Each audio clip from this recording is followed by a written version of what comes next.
Pink Flamingo Productions presents To Crave and Covet, Leave Me Breathless World by Rachel Blake. Performed by Blair Dade, Sean DeRegger, and Craig A. Hart. Prologue. The coarse rope dug into Murphy's wrist, rubbing the skin raw. She wasn't tied to anything, but she assumed they'd left the rope for convenience. "Sit still," the man next to her rumbled, knocking her with his shoulder hard enough to send her toppling over in her seat, her head banging into the sliding door next to her. "Boss isn't gonna like that.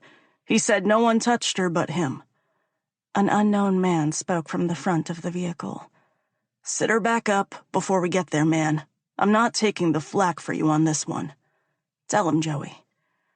All she heard was a grunt of response before her arm was harshly grasped and she was roughly pulled back into a sitting position. "I don't know what's so special about her.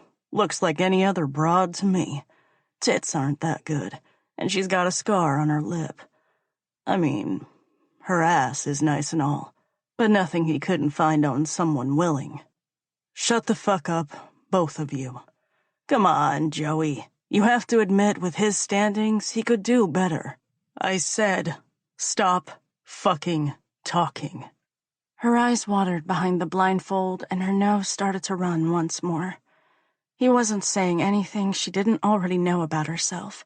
Hell, she'd gotten her fair share of death glares from her fiancé when she pointed out her own flaws, and a spanking or two as a reprimand. But hearing someone else point them out was a whole different level of hurt. At least he didn't point out the roundness of your belly. Of course, the voice in the back of her head was going to make itself known. It was no shock that the voice sounded suspiciously like her mother. "Great, now she's crying. What the fuck does he want with this sniveling, weak woman? Shut the fuck up, man. What if she reports us back to the boss?" The same man questioned from the front seat. "She won't if she knows what's good for her." The man grabbed her by the throat, pulling her close. "You know what's good for you, don't you, Kiwi? You know better than to let your mouth run." The sound of the nickname had a sob welling in her throat. No, you're not allowed to call me that. Only one person gets to call me by that name, and you're not him." A squeal fell from Murphy's lips as her hair was roughly fisted. "You were never allowed to be called that at all, were you? Kept in your ivory tower like some princess. Too bad you don't have the body to back up that image. The boss is going to be so disappointed when he finally sees you." "Good. Then maybe he'll let me go," Murphy sneered. "Fat chance, princess." Swinging blindly, she smiled when her third attempt made contact with a scruffy neck and a grunt sounded from her victim. "I'm not a princess. I was a prisoner," she corrected him, arms still swinging. Her arms were roughly wrenched behind her back a second before hot breath brushed her ear. "If you think you're gonna be anything but a prisoner now, you're sorely mistaken." Jerking her blindfold from her eyes, his dark eyes bore into her. "If you're lucky, he won't share you with too many of us." "Seth, shut the fuck up," Joey commanded from the front seat. "Come on, Joey. You know I'm right." Seth's voice was an annoying whine. "He shared the last one until there was nothing left to share." Seth's chuckle had a chill running down Murphy's spine. Then again, when she stopped screaming, it wasn't all that much fun anymore. Murphy watched in shock as the man in the passenger seat, Joey, turned and punched Seth in the face, blood instantly pouring from the offended nose. Joey spoke as he tried to shake the pain from his hand. "I will not tell you again. Shut your fucking mouth." "What the fuck, man?" Seth's hands went to his nose, muffling his words. He spoke. "God damn it! I'm fucking with her. Boss likes them riled. I wouldn't suggest bringing the big man into this. I would think he'd be very disappointed in you and your way of treating women." Joey's eyes softened when he looked at her. "I'm sorry, Murphy. Please excuse this fucking idiota." "You expect me to think you're any better?" Murphy curled her lip in disgust. "You both associate with your boss. You can't be all that different." Joey actually looked a little sad, if not resigned by her remark. Did he not want to be there? Didn't he agree with what he was doing? "You're right." Sighing heavily, he nodded his head. "I can't be that much different from him. But you, of all people, should know, blood has a way of tying you to some unsavory people." Any retort she had was cut short by the god-awful sound of metal meeting metal. The crunch of the weak structure of the van crumbled in on itself, drowning out any other noise. But her screams, those were clear as day. In what felt like slow motion, Murphy was thrown from her seat, her head crashing into the side of the van once again, her body crumbling in on itself with the momentum behind her. With pain radiating from her skull, she rolled and landed in a tight space, her shoulder screaming out when it took the full weight of her body. The loose ropes around her wrists snagged on something and kept her from being able to catch herself. She watched as the other bodies settled around her. The people that had been whipped around like rag dolls just seconds ago were eerily still. Not one of them moving. The only man who remained in his seat was Joey, and his arms hung uselessly above his head. Slowly, reality took hold. They'd rolled, and the van had settled on its roof. Silence engulfed her. It was never silent after a crash in the movies. Where was the blare of the horn, the moaning of the people in the vehicle, the sounds of voices outside? Something. It was never silent in the movies. A cry fell from her lips.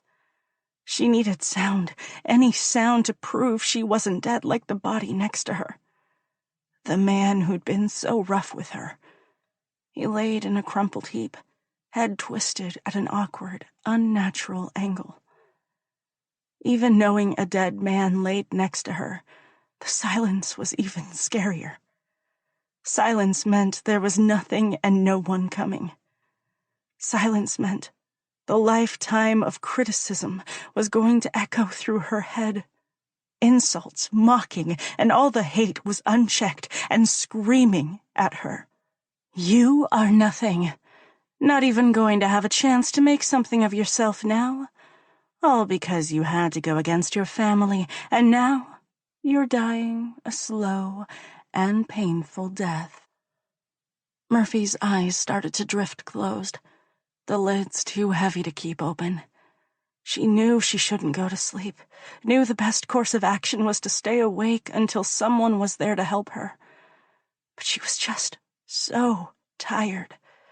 She knew she was going to die, but the thought of dulling the pain was just too tempting to pass up. It would just be like falling asleep. A moan caught her attention and had her prying her eyes open the slightest bit. "Hello?" Murphy's voice wasn't her own, but the raspy, slightly gargled sound had come from her. "Help! Please help!" "Murphy?" Joey's voice sounded from the front seat. "Are you stuck? You need to get out of here." She watched as he tried to pry the tongue of his seatbelt from the buckle. "I don't know if I can move." "You don't have a choice. Get out, now." "I can't." "Quit telling me what you can't do and do as you're told." Joey cursed under his breath.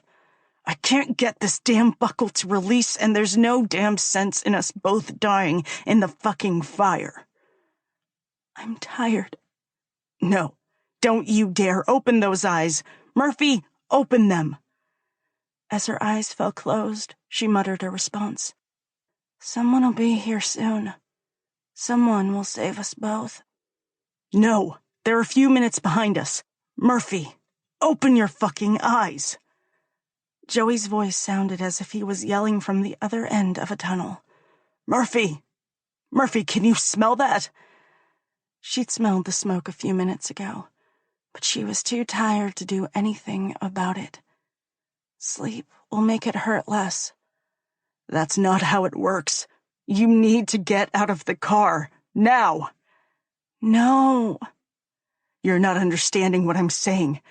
I cannot sit here and listen to you being burned alive. Joey pulled frantically on his seatbelt. I'm trapped. You're not. Get the fuck out of the car. Don't make me listen to you being burned to death. I can't. I'm so tired. The sound of a car door being slammed had the both of them turning. People, thank fuck. Joey visibly relaxed as the people rushed to the van. Murphy's injured and growing weak. I'm fine, but I can't get my belt undone. Pass me a knife and get her out. A man crouched next to Joey's door, the heat radiating from the hood forcing him to move back a bit, and the pair exchanged a few muttered words. With a nod of their heads, the man stood once more, and the sleek, leather loafers simply walked to her side of the car. No, they can't do this! Strength she didn't have 5 minutes before took over, and Murphy pulled herself over the pebbled glass to Joey. They have to help you. They're here. They have to get you out, too. A hand encircled her ankle as she frantically started pulling his seatbelt. No! Stop! Don't touch me! Don't fight them, Chichio. Let them save you. They have nothing to get me out with. They have to take you. Kicking the hand wrapped around her ankle extracted a string of curse words from the unknown man. But her small victory was short-lived as she was grabbed once more and jerked across the shards of glass and pulled out into the dark night. Fine. You have me. Now get him. Save him. Damn it, Joey. Girl. A hard slap to her ass stunned her into silence for a few moments.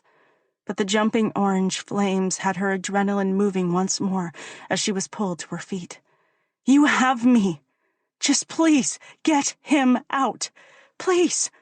Don't leave him here to die. Tears ran in quick succession down her face as she was picked up and shuffled toward the awaiting car. We have to get you out of here. They're only a few minutes behind us. No, you can't leave him. He'll die. Pushing her into the car, the man gave her no choice but to slide over as he climbed in beside her, anger radiating off of him. You think I don't know that? You think I'm so cold-hearted that I want to leave my cousin to die such a horrible death? But I don't have a choice. If we don't get you out of here, we all die. Selfish motherfucker! Murphy slid to the other side and tried the handle. The door didn't move. Turning back, she pled one last time, the strength from the adrenaline ebbing. Please don't make me carry the memory of a man's death with me for the rest of my miserable life. Please. Closing his eyes, he took a deep breath and shook his head. I'm sorry. Turning back to the window, she watched as the flames leapt and licked across the bottom of the overturned van. She didn't dare allow her eyes to move to the passenger side window. There was no way she would be able to unsee the look on Joey's face as his only hope at surviving the crash drove away. Crying, Murphy let the need to sleep overtake her as the pain started to ebb back into her body. Laying her head against the cool glass, she did something she hadn't done in years. She prayed to a God she didn't believe in. Chapter 1. Murphy sat straight up in bed, her body soaked with sweat and her heart pounding in her chest. Honey, you're all right. I've got you. It was just a bad dream. She fought back the urge to push her husband away. the need for space almost overwhelming. Instead, she stilled and allowed him to hold and rock her, allowed him to be her safe space and anything else she needed. After a few minutes, he pushed her away from his chest and caught her eyes with his. "What has you up at this hour?" It was a bad dream. The crash, feeling of panic, silence. There was more, but I can't remember it. She allowed her eyes to fall to his chest a second before they moved to the iPod dock on her nightstand. I must have forgotten to turn on the music before I went to sleep. "Baby, you know the only way you sleep is if there's noise to drown out the silence. You know it helps you. Why do you insist on taking the hard way around?" Murphy let her eyes drop once more. She knew that tone, knew she was in trouble. "It isn't intentional, sir." "We had this conversation just the other night, did we not?" Stefano rubbed the side of his face as he sat her on her own side of the bed and stood. He only took a few steps towards the closet before he turned back to the bed. "I asked you a question." I could have sworn I turned it on. She looked out of the corner of her eye to the machine in question. I swear I did. "I'm not looking for an excuse," Stefano growled. "I'm requiring an answer." We did just have this conversation, sir. Knowing what he expected, Murphy moved to the middle of the bed and knelt there. Hands palm up on her thighs, head down, legs spread with her nightgown pulled up to her waist, sex exposed. She watched through hooded eyes as he disappeared into the closet, her tummy rolling with anticipation. She wasn't scared per se. She agreed to this, knew this was the way their relationship worked the best, but she was nervous. The sound of the armoire opening and closing met her ears. He was going for a harsher implement. She crossed her toes, hoping it wasn't the cane. She could take the cane, but if he chose to use that, she knew they would be in for the long haul. Movement at the door of the closet had her dropping her eyes once more, but it was only a second before he called her name. "Murphy Louise." The end of the paddle touched the underside of her chin, tipping her head back so she had no choice but to meet the dark eyes of her husband. "I'm sorry, sir." "I know you are, baby. But you asked for help in remembering this step in your nightly routine, and I'm here to give it to you." Stefano released her chin before taking a step back and pushing his sleeves up to his elbow. "Turn, ass at the edge of the bed, on your knees, head on the bed." Tears filling her eyes, she did as she was told, making sure her nightgown stayed above her exposed globes. She was already in trouble. There was no reason to add to what she had due. There was no warning, no warm-up, nothing. There never was. He didn't believe in them, but she was always surprised when the first swat landed. This time was no different. The force of the swat had Murphy forcing herself to stay in position, fisting the crumpled sheets beneath her. "Sir." "You asked for help on this, did you not?" Stefano didn't slow down his assault on her ass. He simply kept laying the paddle across her bare butt. "I did, sir." "I don't like this. I hate being harsh with you, but I'm always going to give you what you need, baby." Murphy allowed the tears to take over. The attack on her ass pulling her from her head. The fear from the nightmare was washed away with every hiccuping sob the paddle extracted from her. The paddle moved down to her sit spots. Damn it, she hated this. Hated the extra sting the few inches caused. "I'm sorry, sir. Please." The implement came down on her ass once more and rested there, the wood holding in the heat of the stroke. Baby. Murphy looked over her shoulder at her husband. She knew what he wanted, but it still took a few minutes to force it past her lips. "I'm sorry, Daddy." She saw the thrill in his eyes at the title. He loved it when she called him Daddy, and was requesting it more and more. Are we going to do better with this? "Yes, Daddy." The paddle was lifted from her ass a second before she felt him press his cloth-covered erection into her from behind. Stefano's breath warmed the shell of her ear. I'm going to fuck you for my pleasure. You're not to come. Do you understand me? "Yes, sir." The hand bouncing off the side of her leg had her quickly correcting herself. "Daddy! Yes, Daddy, I understand." He didn't need anything else. He pulled away from her for only a second before he came back and slipped easily into her core. Murphy hated how wet she was. It was supposed to have been a punishment, and here she was, drenched with her arousal, needing him to take what he wanted from her.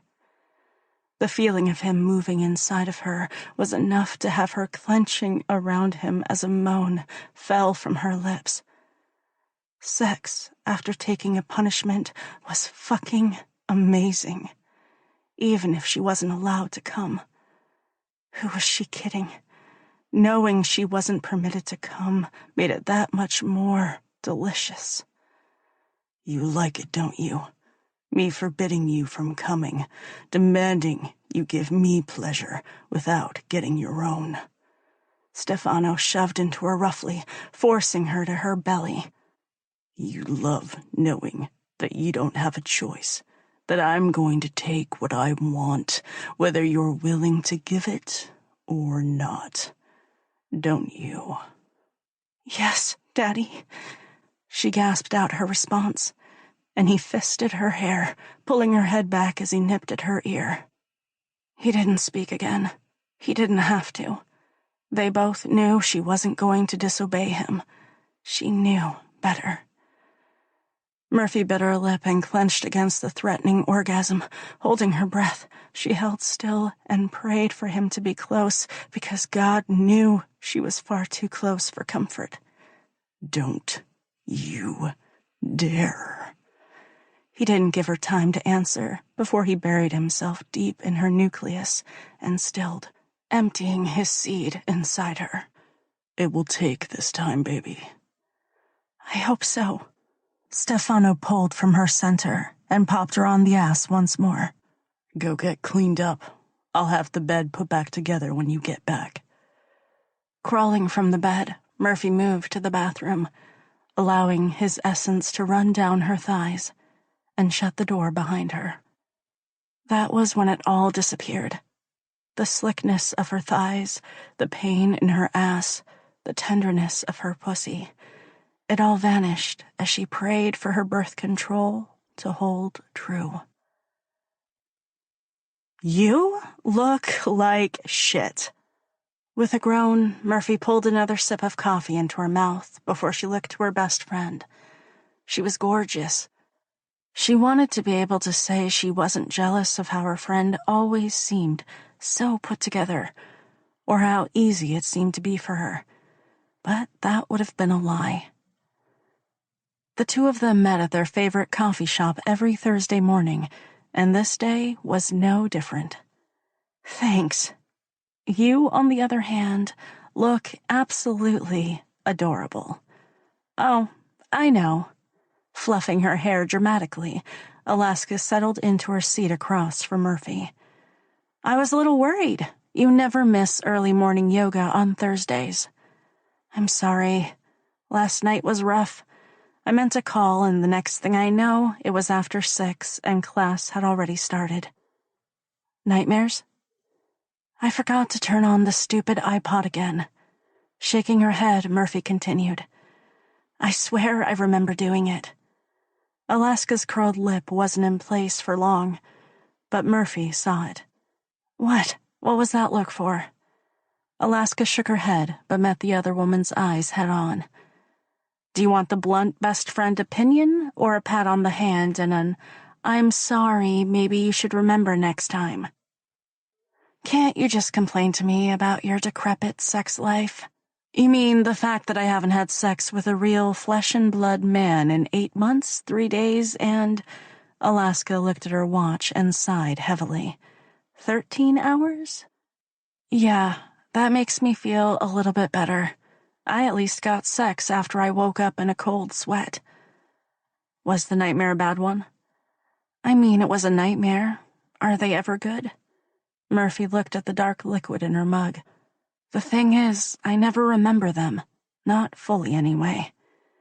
Bits and pieces stick, but they're always the same parts, and they don't make much sense to me. Is it the accident? I don't think so. It's mostly a face. A vivid face. He yells at me to get away, but there is something that keeps me there. Like I'm afraid to leave him. That's good though, right? You're remembering something from your past. This could mean you're getting your memory back. No, I've always remembered this phase. It's nothing new. I have a suggestion.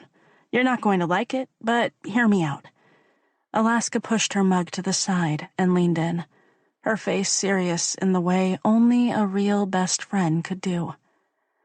Let's look into the accident. I know you have the newspaper clippings and everything, but I mean really look into it. See if it triggers some memories. Silence fell over the table as Murphy's confused look shifted into place. But I know what happened in the accident. It was raining. I hydroplaned and hit a tree. Why are you looking at me like that? Wait. You don't believe me? No, I believe you. I don't believe him. That's not fair. And it's fair that he won't permit you to look into your past? It can cause more damage than good. My doctor said that, not Stefano. But everything I have read says the opposite, Alaska sighed. I'm not sure the doctor is being straight with you. A harsh laugh escaped Murphy. A doctor isn't going to tell you not to do something for shits and giggles. I don't think he is doing that at all. You think he's in my husband's pocket? No. Alaska took a swallow of her coffee before she continued. I'm just saying you've been to a lot of doctors, many who think you could get your memory back. What I don't understand is why your husband settled on one of the few doctors who believes your amnesia is permanent. Shouldn't he be searching for someone who believes they can help you? That's not fair.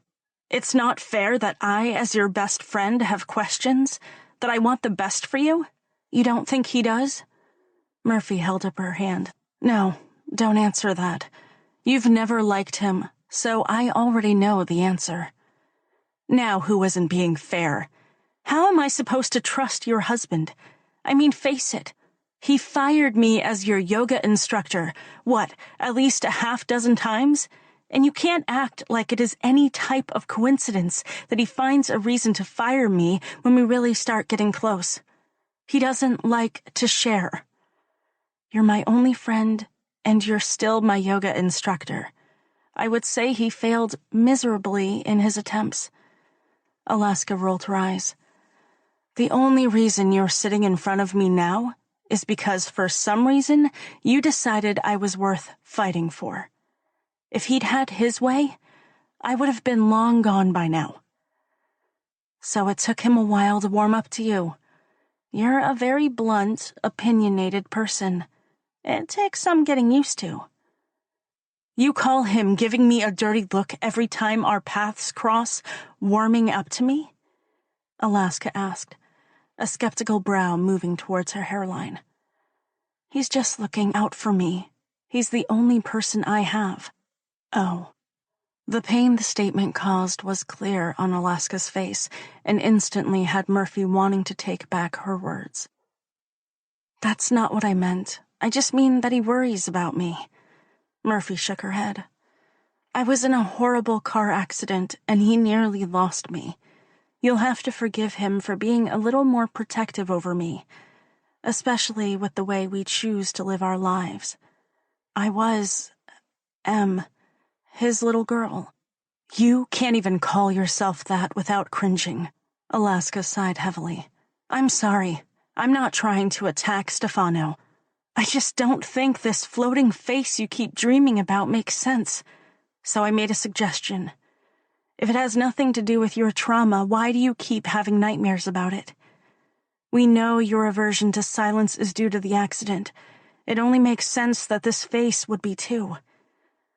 Trauma never makes sense.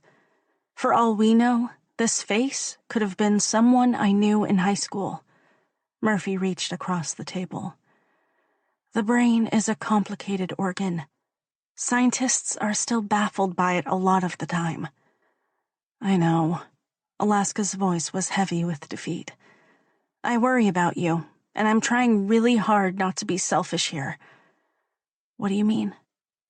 If I help you get your memory back, or try to help you, then I'm not that selfish best friend who's worried you're going to find your old BFF and leave me forever.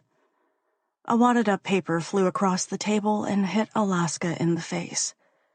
Did you just throw your used napkin at me? Damn right. What the hell? You're my best friend. That's it. There is no other. So shut your fucking face. Fine, but I want the record to show that I tried. Trust me, it is a well-noted conversation. Fine. Alaska looked at her watch. Your car won't be here for another 30 minutes. What else don't I know about?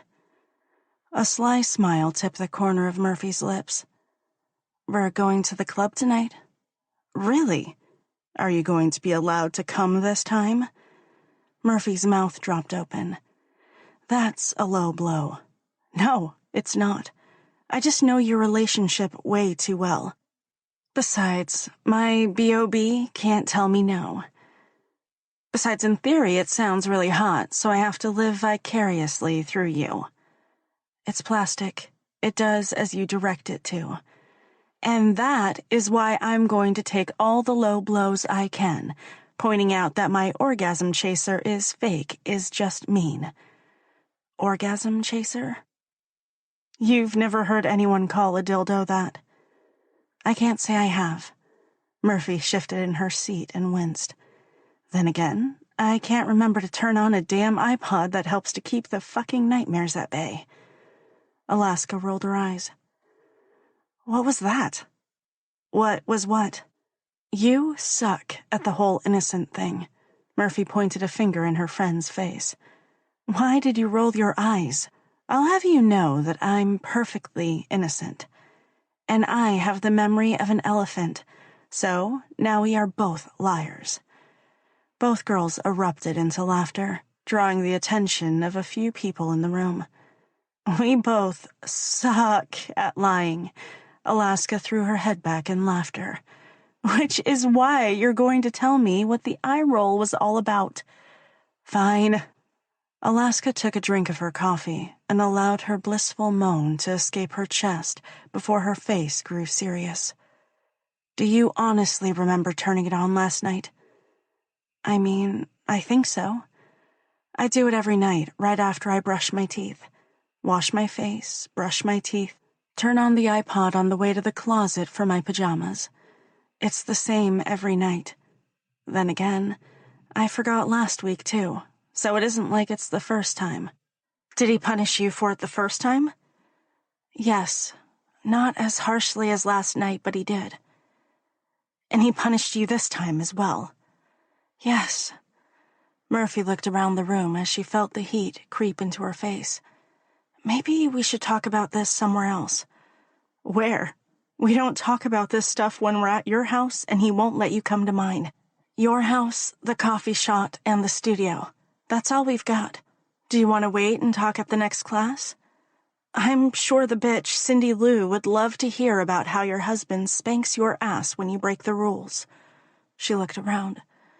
The closest person to us is 2 tables away. and they have headphones in. No one is going to overhear our conversation, but if you're uncomfortable with it, we'll stop talking." No, they didn't notice my wince when I shifted in my seat and was reminded of the tender spots. Besides, you still haven't told me what that look was all about. The tender spots that bad? The paddle always leaves a tenderness or two, fingerprint-sized bruises, and I actually love them, as crazy as that sounds. Wait, stop changing the subject. You're not going to like it. Since when have you started censoring yourself? I'm not, Alaska looked to the table for a few seconds before taking a deep breath and catching Murphy's eyes. "I don't think you forgot to turn it on." Silence. Murphy didn't say a word. She couldn't. If she was being perfectly honest, Alaska had just given the tiny voice in the back of her head a voice. But it was still a hard pill to swallow. "Murphy?" The unease in Alaska's voice had her offering up a small smile. That thought crossed my mind. Thank God. I was really worried you were going to be super mad and offended that I would even suggest it. I mean, I'm not happy about it. I could ignore the thought before you gave it a voice. But now, I really have no choice but to consider it. Do you think he would do that? Create a reason for him to punish you? Oh, yeah. Murphy threw back the last of her coffee as if it were a shot, welcoming the slight burn as the hot liquid went down her throat.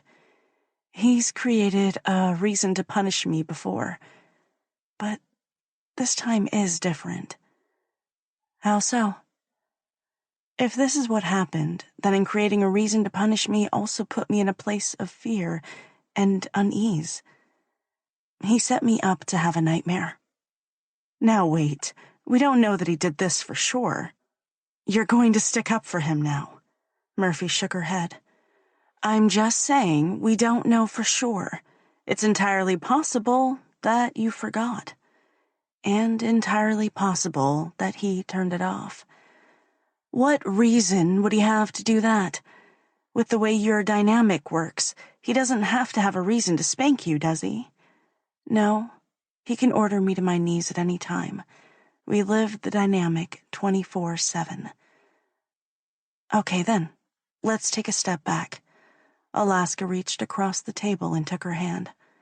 He can spank you whenever he sees fit, so why would he need to create a reason? More fun, different headspace for me. Role play for him. But do you honestly think he would put your mental health at risk? The fact that she had to pause and think about it had Murphy feeling guilty as hell. No, I don't think he would. Then there you have it. You forgot, and if the way you're sitting today is any indication, you should make sure you do it from now on. Yeah, I'm in no hurry to repeat that. Are we good? We're always good. Thank God. Now, are you going to tell me about your trip to the club tonight? Are you excited? What's it like? Take me with you. You realize you could get your own membership, right? I can't talk myself into going there by myself. Alaska picked at her nails. I'm not even sure I can talk myself into going with someone. Need a dom to drag you in, kicking and screaming?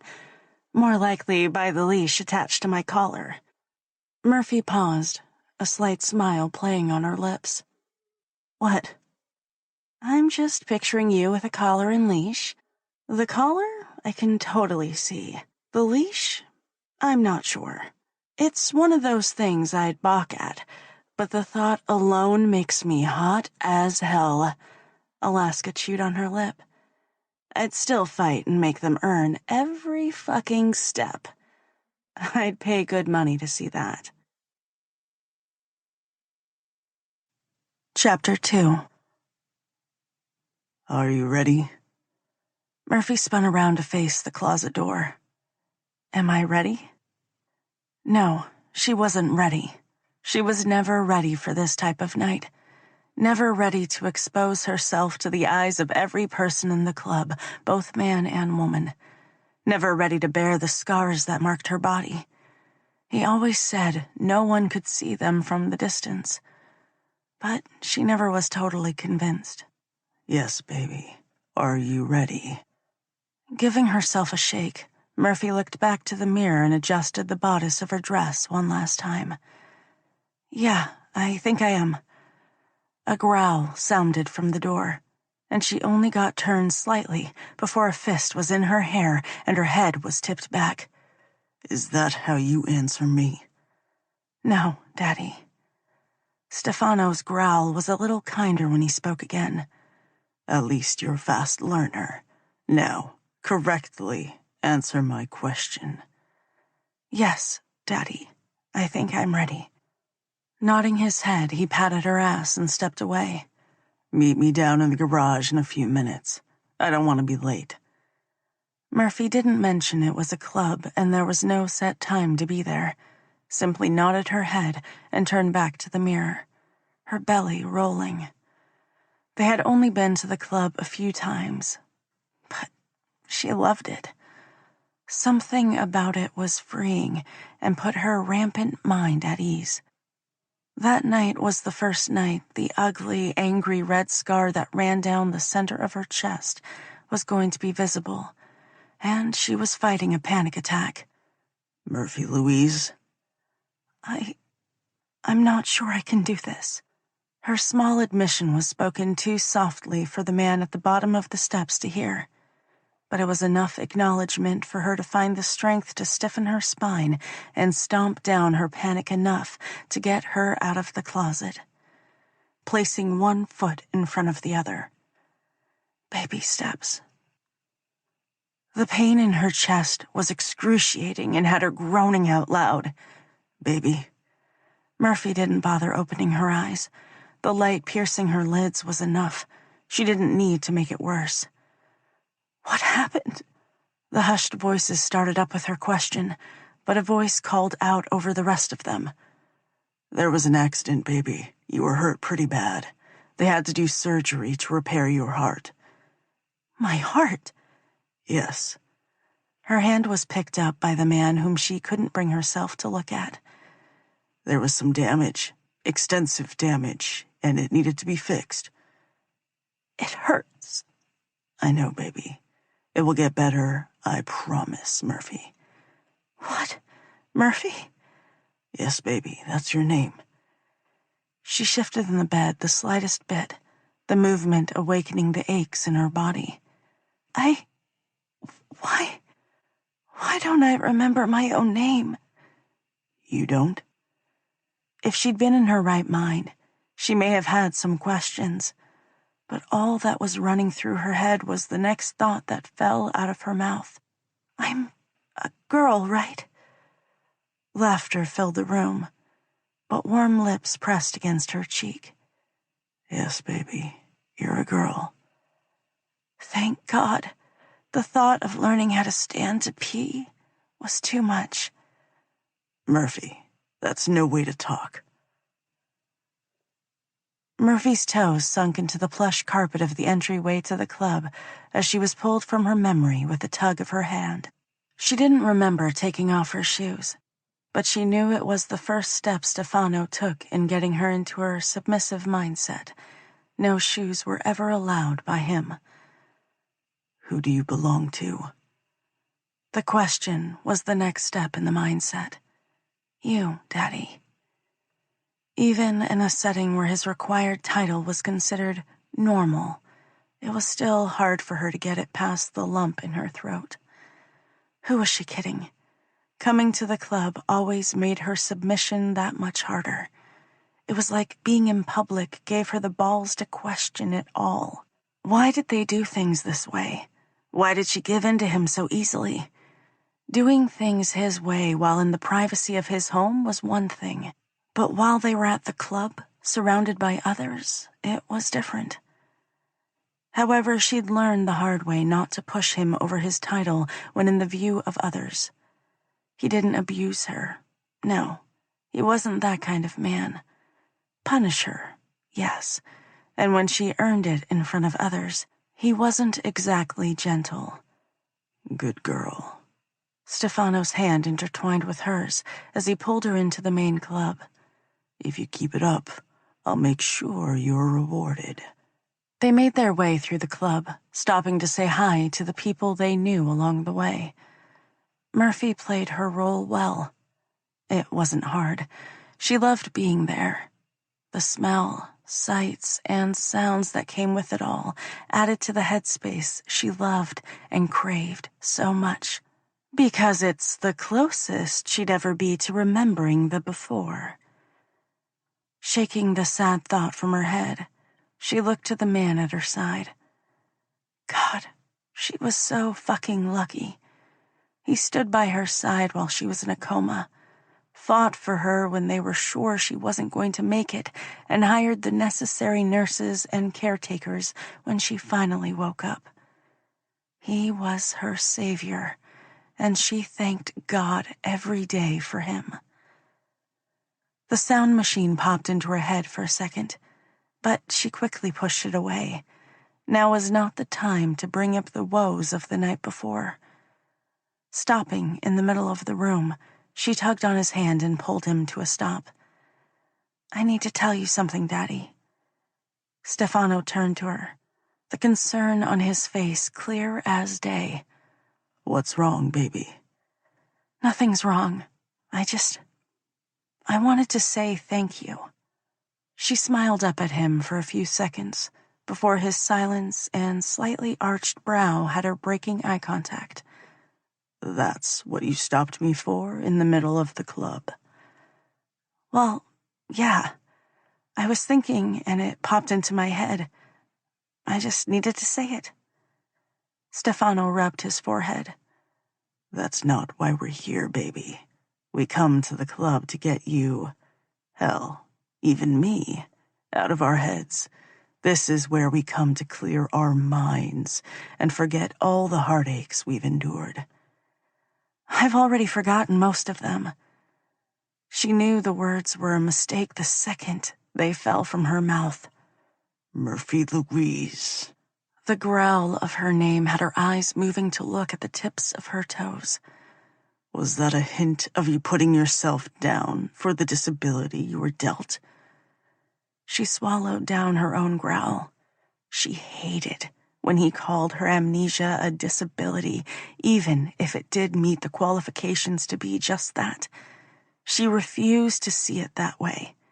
It was a temporary setback at best, and she refused to see it as anything but. It's not a disability. Murphy? She didn't give his warning tone a single thought. She simply continued on her practiced and frequently used speech. This is not a disability. It's a roadblock. Temporary. The doctor said. One doctor. Murphy took a step away from her husband. One doctor said it was permanent. Yet for some reason, you decided he was the best one for me. I remember seeing 4, and yet that's the one you insist I see and keep. Why? Enough. She knew he was telling her to stop talking, telling her to bite her tongue before she landed herself in some real trouble. Or more than she was already in, but it was too late. It's not enough. I've read, done research, looked into other cases. Other people have gotten their memories back. There are ways to promote it. Ways to help along the memories. Bring them to the forefront of my mind. You just have to let me do them. Let me see another damn doctor. I said no. His eerily calm voice warned her of his temper. But she didn't regret her choice to speak out. She hadn't yelled, hadn't sworn at him, didn't raise her voice that much. No, she was too smart to have crossed those lines. But she towed every line there was. A part of her regretted that she'd chosen to do this in the company of all the others at the club, but a much bigger part of herself knew it was the only way. She'd attempted to talk to him at home 100 times, and he'd always cut her off long before he did this time. Yeah, she was in trouble, but he couldn't simply walk away from her. Here, he had no choice but to listen to what she said. When his brow moved towards his hairline, Murphy felt the familiar pull to drop her eyes, but she held strong. She needed him to finally get it, to know once and for all that this was what she wanted, needed, and she was going to get it with or without him. The fist that tangled in her hair didn't surprise her, but the words he whispered in her ear did. I made your memories, and I will not have you fucking them all up. Stefano pulled her to the seating area nearest them and used his grip on her hair to force her to her knees next to an empty chair. You'll sit here in silence until you can remember how to behave, and I can control my temper. You know better than this, Murphy. Then he walked away. It didn't take long for the tingle to settle into her feet and the need to shift to take over. But she held still. She'd earned this punishment, and she would be damned if she wasn't going to take it. One of the men that worked for her husband walked up to her and knelt before her a few minutes later. I see the princess has earned herself the displeasure of her king. Murphy didn't dare meet his eyes. He's played this game with her before. Taunt her until she breaks position in the smallest of ways, and then he runs to her husband, claiming disrespect. No, she knew this game far too well. Leave her be, asshole. A smack landed to the back of the man's head as someone walked by.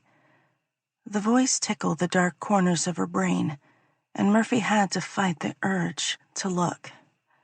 You can't expect me to just ignore the pretty little princess. She was put on display for a reason, after all. Don't touch.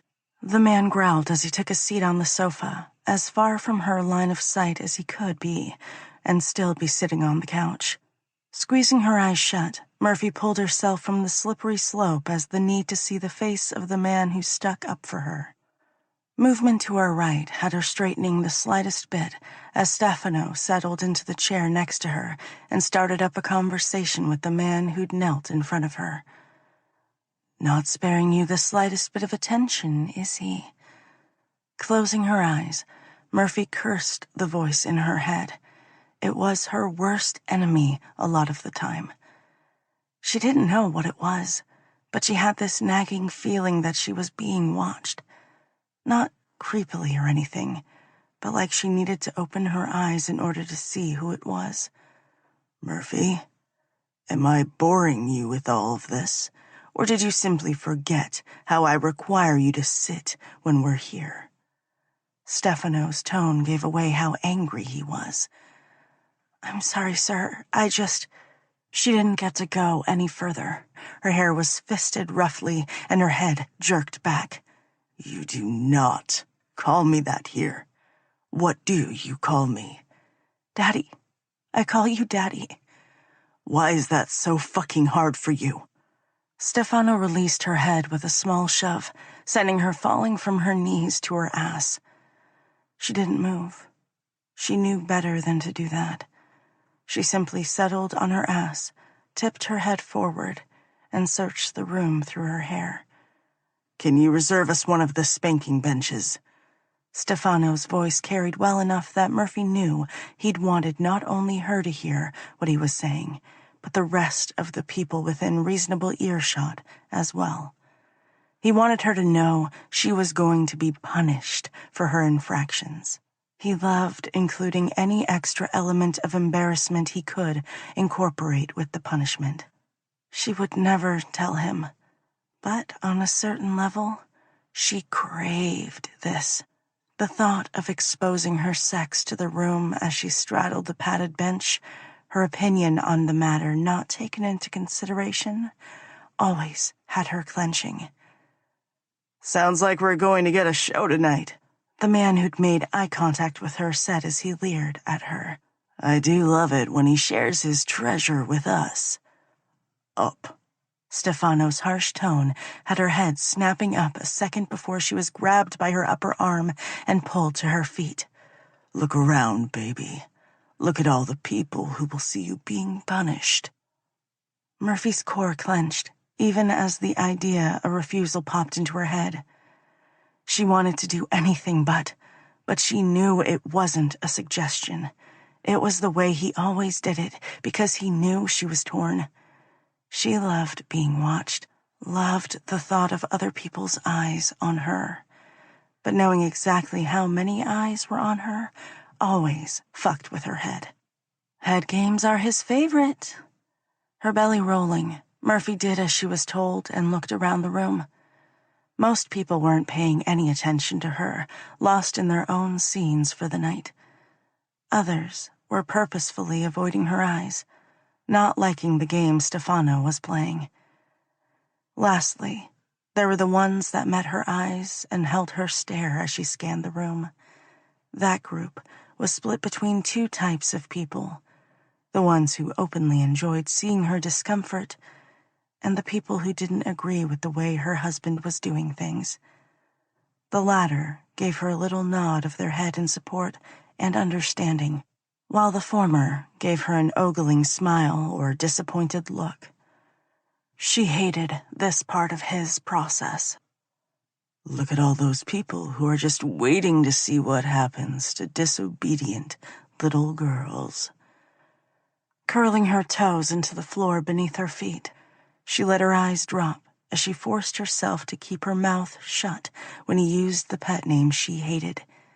She wasn't a little girl. No matter how much he tried to force her into that role, it wasn't who she was. Taking a deep breath, she looked back to her husband. She loved him, but at this point, she wanted to do anything but submit to him. As Murphy opened her mouth, movement over Seth's shoulder caught her eye and she froze. About 30 feet away stood a man, and her breath caught in her throat. She knew him. She knew it without question, and she was pretty sure she knew him as more than a simple acquaintance. The tattoos that peeked out from under the sleeve of his tee called to something in the back of her head. The need to follow the swirls of ink to his chest and trace the word she instinctively knew was there had her hand moving before she realized what she was doing. Murphy. She heard Stefano say her name, but nothing else registered as she looked into the other man's eyes. Bright, almost burning green looked back at her, and somehow she knew that shock had made them the slightest bit brighter. Are you even listening to me? The grasp around her arm tightened the slightest bit, and she drug her eyes back to her husband. The anger she saw hitting her square in the chest. Stefano, I don't want to hear any of your excuses. You knew you were already owed a punishment, and you chose to ignore me and my questions? Do you really think that's the best course of action here, baby? The decision to use one of his pet names for her was an afterthought on his part, a last-minute attempt to soften the almost harsh words. I saw someone. Really? A scene caught your attention, so you get to disregard your husband. Stefano didn't give her another chance to explain. He simply pulled her from the seating area and over to one of the side stages. The spanking bench she'd requested open and waiting for them. I wasn't ignoring you on purpose, Daddy, I swear. As they stepped up to the side of the bench, he paused and pulled her into his arms. I know you didn't mean to get distracted, but while we're here in this club, where I am solely responsible for keeping you safe, I have to have your attention at all times. I need to know you're not going to get distracted and wander off, little one. Just as she thought he was understanding, he took the opportunity to treat her like the little girl he liked to call her. I'm not a child, Stefano. No, you most certainly are not. But you're absolutely a disrespectful submissive who needs to be reminded of the rules. Red was on the tip of Murphy's tongue as he moved her to the bench and easily lifted her over it. It was right there, screaming at her to say it, but she bit it back. There wasn't a real reason to use it. He wasn't doing anything they hadn't done 100 times before. This was a scene she enjoyed. Besides, Stefano was her husband. There was no need for a safe word with him. They didn't have one for that very reason. There was no such thing between a husband and a wife. The feel of the cool leather clinching around her thigh pulled her from her head. I don't like this. And I don't remember asking if you liked the punishment I chose for you. Squeezing her eyes shut, Murphy rested her head on the padded black leather of the bench. He was right. She knew the rules, knew what he expected of her when they were in the presence of other people in the lifestyle. She knew his expectations, and she chose to break those rules. Chose to push her boundaries, so now it was time to deal with the consequences. Chapter 3. Cross's heart stopped in his chest. It was her. Sure, her hair was different, and she was skinnier than she used to be, hips protruding out a little more. But there was absolutely no denying it was her. She was fucking gorgeous. He didn't hate the way she wore her hair now, the locks cascading down her back. But the edgier, harsher, shoulder-length cut she used to have was definitely more like the Murphy he knew and loved. Honestly, as long as he could tangle his fingers into her hair, he didn't give a shit how she wore it. She's dead. His stomach twisted into a knot as the need to look away came over him. But he didn't dare. If he did, he knew when he turned back, her face would be gone, replaced with the woman who looked somewhat like her. It had happened all the times before. He knew this would be no different now. Walking down the street, he'd sworn he'd seen her more than once, only to be disappointed every time he approached. Turned on the radio, and been struck by the sound of her voice, only to realize it was another trick his mind was playing on him.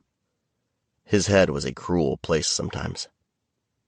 She's dead. It was confirmed. The car went up in smoke. There was nothing that could have been done. "Cross?" The woman he was set to scene with tonight flounced up to him and stepped between him and Murphy. His heart seized in his chest. When he looked back at the woman, his woman, she was going to be gone. "Babe, I need to check on something. Just..." He reached out to touch her, but stopped short. He couldn't trust himself to be the gentleman she deserved. Turning from her, he looked to one of his brothers. "Stay with her. I'll be right back, I promise." "Cross, did I do something wrong?" The woman in front of him let her eyes fall to the floor at his feet. No, you did nothing wrong. I just saw something that messed with my head. And now I have to go convince myself that I was seeing things." He tipped her chin back. "I promise. This has nothing to do with you, and everything to do with my own headspace." "I understand, sir." He didn't have time to comfort her further. Cross needed to get his head on straight before he engaged with any sub. He was not about to endanger anyone with his current headspace, which would be exactly what he was doing if he were to scene right then. Looking back to the seating area, his eyes collided with hers, and he had to fight to keep himself standing. Her gold-flecked brown eyes were staring back at him. It was her. Never had his mind been able to conjure up those eyes. The curiosity, the spirit, the knowledge. It had to be her. But there was something else in those eyes. Fear. "I'll be right back." Cutting through the crowd of people who all seemed to have descended on the place at once, Cross made his way to the seating area where he'd seen her. Stepping around another person, he watched as the man she was with roughly took hold of her arm. his fingers digging in enough to cause her to gasp and flinch away. Fists clenched at his side, Cross took a menacing step closer, only for his own wrist to be caught. "Easy, man," one of the dungeon monitors urged. "She has her safe word and the club word. She is surrounded by people who can and will help her if she says she needs it. But she hasn't." Nodding his head, Cross tuned back to the scene before him. "Has she ever?" "Never on the nights that I've been monitor. But from what I understand, the two of them have only been here a few times. Trust me, we all feel the same about her." Cross doubted that very much, but he didn't have time to explain that to the man before he strode away, and the conversation between the couple pulled him back in. "You were already owed a punishment, and you chose to ignore me and my questions. Do you really think that's the best course of action here, baby?" "I saw someone." For the second time that night, his heart stopped. It was her. She'd seen him. God, if she would just look over at him once more. He needed to see her eyes again to really know. Really? A scene caught your attention, so you get to disregard your husband? The man who called himself her husband didn't give her another chance to explain before he was pulling her through the crowd and away from him. "I wasn't ignoring you on purpose, Daddy. I swear." The title sounded like it tasted bitter on her tongue, but all of her protests died when the two of them stepped up to the spanking bench. Cross watched as the woman he loved was pulled into the chest of another man, and whispered words were exchanged between the two of them. He watched as she relaxed onto his hold, her forehead resting on his shoulder, only for her to stiffen once more and pull away, her glare clear as the gold flecks in her eyes sparked. "I'm not a child."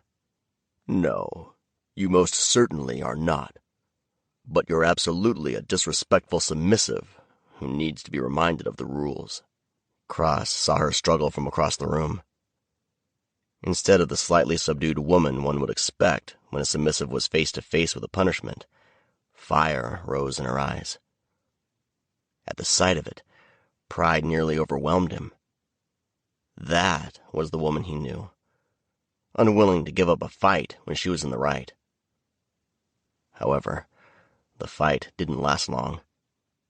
He watched as she visibly swallowed down the safe word that had previously been dancing on the tip of her tongue, as the man she was with easily lifted her onto the bench, laying on her belly against the dark leather. I don't like this," the woman all but growled as she squeezed her eyes shut. "And I don't remember asking if you liked the punishment I chose for you," the man said, without pausing to give her the slightest glance. "Say it, Kiwi. Please, just say the word," Cross mumbled. "Whisper it for all I fucking care. Just give me a reason to step in." "Kiwi is a new one." Cross spared the slightest glance to the man standing beside him before turning back to the scene. Leather straps were circling her wrists, and the man was working on tying her ankles down. "It's a name I only use for one person." "You know her?" Cross looked to the face of the woman now secured to the bench. "I'm not sure." "What the hell does that mean?" With a sigh, he gave his brother his full attention. "I don't know, man. I thought she was dead. I was told she was dead. But I still searched for her. For years, despite being told there was no point. Why the fuck would you search for a dead woman?" "Presumed dead." He ran his finger through his hair. "A body was never found because the wreck and resulting fire were so bad." "I'm sorry, man." A heavy hand landed on Cross's shoulder. "If it's been that long, it's probable they're probably not wrong about her death. It's not her." A cry of pain from the bench had Cross moving before he thought better of it. He knew that sound. Knew it was her. The need to save her at that very moment was so overwhelming that any logical thought was forced from his head. He was going to save her. He got 3 steps before he was shoved from the side. "What the fuck?" "What the fuck? Really?" Tink roared as quietly as a man could.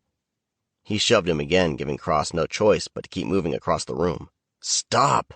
I'm going to fucking lose her. I can't do that again. Crossland! Tink pushed him against a wall, the look on his face, that of a concerned friend. Who are you going to lose? His back against a wall, Cross blindly started pushing back, not seeing the face of his best friend who stood in front of him. All he saw was an obstacle, something standing between him and his girl. I won't lose her again. Fuck. He was roughly pulled from the wall and moved down the hall. He knew where they were going. Knew Prez wasn't going to like it, but he could do nothing to stop himself from throwing punches as he moved. The first one landed and hit Tink in the side of the face. He took it with a grunt, but didn't stop his forward motion. When he swung again, his fist was caught and pulled out as his other arm was treated the same way by men he hadn't realized had joined them. With his arms caught, he was turned and marched the rest of the way down the hall, still seething, as he was unceremoniously shoved into the office. Furious, Cross righted a stumble and turned back to the men. Fuck you. Fuck all of you. Pulling out the big boy words now? Tink taunted. His arms crossed over his chest, a provoking look on his face. They were safely in the soundproofed office, so there was no worry of them being heard or of causing a scene. I lost her. You lost her years ago. What you saw out there was your fucked up head messing with you. She's dead. Red filled Cross's vision as he stalked his best friend. The fucker had provoked him. They both knew it. But it didn't matter. A fight was what Cross needed, so a fight was what he was going to get. You already got your free swing in, Tink warned, as he signaled for the other men to stand down and dodged a fist aimed for his face. Didn't need that freebie, and I sure as hell don't need another. Okay. Cross ran shoulder first into Tink's gut, forcing him back a few steps before they collided with a wall. It was a short-lived victory, as a fist landed in his ribs. Fuck! In a few seconds, the two of them were on the floor, both fighting for the upper hand. When Cross gained it, he let his fists fly. Straddling the other man's waist, he threw punches blindly. Most missed, connecting with the plush carpet instead. But that didn't matter, because even hitting the floor gave him the physical pain he needed to mask the turmoil inside of him. The ones that made contact had warmth spreading across his knuckles. Blood. His or Tink's. It didn't really matter. The realization was enough of a distraction that Tink was able to shift his weight and throw Cross to the ground. A couple punches landed in his ribs before he was effectively pinned to the ground with the help of the other men in the room. One on each arm, and Tink on his torso. He was fucking stuck. Fuck you, Tink. Fuck all of you. Cross seethed as he bucked his hips and kicked his legs in an effort to gain some traction. Still only using single-syllable words. Maybe I should let him take a few more swings at your hard head, Penn stated from his place behind the desk. Fuck you, Penn. You may be the president of the club now, but you started the same place all of us did. Only difference is, I took a job none of you wanted, Penn shot back, daring any man in the room to disagree with him. Deflated, Cross let the fight flow from his body. You done now? Tink swiped at the corner of his mouth with the side of his thumb, smearing the crimson blood. Yeah? You going to tell me what had you in the mood for such a beating? You could have stopped me a swing or two in, but you let me keep going. Fuck you. No thanks. Not my cup of tea. And besides, no matter the position, my ribs would be screaming. Tink growled. Deserved every shot I landed. And then some, I'm sure. Cross agreed. Are the two of you done? Penn asked, exasperation clear in his voice. Yeah, Cross answered, as Tink helped him off the ground. His ribs screamed at him as he walked over to the built-in bar and took a seat. The door opened, and a white-faced pug walked into the room. The big man actually looked like he was going to be sick. Pug? Penn asked, as he took a step toward the other man. I'm fine. Pug shook his head before turning to the man seated on the bar stool. Cross, Cross's stomach dropped to his toes. It had only been a few seconds, but he'd let the emotion of seeing her again cloud his judgment. And for that short amount of time, he'd done the one thing he swore he would never do. He'd forgotten. You saw her too? I did. Pug swallowed hard. I mean, it looked just like her. Hell, I even think it sounded like her. Cross felt the mixture of excitement and fear fill his chest. He'd been praying for this for years, and now that it was finally here, he was terrified.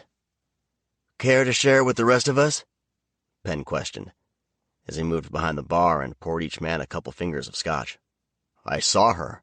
Looking to the other man, Cross corrected himself. We saw her. Who? Tink questioned, the look in his eyes giving away the fact that he already had his suspicions. Kiwi, Pug announced, as he tipped the amber-colored liquid down his throat. The room went eerily silent. She's gone, Cross!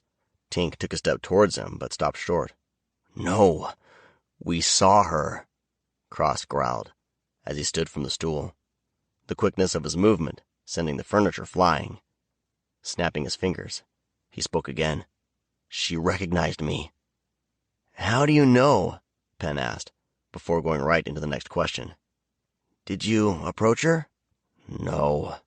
Shaking his head, Cross amended his answer. I mean, not at first. I just watched. Then she saw me, and told the man she was with that she recognized someone. She recognized me. She was with someone? Tink looked to their president, but Penn just shook his head. Yeah, she was definitely with someone, Pug mumbled. If his dick sliding into her cunt was any indication, then she was absolutely with him. Cross lunged at the man, but he was stopped with a hand to his chest. Pug was a mountain of a man, and easily held him at bay. Fuck you, Pug. I will fucking kick your ass. Arm still stretched out in front of him, Pug let his face show his remorse. I'm sorry, Cross. It was a shit thing to say. You're damn right it was.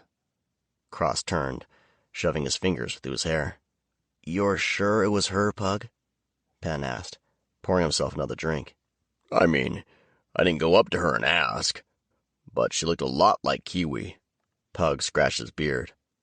I know she's dead, but this fucking woman looked just like her.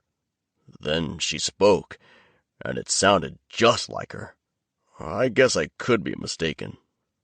Well, I wasn't fucking mistaken, Cross roared, turning his heated look on his president and longtime friend.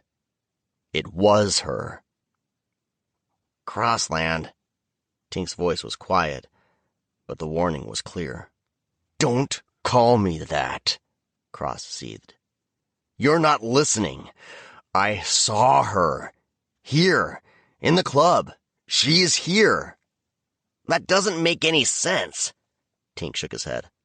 Neither did anything that happened in the last 2 years, but here we are. Cross couldn't contain himself any longer, and started pacing the room. You're sure it was her? Penn asked, as he rounded the desk and settled into his desk chair. How many times do I have to confirm this for you? I'm telling you, I saw her. Cross stopped and looked his president in the eye. More importantly, she saw me. You'll have to excuse my skepticism. For the last 2 years, we've believed this woman to be dead. And for the last 2 years, you've had sightings of her. Because of those sightings, we've searched high and low for her with no results. Penn steepled his fingers. It's been 2 years, man, and there hasn't been a single thing leading us to believe she survived that crash or the fire afterward. But this time, I'm not the only one who's seen her. Cross turned to Pug. He has no reason to be imagining my dead lover. Pug didn't even get to open his mouth before all eyes turned on him. I swear to God, if you say anything that is going to make him want to kill you, I'm not stopping him. Exasperation was clear in Tink's voice. Cross ignored them all. This isn't my eyes playing tricks on me, or my head fucking with me. I fucking saw her. Our eyes met. I saw her face light with recognition. She looked right at me. Okay. Penn held up a hand to keep the argument from continuing. You saw her, but that still doesn't mean anything. Look, I'm not trying to be harsh here, but she isn't here. She isn't by your side. She was with another man, and if she was here, then she clearly came here with him, and has the intent of going home with him. Cross's teeth clenched as his heart twisted in his chest. They were right. She'd chosen this. Chose to turn into the arms of the other man. Chose to scene in the room full of people. In front of him, with the man who had brought her. That should have been enough for him to walk away and never think of her again. But he couldn't. A nagging voice in the back of his head wouldn't let him let it go. Looking to his president, Cross laid it all out on the table. Do you at least believe she was here? The expression in Penn's eyes gave away his answer before the words left his mouth. I believe you wanted her to be here. He held up his hand when Cross opened his mouth to argue. I'm not saying it isn't possible, but there are so many variables that would have to be explained. What happened to her after the accident? Where has she been all this time? How have all of our searches come up empty-handed if she's been right under our noses all this time? There are ways to hide a person, Cross shot back. Stockholm Syndrome is a very real thing. Fine, let's say they've hidden her away all this time. Why bring her out now? Penn met Cross's eyes dead on.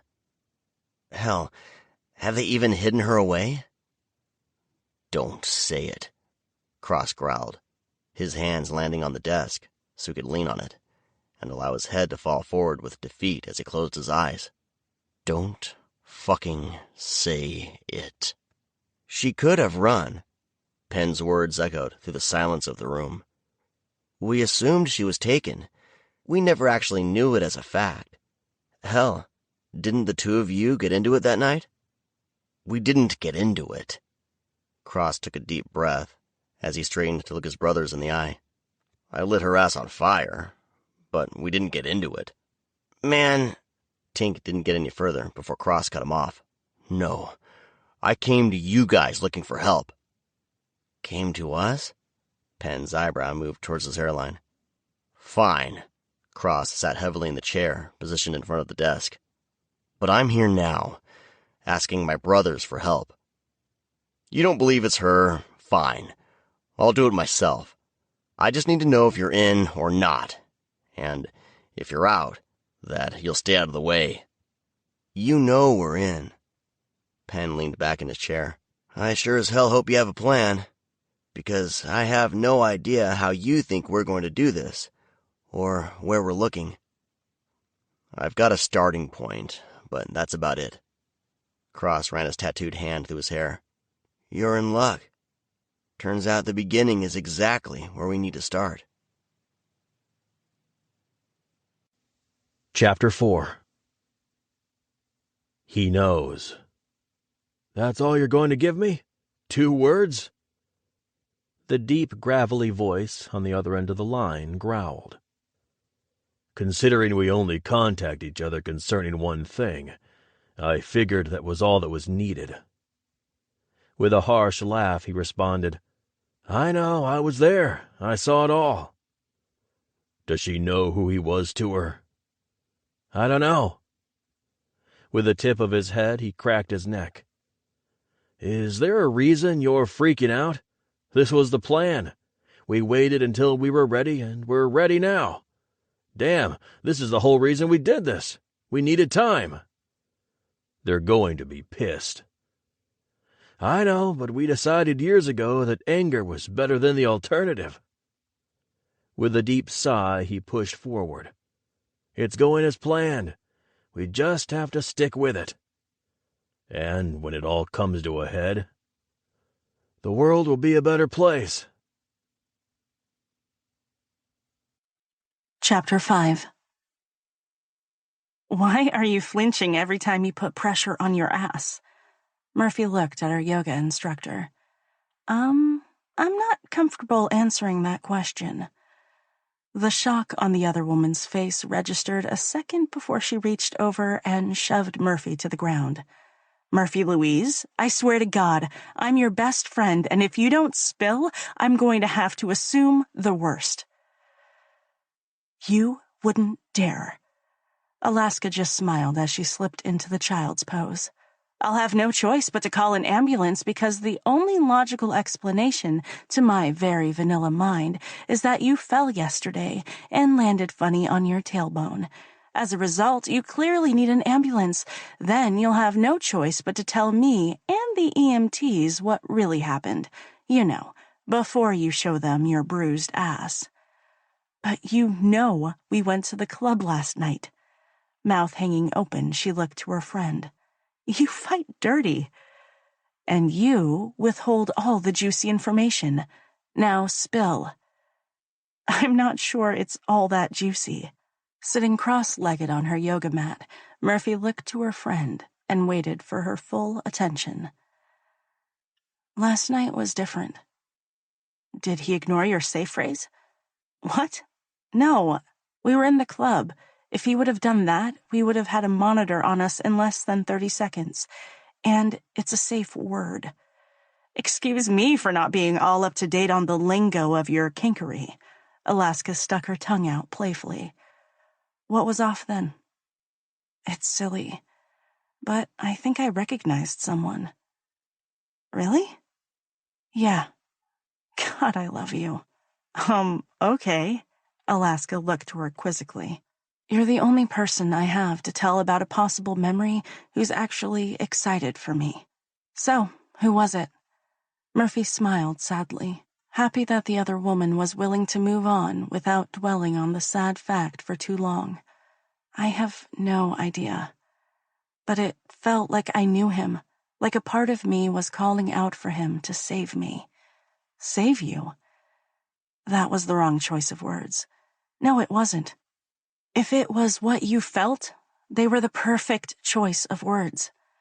Alaska didn't give her a chance to answer. Did you talk to him? No. I told Stefano, and he drugged me off to the spanking bench. He punished you for recognizing someone? No.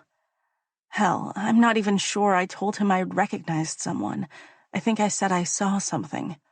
Quit making excuses for the man. He can't fucking punish you for that. A blush spread across Murphy's cheeks.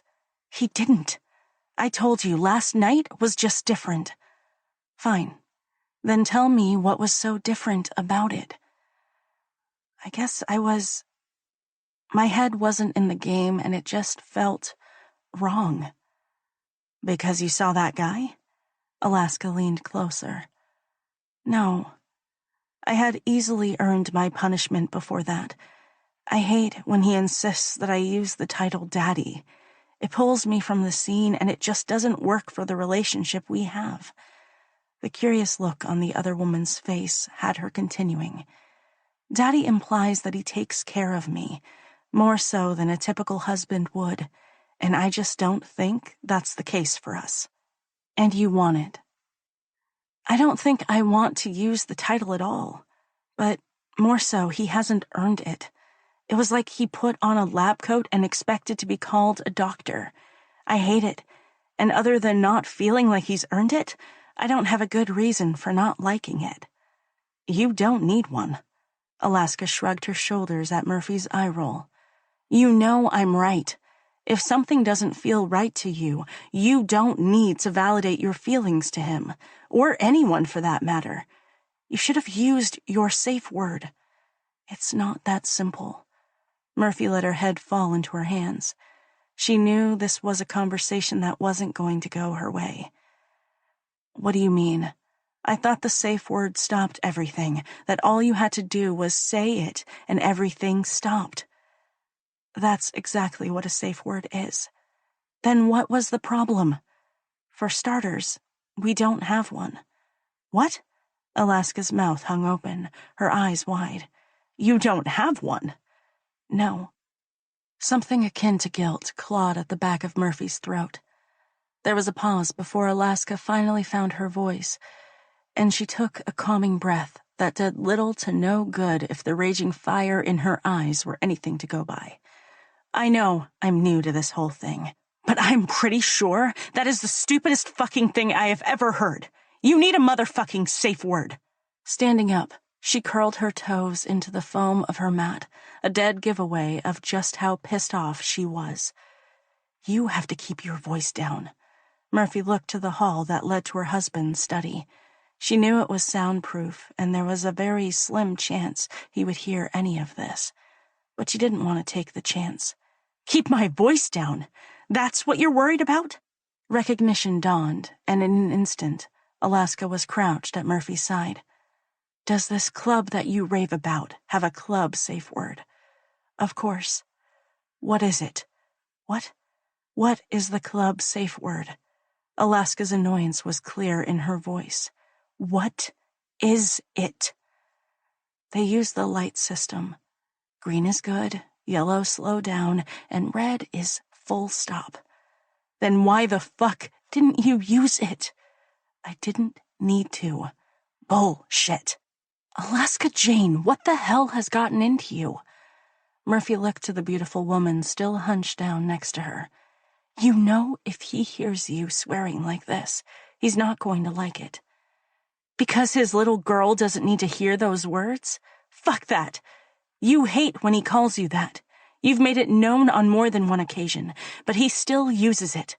Hell, he gaslights you into thinking you like it, makes you think you're being difficult, and you go back to being the meek wife he likes, until you get the courage to bring it up again, and then the cycle starts all over again.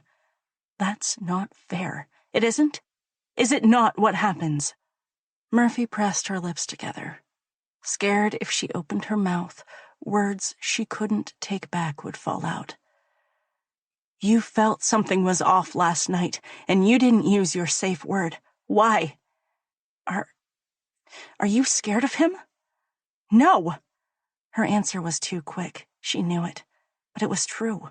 She wasn't scared of her husband. She loved him. You're lying. I'm not. You are. I can see the fear.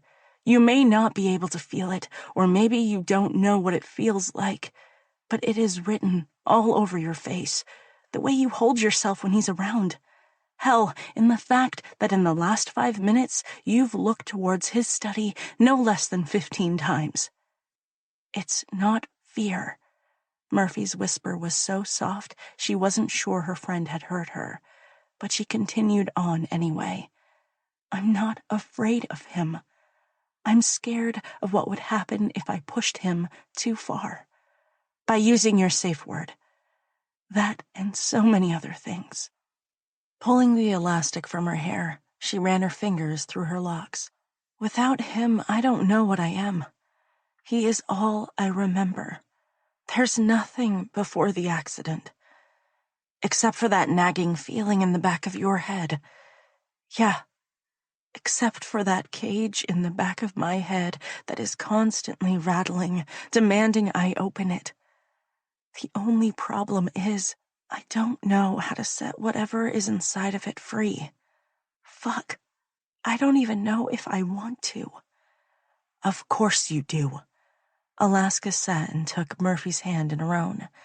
You want to remember your parents, your prom, hell, even the day you met asshole in there. Alaska. I'm sorry, but you know I'm right. But what if none of that is worth remembering? What happens if I open that cage and a horde of demons come flying out? What if it's more trouble than it's worth? I don't know who I am. Remembering could turn me into a whole different person. But that person is who you are. Those memories made you, you. Yes, you may not remember them right now, but they are still in here. Alaska tapped her chest. Even if there are monsters in that cage, they're your monsters. I don't know who I am, but the thought of finding out terrifies the shit out of me. I was wondering if I would ever hear that confession come out of your mouth. Don't be proud of me. I'm a grown-ass woman throwing a temper tantrum over what? Some shitty memories that will just tip my perfect little world on its head? Perfect little world? Yes. I'm happy here. Murphy couldn't look up from the floor. I want for nothing. Did you miss the part of the conversation where we talked about your husband gaslighting you? If you did, we can circle back around to that. That's not fair. He's doing the best he can, and I would say he's doing a damn good job of it. He calls you names you don't like. A pet name. It's not like he's calling me a slut. The thought of that had a bolt of electricity going to her core. He makes you use a title that he literally has to drag out of you. It's not gaslighting. It is. With a heavy sigh, Murphy pursed her lips and made herself count to 10. You don't understand. Then enlighten me. Is this part of your kink? No, but he didn't sign up for this. When we got married, I was normal. I called him Daddy. He called me his little girl. Then I got into an accident and nearly died. He sat next to my hospital bed for months. Months, Alaska. He was the only one. My parents stopped talking to me years ago. No friends, no siblings, no one. He was the only one there for me. Or the only one he allowed to be there. Enough. Murphy roughly pulled her hand back. That's not fair. And it's not fair for you to wake up married to a man you don't know. I don't know anyone or anything, but I do know that I love Stefano. You do? I do. Murphy ticked the list off her fingers as she went. I know I love him. I know he takes care of me. I know this is where I belong. In your home. Yes. If this is your home, then give me a tour. Alaska stood, pointedly waiting for her friend to join her. Come on. You know I can't do that. But it's your home, where you belong, no questions asked, so show me around. When Murphy just sat there, Alaska continued. Better yet, show me something you picked out, something that's here because you liked it. Murphy looked around unnecessarily. They both knew there was nothing here that was hers. Nothing she picked out and put on the shelf. No pictures adorning the walls that she'd chosen. Not even a throw pillow on the couch that she could clutch to her chest during a scary movie. It was not her house. In a much softer tone, Alaska continued. You're not living your life here, Murph. You're simply existing. I love him. Because you don't know any different. He's made sure that this is the only thing you know. And he has convinced you, by using your own brain injury, that this is all you need. He's not doing that. Murphy shook her head vigorously. He is.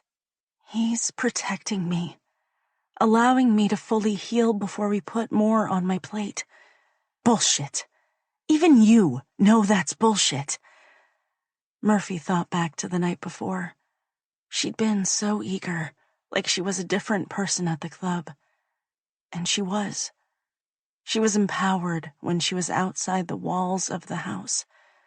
But when she stepped back into their home, that all disappeared. Gone was the woman who'd stood up for herself. In her place was the meek woman who did everything as her husband liked. That's the whole reason he takes you to the club? He said so himself, to get you out of your head and more on an even keel with him. You're wrong. I'm not, and if you would actually take the time to think about it, you would see it too. He's keeping you, holding you back from learning about your past. No, Alaska didn't acknowledge her response. Why? What is he so afraid you will find if you start digging? What is he so afraid of if you loved him before the accident? That's not fair. Really? Because I can tell you exactly what happened last night.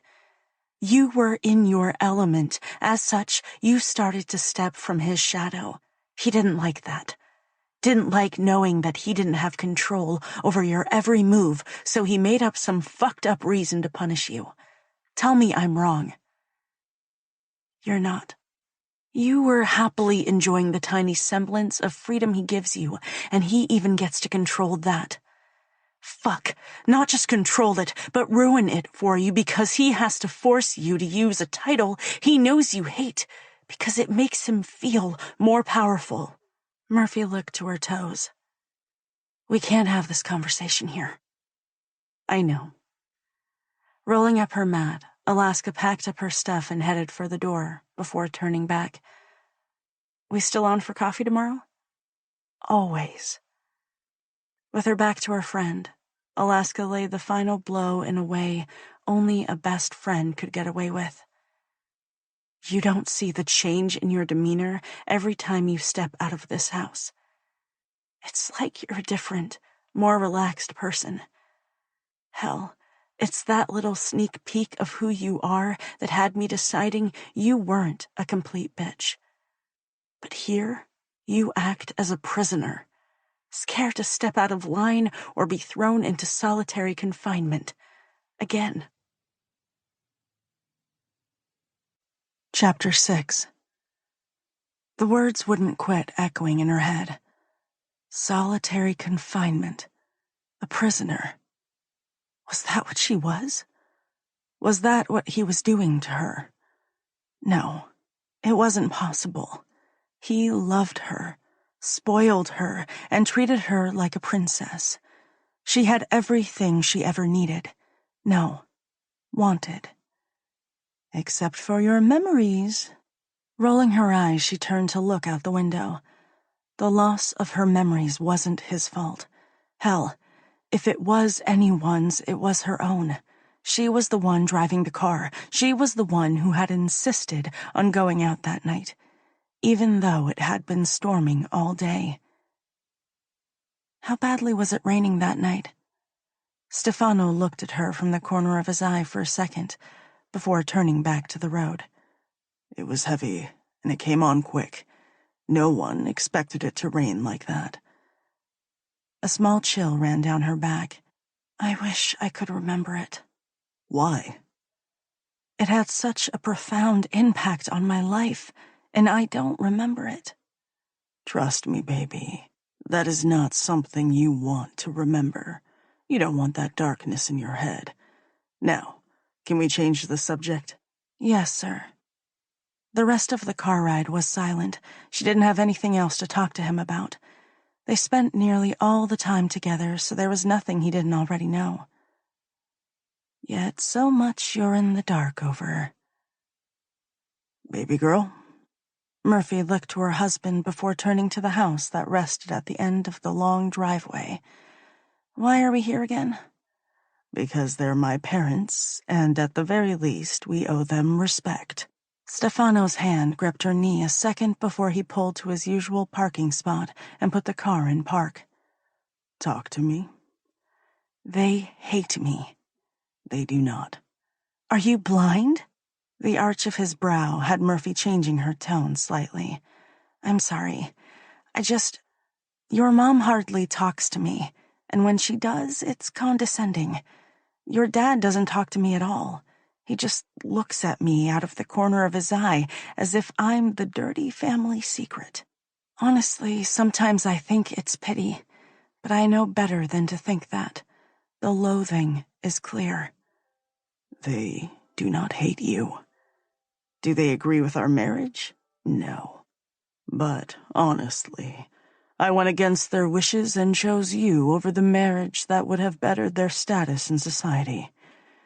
I chose to marry for love, and it is taking some time for them to be okay with that. It's been nearly 3 years. A smile curled across Stefano's face. You remembered. I remembered that you told me we've been married that long, but I don't remember the actual event. She looked down at the hand on her thigh. I don't think I will ever remember it. It's okay, baby. It will come back to you. I have no doubt. Be honest. Murphy pushed his hand from her leg and turned to her husband. It has been 2 years.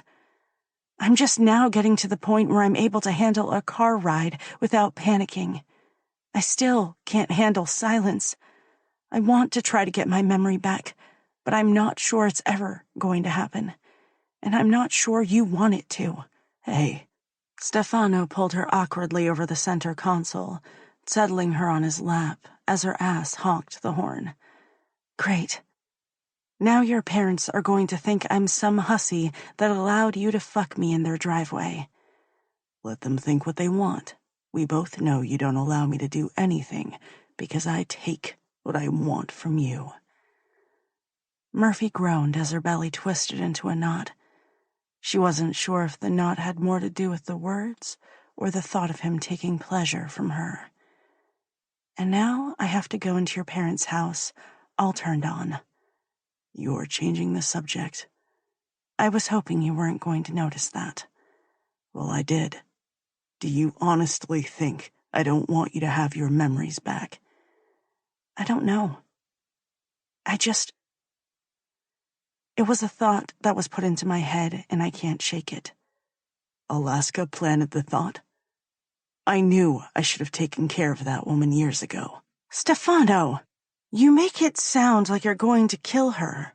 You can't talk like that. Besides, she is just worried about me. Murphy looked to her husband and saw the thinly concealed fury in his eyes. She didn't mean anything by it, Daddy. The endearment tasted bitter on her tongue, but she needed to get him calmed down before they went into the house. She just has an overactive imagination. And now that is transferred to you, and you're doubting everything we can't have. We? Baby, we are a unit. We need to stick together. I cannot and will not lose you again. I won't go through that again. I need you. And I need you.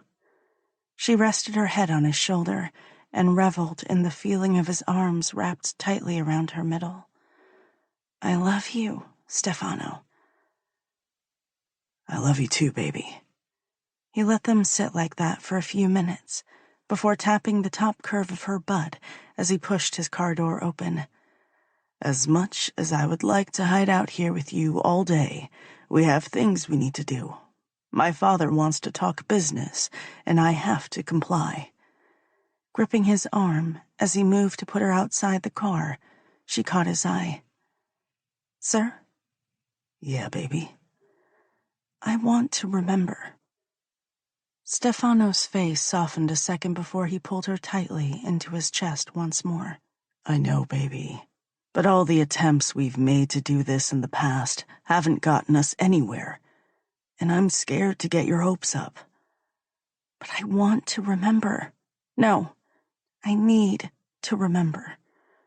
You're mine, and I will protect you at all costs. Do you understand me? He pushed her back, so she had no choice but to look into his eyes. When she nodded her understanding, he continued. I would die before I allowed anything to hurt you. I fought too hard for this to allow it to be messed up, so you'll have to forgive me for being a little apprehensive with diving right into this. It's been 2 years. You cannot protect me all the time, and you shouldn't have to protect me from myself, from my own head. Who am I? Murphy's face instantly flamed. Please don't make me. Who am I? He pinched her thigh, roughly. Daddy. That's right. And as Daddy, if I say I am going to protect you from anyone, I mean anyone. You're mine, and I intend to keep it that way. I'm not leaving you, Stefano.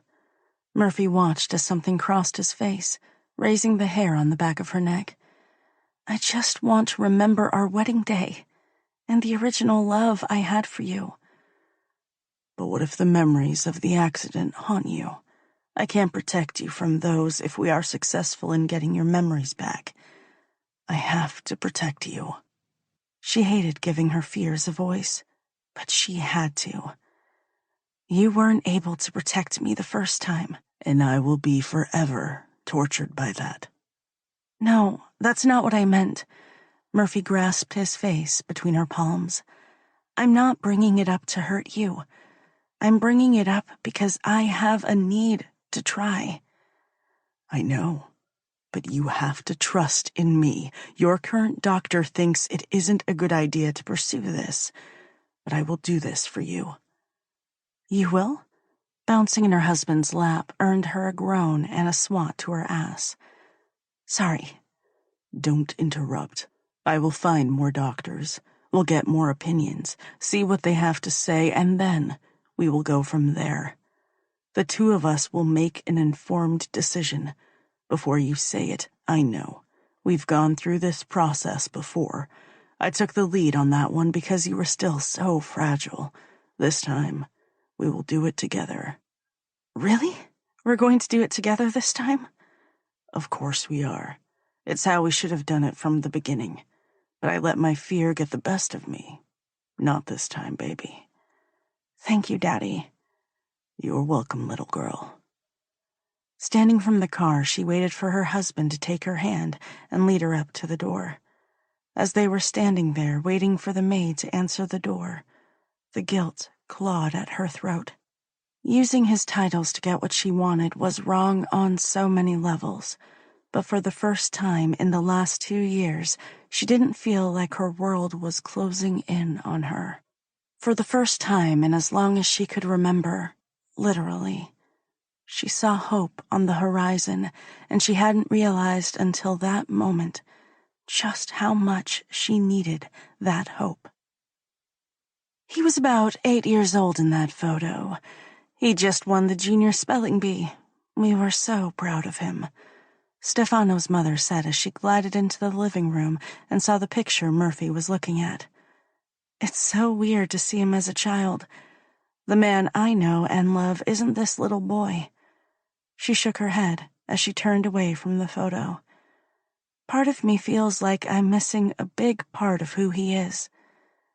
You are. Murphy looked at the older woman. What? You don't remember anything past waking up after the accident. You're missing a lot. You're missing the very things that make you who you are. How in the world could you possibly know anything about him when you don't even know yourself? What? You don't know enough to make decisions about anything. She stepped closer. You know nothing about anything, and you need to learn. Mom? Stefano's harsh tone had Murphy jumping, but his mother simply turned around to face her son. Oh, dear. I've missed you so much. Are you and your father done with business so you can spare your poor mother some time? I've missed you so. You can't push her, Mom. You know what the doctor said. Steph, that wasn't pushing, that was... She didn't get to finish before a grumble sounded from behind Stefano, and her husband stepped forward. Oh, Vince, you're out of the study. Yay! I love that we'll have extra time to spend as a family without the burden of business. Bianca? Vince's tone was low and full of warning. We've had this conversation before.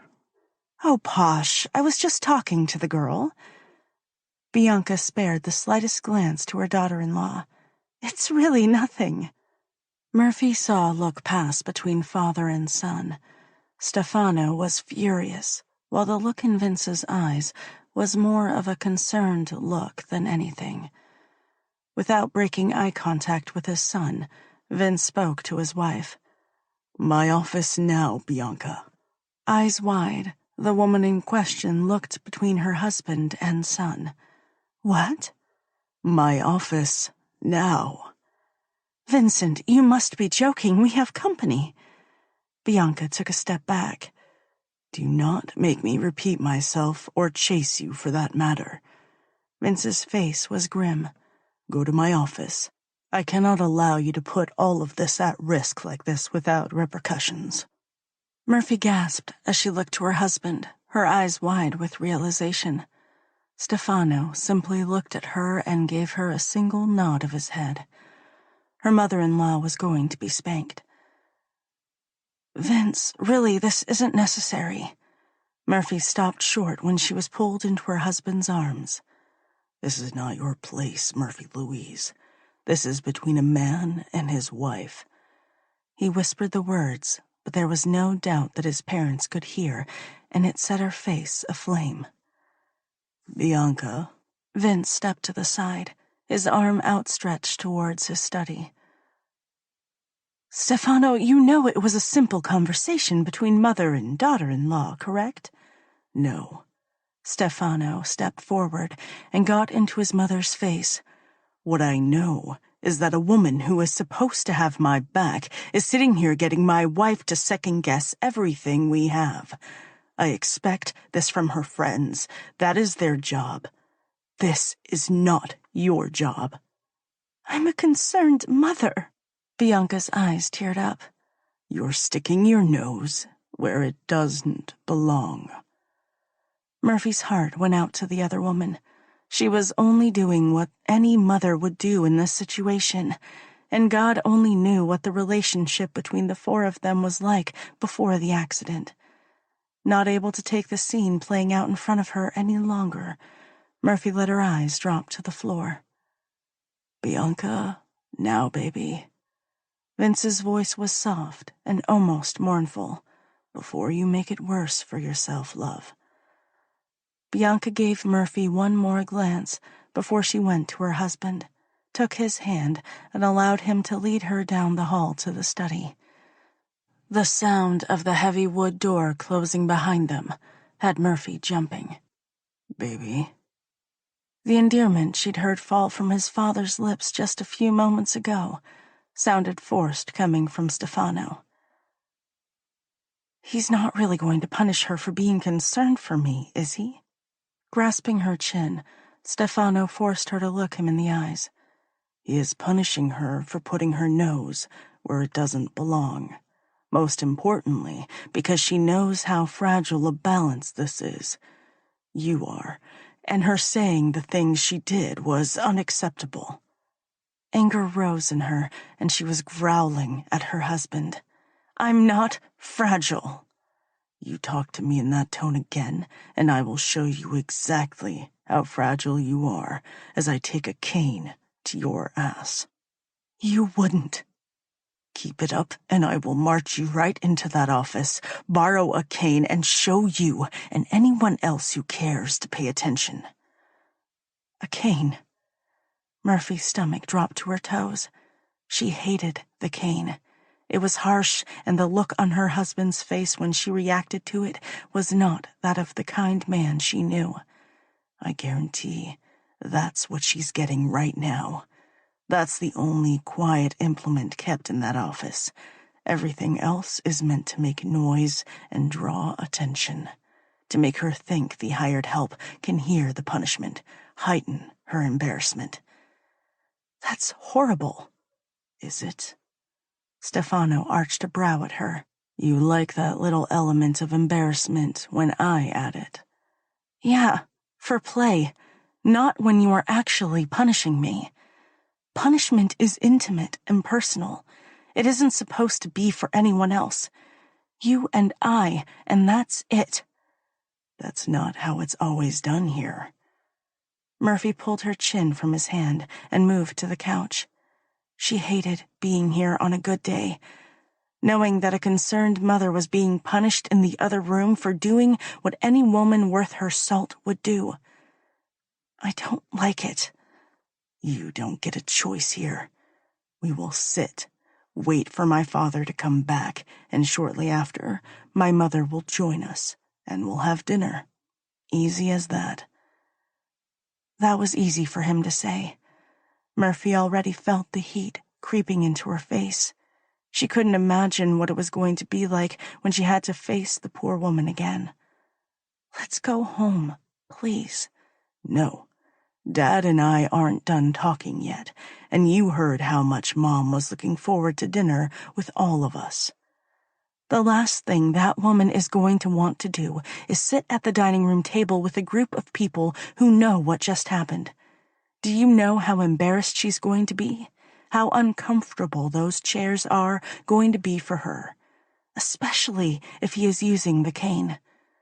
"Baby," Stefano pulled her over to straddle his lap, "you and I both know that the after effects of a punishment are just as much part of the punishment as the actual act.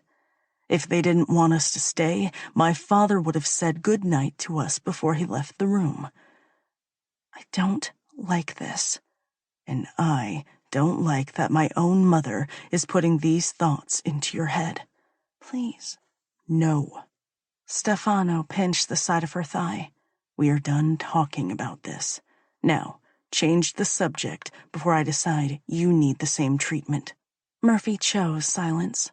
It was the only real option she had, seeing as the only thing running through her head right now was how much she hated this very moment and the words of her mother-in-law. Instead, she sat on her husband's lap and stared at his chest, hoping time would move a little faster. "Son." The deep voice had her scrambling off Stefano's lap so quickly that she landed hard on the wood floor beneath her, a squeal escaping as she landed. "I'm sorry, Murphy. I didn't mean to scare you." Reaching out a hand, Vince helped her to her feet. "And I'm also sorry that my wife was so inconsiderate earlier. It was not her place, and she will be apologizing as soon as she puts herself back together." Murphy opened her mouth, wanting to make it known that an apology was not necessary, but she was cut off by a sharp pinch to the undercurve of her ass. "You're on thin ice the way it is." Stefano glared down at her from his position, standing behind her. "I suggest you don't interfere any further with how things are done here. Do you understand me?" "Yes, sir." Murphy spit the words out as quickly as she could in fear that if she waited even a second, he was going to force her to use the dreaded title she hated. The last thing she wanted to do was be forced into using it in front of her father-in-law. "Shall we?" Vincent sounded almost annoyed. "Supper will be ready in about 45 minutes, and you know how Cook is when we force her to wait." Stefano turned her to face him. "Are you okay here on your own for a few minutes? Mother will be joining you shortly, I'm sure." "I'm fine." "We'll be back." With a kiss to her forehead, Stefano walked off, leaving his father to follow. "Listen to what she has to say." Startled, Murphy looked to her father-in-law, sure she hadn't heard him correctly. He was looking at his son's back, as if he was worried he was going to turn back to them.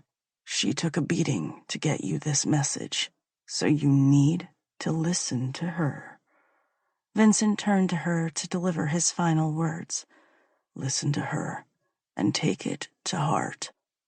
Mouth hanging open, Murphy watched Vincent catch up with his son, his hand landing on his shoulder as a bright smile split his face, like he hadn't just told her that he had beaten his wife.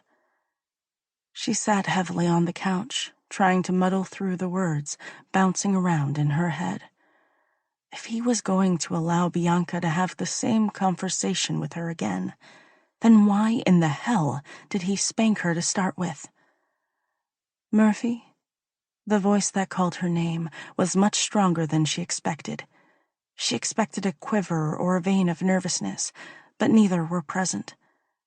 When she looked to her mother-in-law, she expected to see a broken, teary-eyed woman standing before her. Instead, Bianca stood tall and proud. Yes, there was a wetness to her eyes, but she was far from broken.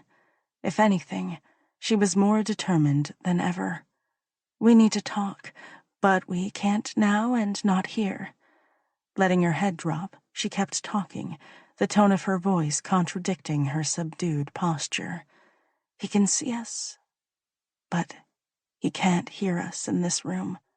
I'm sorry you're in this situation, but it was the only way. Bianca, it's fine. It really is. She rested her hand on the other woman's upper arm. You're looking out for your son as any mother would do.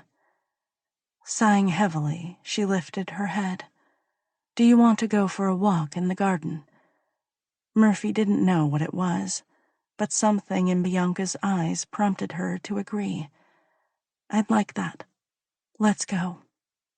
As they walked through the immaculate house, Murphy's mind wandered. This house was much like her own, spotless, hardly lived in, more like a museum than a home. If coming here had done anything for her, it at least gave her an explanation of why her husband demanded their house be so tidy. Like father, like son. But between the way her father-in-law had spoken to her earlier and the way her mother-in-law was acting, she wasn't so sure anymore. She wasn't so sure her husband followed all that closely in his father's footsteps any longer. If it had been her that was caught speaking out of turn, as Bianca had, she wouldn't have come back to the room as easily. Is your punishment over? Oh my God, I'm so sorry. That's none of my business. Ducking her head, Murphy felt her cheeks go red and prayed for the floor to open up and swallow her whole. Please forget that I asked. No, you're fine, dear. With the way Stefano treats you, I figured you would be asking. As they entered the garden, the guard standing at the walls took a step forward, and Bianca simply smiled and waved. The men stepped back, and the two of them continued deeper into the green area. Have a seat. Are you sure? If you're asking if my ass will be sore if I sit, the answer is yes, but not for the reason you think. They were settled on a bench before she spoke again. My husband, and Vince is my husband, was forced to punish me, but not for the reason you think. He was forced to punish me because his boss told him to, and at this point, we have to do as he says, because we are here to protect you. Of course, Vince is your husband. Murphy shook her head. Wait, his boss? Protecting me? Why would he punish you if he didn't believe you deserved it? I was worried all of this would be too much for you to take in at once. From her top, she pulled a neatly folded piece of paper. This is for you, but I need you to wait to look at it until you're at yoga in the morning. You're going to need some time to process all of this, and you'll not have that time if Stefano is around. You're worrying me. You need to get your memories back, Murphy, and not just for yourself. There are many people relying on you remembering your past. With a quick look around, Bianca shoved the paper between Murphy's breasts. The way that man treats you is abuse, and I cannot sit back and watch it any longer. These types of relationships require consent, and you have not given it. But I have. Have you? Then tell me, what did you think of Stefano before you married him? When were you wed? How long did you know him? That's not fair. No. What's not fair is that you were forced into this relationship, and we were helpless to stop it. This is the beginning of the end. This will put a stop to that abuse. Shocked, Murphy looked to the other woman, and for the first time, she saw a bit of youth in her face. This is too much. I know. Go home, stash the paper, and sleep. In the morning, go to Alaska. Allow her to be there for you. Now, come, we need to get back before they're done, and these men decide that a small wave off from me is not enough. Besides, Cook made lasagna for dinner, and I'm dying to eat. Just like that, the mother-in-law she had always known was back, and the bizarre conversation was over.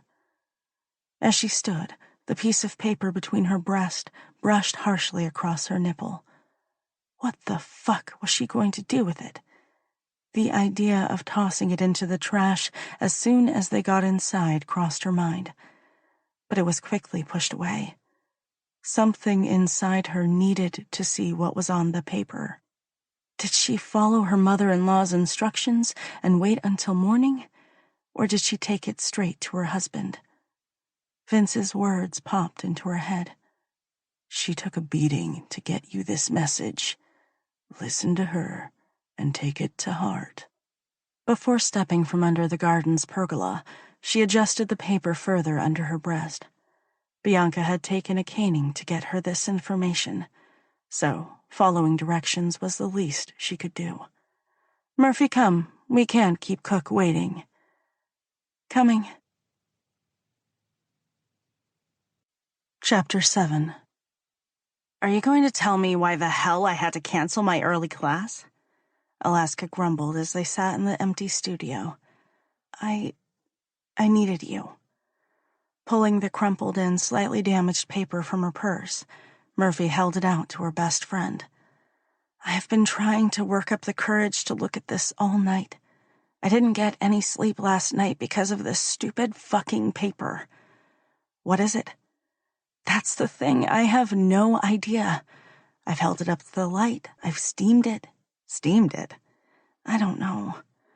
Murphy threw her hands in the air. I tried all the things I could think of to see what was inside without actually having to unfold it. So now I get to open it? Well, yeah. I would have brought it to you last night, but after smuggling it into my house in my bra, I thought it would be a little suspicious. You what? Can we play 20 questions later? I really just need to see what's on the paper. Fine, but don't think for a second that you're not going to share why you had to smuggle. I'll tell you as soon as I find out. Now, for the love of God, open the fucking paper. Exasperation clear on her face, Alaska carefully unfolded the single sheet of printer paper. After a few seconds of looking at the paper, she looked back up. I don't get it. What? I mean, he's cute and all, but I'm not sure he's smuggling his photo into your house cute. I mean, he's cute, but the scarring that licks up the side of his face. What? Pulling the paper from Alaska's hand, Murphy looked at the paper and stopped breathing. Alaska's words faded into the background as the world around Murphy all but disappeared. The only thing that existed in the world were her and this photo, and she couldn't pull her eyes away. It's from a fire. Murphy ran her fingers over the light scarring. How hadn't she noticed it before? How had she missed that huge detail in the photograph? Who is this? A fire? Alaska shook her head, the confusion clear. You're the one who brought it, remember? How am I supposed to know who this is? Wait, Murphy, are you okay? You look like you've seen a ghost. Who did you say gave you this photo? Murphy? I need a computer, now. Nodding her head, Alaska went to her bag and pulled out her laptop before sitting on the floor and opening it up. What are we doing? I don't know. Murphy sat hard, clutching the photo to her chest. I don't even know where to start. Start at the beginning. That's the thing. I don't know my beginning. But I think it is time I change that. Wait, what is happening? I know this man. I mean, I know his face. I see it every time I have a nightmare. This is the face you see when you wake up screaming? Yeah, except the face I see isn't scarred. What else do you remember about this dream? I'm not so sure it's a dream anymore. It's a memory. Alaska gave the words Murphy was afraid to say out loud a voice. If that's the case, then I think I left this man to die. What? I don't know. I just remember parts of the dream, but I distinctly remember walking away from him. Then we will start there, the day of the crash. Alaska looked up at her friend expectantly. I don't know that. You never asked? I don't know. It wasn't one of the things I thought I needed to know since I woke up. You didn't think, hey, maybe I should look up my accident? No. I mean, I thought about it a few times, but my doctor always discouraged getting my memories back. Until a few weeks ago, I was content with that. Pulling the paper from her chest, Murphy examined the photo a little more. Shit. Holding out the photo, Murphy tapped on the bottom left corner. Written in perfect script was a date. Okay, we start there. Wait. Murphy knew she was starting to panic, but there was little she could do about it. What are we doing? Something that should have been done years ago. No, really, what if this leads me down a rabbit hole? So what if it does? Alaska grabbed her hand and pulled her to sit beside her. What if this leads you down a rabbit hole? You may learn about your past, learn of the people who loved you before the accident. Yeah, there are going to be some memories that you don't like, but we all have those. Hell, you still have them now. The only difference is that you can't conjure them to the forefront of your memory. You have all these things in your head, you just don't know how to access them. This is the beginning of giving you that ability. Her choice of words had Murphy thinking back to Bianca's words last night. This is the beginning of the end. With a nod of her head, she watched as Alaska typed the date into the search engine. Are you ready? Yeah, I need to know. The clicking of the enter key echoed through the empty room and sent Murphy into a panic. I take it back. I don't want to know. Okay, you don't have to know. Shutting the computer, Alaska moved to stand up. Wait, what are you doing? I'm putting the computer away. You're not ready, so I'm not going to force you. Tears pricked the back of Murphy's eyes. You're not going to force me? Never. Do I think you need to do this? Absolutely. But I know it needs to be done on your own time. I would never force this on you. Are you going to research it as soon as I'm gone? 100%. Just because I won't force you to know doesn't mean I can hold my curiosity at bay. Why can't I be strong like you? You're kidding me, right? Alaska questioned. I never want to hear you say you're not strong again. You're one of the strongest people I know. Fuck. I've watched you fight your way back from the brink of death only to be shoved into a box that everyone but you know you don't belong in. But you've thrived in that box. You've grown into a person I'm proud to call my friend, despite all the things that have been thrown at you. You're so fucking strong that you are about to break the chains that have been holding you back for years, and you're going to do it with confidence. I'm scared. Murphy relaxed a little with the confession. Of course you are. You're breaking out of the box Stefano has put you in. Stepping from his shadow, and unfortunately, that's the only thing you've known for a long time. Everyone is afraid of being their own person, but you are facing the fear head on. I can't do this on my own. If you think for a second that I'm not going to be here every step of the way, you're fucking nuts. Promise? On my life. Holding out her pinky finger, Alaska reached across the space separating the two of them. This feels like a pinky promise kind of moment to me. Her smile as big as possible, Murphy leaned in and twisted her finger around the other woman's. It is definitely a pinky promise moment. Now, you tell me when you are ready to do this. Until then, we wait. I think I need you to do this for me. Then you can just bring me all the information. No. No. No. Alaska shook her head for emphasis. I won't do that. But that's what I need, Murphy pleaded. It's not. We both know I'm not your husband's biggest fan, and I cannot let that influence what you see. If I do this on my own, I'm going to let my bias lead my search, and I won't do that to you. So, we will wait. I love you. I am pretty awesome. Oh my God, Murphy rolled her eyes. You took a sweet moment and turned it weird. It's my superpower. With a shrug, she moved to stand up. Wait. I'm worried that if we don't do this now, I'll chicken out. You honestly think I'm going to let you chicken out? Isn't that what you're doing now? Are you chickening out? Alaska's face was blank of any judgment, and it only served to make Murphy feel worse. I don't know. I'm scared. Of course you are. There is a small chance that this will change your life at least a little.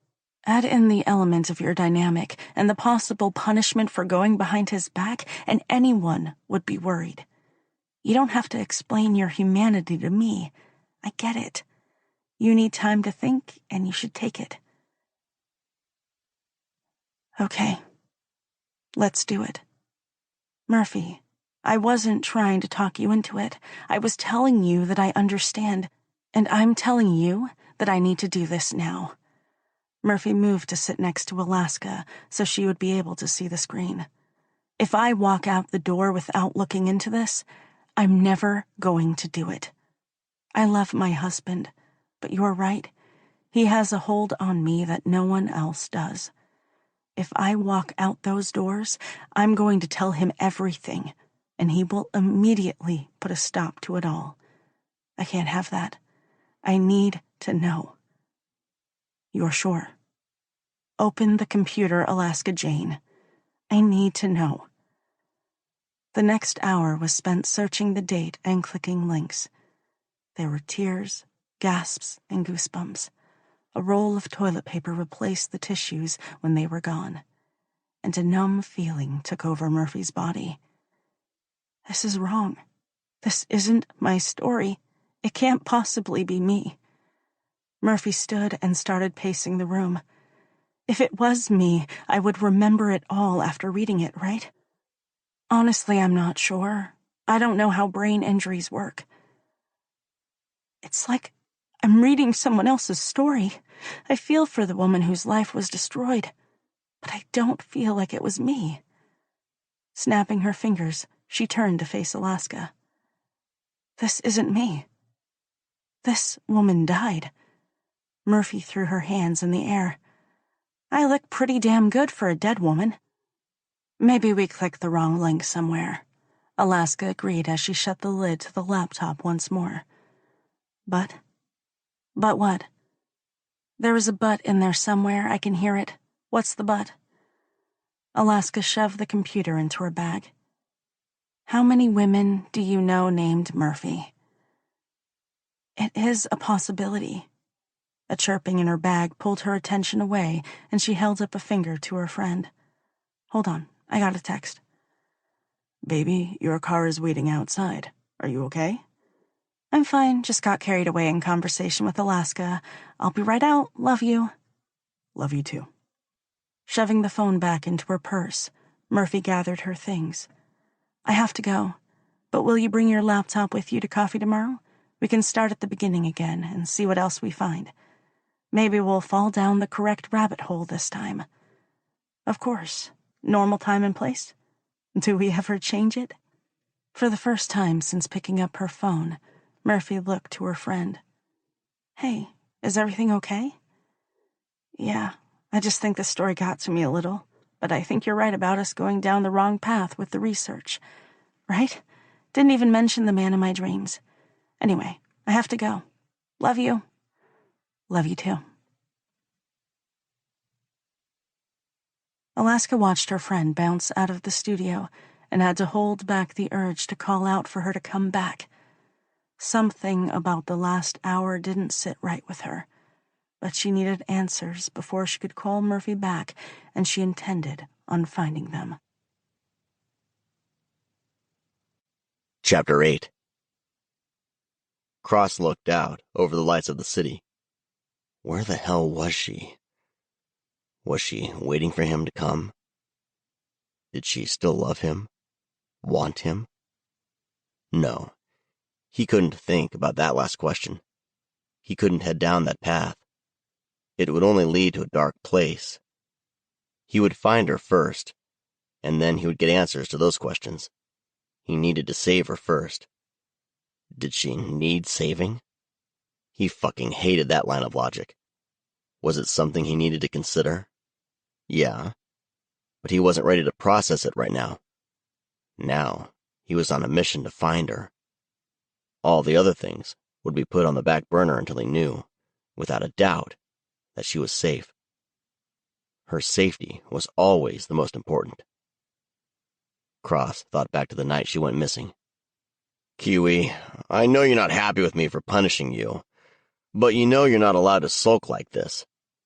He pushed the door to the bedroom open, expecting to find her sitting on their bed or standing before the full-length mirror examining his marks. But she wasn't there. A quick glance at the bathroom had his heart stopping in his chest. The window was broken, glass shattered all over the floor, with some blood smeared across the floor. Pushing the panic back, he allowed his training to take over. With the amount of glass on the floor, the window was broken from the outside. There was a good chance that the blood was from the person who had broken the window, and not his girl. Neither of those facts made him feel any better, but they did manage to get him moving. With heavy footfalls, he moved down the hall as he pulled his phone from his pocket. I swear to God, you know I'm balls deep in that cute blonde. Someone better be fucking dead, Tink swore from the other end of the line. Someone broke into my house, and Kiwi is gone. He heard a soft protest from the other end of the line, but he didn't pay it any mind. I don't know how long she's been gone, so I need everyone activated. What do you mean you don't know how long she's been gone? It's been 30 minutes tops.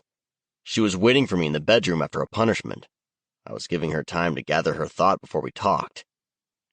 Does she have her cuff? Damn well should.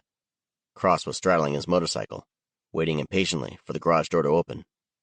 Good. Get to the clubhouse. I'll get Penn on activating the tracker. He spun the cuff that wrapped around his wrist. They'd found it on the side of the road, 45 minutes after he'd discovered her missing. Finding that cuff had broken him in a bad way. He'd kicked over his bike and taken a swing at one of his brothers. He'd been ready to give up, but his brothers had kept him going, right up until they pulled up to the fire. We found her. Pug burst into the room, with a paper clutched in his hand. We fucking found her. Cross was across the room, and pulling the paper from his friend's hand in a matter of seconds, and as soon as he saw the photo, he stopped breathing. Kiwi. We're working on getting the license plate cleared up a little more, so we can use that to track her. But we have a fucking photo. He would never admit it, but up until that point, Cross had been a little worried that his head had conjured up the whole thing, and as a result, he had sent the whole MC on a wild goose chase. The photo itself wasn't really anything special. A bit grainy, seeing as the city didn't use the top-of-the-line surveillance cameras, but it was her. There she was, clear as day, sitting in the front seat of the town car. How many of these are registered in the city? Too many. We have to have more information to narrow it down, or it will take forever to search through all the possibilities. Crossland. Looking up, Cross came face to face with the club president. Penn, we need to talk. All it took were those 4 words for the bottom to fall out of his high. Something was wrong, and whatever it was going to be devastating. Chapter 9. Stefano! Murphy rushed to her husband as he came in the door. I was starting to get worried. She breathed in his scent and felt something tighten in her chest as she relaxed into him. I'm sorry, baby. I had to get some stuff finished up with a few of the guys before I could come home. He placed a kiss on the top of her head before he moved her back and took off his coat. Did you save me some food? Is that a trick question? He smiled down at her. You remembered the rule. Of course I did. I'd never eat without you, without permission from you first. You're my number one concern, sir. Good girl. Get the table set. I'm going to go get cleaned up. With a kiss to his cheek, she bounced off to the kitchen. She wasn't sure why she was in such a good mood, but she had been all day. It was like a burden had been lifted off her shoulders, and she was content to be herself again.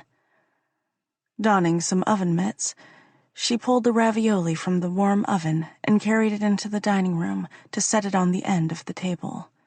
She'd already set the table and had the wine open and ready, so she poured them each a glass and went upstairs to wait for her husband.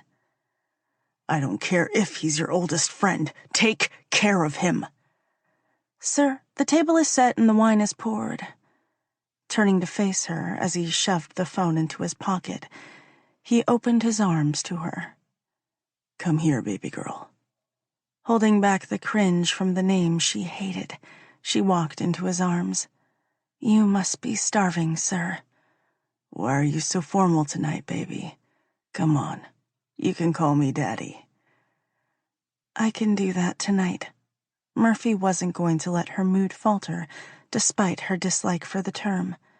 She was flying, and she was going to ride her high as long as it lasted. What kind of wine did you pick for us? A nice Pinot Noir. Patting her ass, Stefano took her and led her to the dining room, humming the whole time. This looks amazing. I think it's time we consider offering this cook a full-time position. Oh, honey, I think that is a wonderful idea. He's a perfect fit for us. Smiling, he pulled out his seat without releasing her hand and sat himself. Daddy? Murphy tugged on her hand, her stomach growling as the smell of food wafted to her nose. Oh, I'm not letting you go. Chuckling at her squeal, he pulled her between his knees and undid the zip of her skirt. Stefano! A sharp pinch to the underside of her ass had her fixing her statement. Daddy, what are you doing? Taking off your skirt, of course. But supper. We're going to eat, but you'll do it without your skirt, because I want to have full access to you.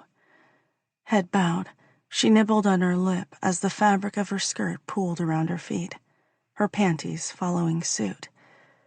She knew what this meant, and she was wet with excitement at the mere thought of it. It's been a while since we've played like this, Daddy. I know. Turning her sore back was to his chest, he sat her on his lap, opening his knees, so she had no choice but to do the same, exposing her sex. God, it felt so fucking good. The cool air of the room wafting across the damp flesh, knowing that she was soon going to get the attention she so craved. If you're not going to pay enough attention to see that I'm trying to feed you, I'm going to be given no choice but to make sure I have your attention.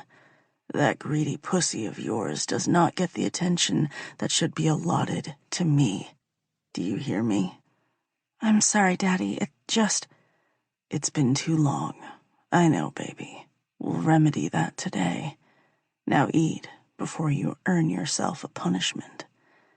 Even the threat of a punishment had her core clenching, but she did as she was told and accepted the bite of ravioli. Are you going to make that noise with every bite? Possibly. Growling, he took a bite for himself as he eyed her. Slowly, she allowed her hand to move from his knee. Daddy, I'm not that hungry anymore. If you touch what's mine, I swear I will edge you until you're crying to come. But what about dessert? I mean, you could have that first. Murphy batted her eyelashes as she wiggled in his lap. Fucking minx. In an instant, he scooped her into his arms, stood from the chair, and had her on all fours on the table. Look at that. My girl with her ass in the air like a little slut, waiting for whatever I'm going to give her. Take off your blouse. Show me your tits. In fact, present them to me. Murphy both loved and hated that her core had clenched when he'd called her a slut. What normal person liked that? Shaking the thought away, she went to her knees, undid her shirt, and let it fall from her shoulders. She made quick work of her bra and held up her breasts for her husband. Such a pretty sight. But I think you need a little sparkle. Clamps, sir? Her nipple was harshly twisted, forcing her mouth to fall open as a cry of pain fell from her lips. I'm sorry, Daddy. Do not mess up again. Stefano released her peaked bud and walked over to the buffet and opened the drawer that she knew was filled with an assortment of toys. He held up the clover clamp as he walked back to her. I was going to go for a simple tweezer clamp, but seeing as you can't follow a simple instruction, I think something a little harsher will keep your head in the game. Murphy fought to stay still as he tweaked and played with her nipples in order to get them perfectly butted for the toy he held. It was far from an easy feat. After 2 years, he knew all too well how sensitive her breasts were and was using it to his advantage. The bite of the first clamp had her sucking air in through her teeth, but she was a bit more prepared for the second one. What she wasn't prepared for was the extra weight he put on the chain that linked the two. Daddy! Looks to me like they're working already. Now, back to your hands and knees, ass in the air. You taunted me with this dessert, so I'm damn well going to enjoy it. She did as she was told, and watched her husband move to stand behind her again, grabbing a plug as he went. Now, let's see if you're wet enough to provide lubricant for your pretty plug, shall we? The silicone phallus was unceremoniously pushed into her core, forcing her forward the slightest bit, and a moan sounded from deep within her chest. It felt too fucking good for her to keep quiet. I love hearing those sounds from you. Let's see if I can get some more. Stefano started pumping the plug inside of her, taking it out every so often to twirl it around her clit. You are to stay still. Yes, Daddy. This continued for a few more minutes. She held her breath to hold the orgasm at bay, him only slowing when he knew it would be impossible for her to follow the rules. After all, this was about play, not punishment. Finally, he pulled the toy from her core and held it in front of her face. Do you think it's wet enough, baby? Murphy fought to align the words in her head. Do you think it's ready for my ass, sir? I think it needs some help from your mouth. Open. As soon as her lips were parted, he pushed the tip in. Do you taste that? The essence of you? How sweet and tangy you are. There was no way she was going to be able to answer him, so she didn't try. Instead, she focused on licking her juices from the plug, hating that she loved this so much. She tasted herself on him before, but it was different without the underlying taste of him. It was all her, and she kind of loved it.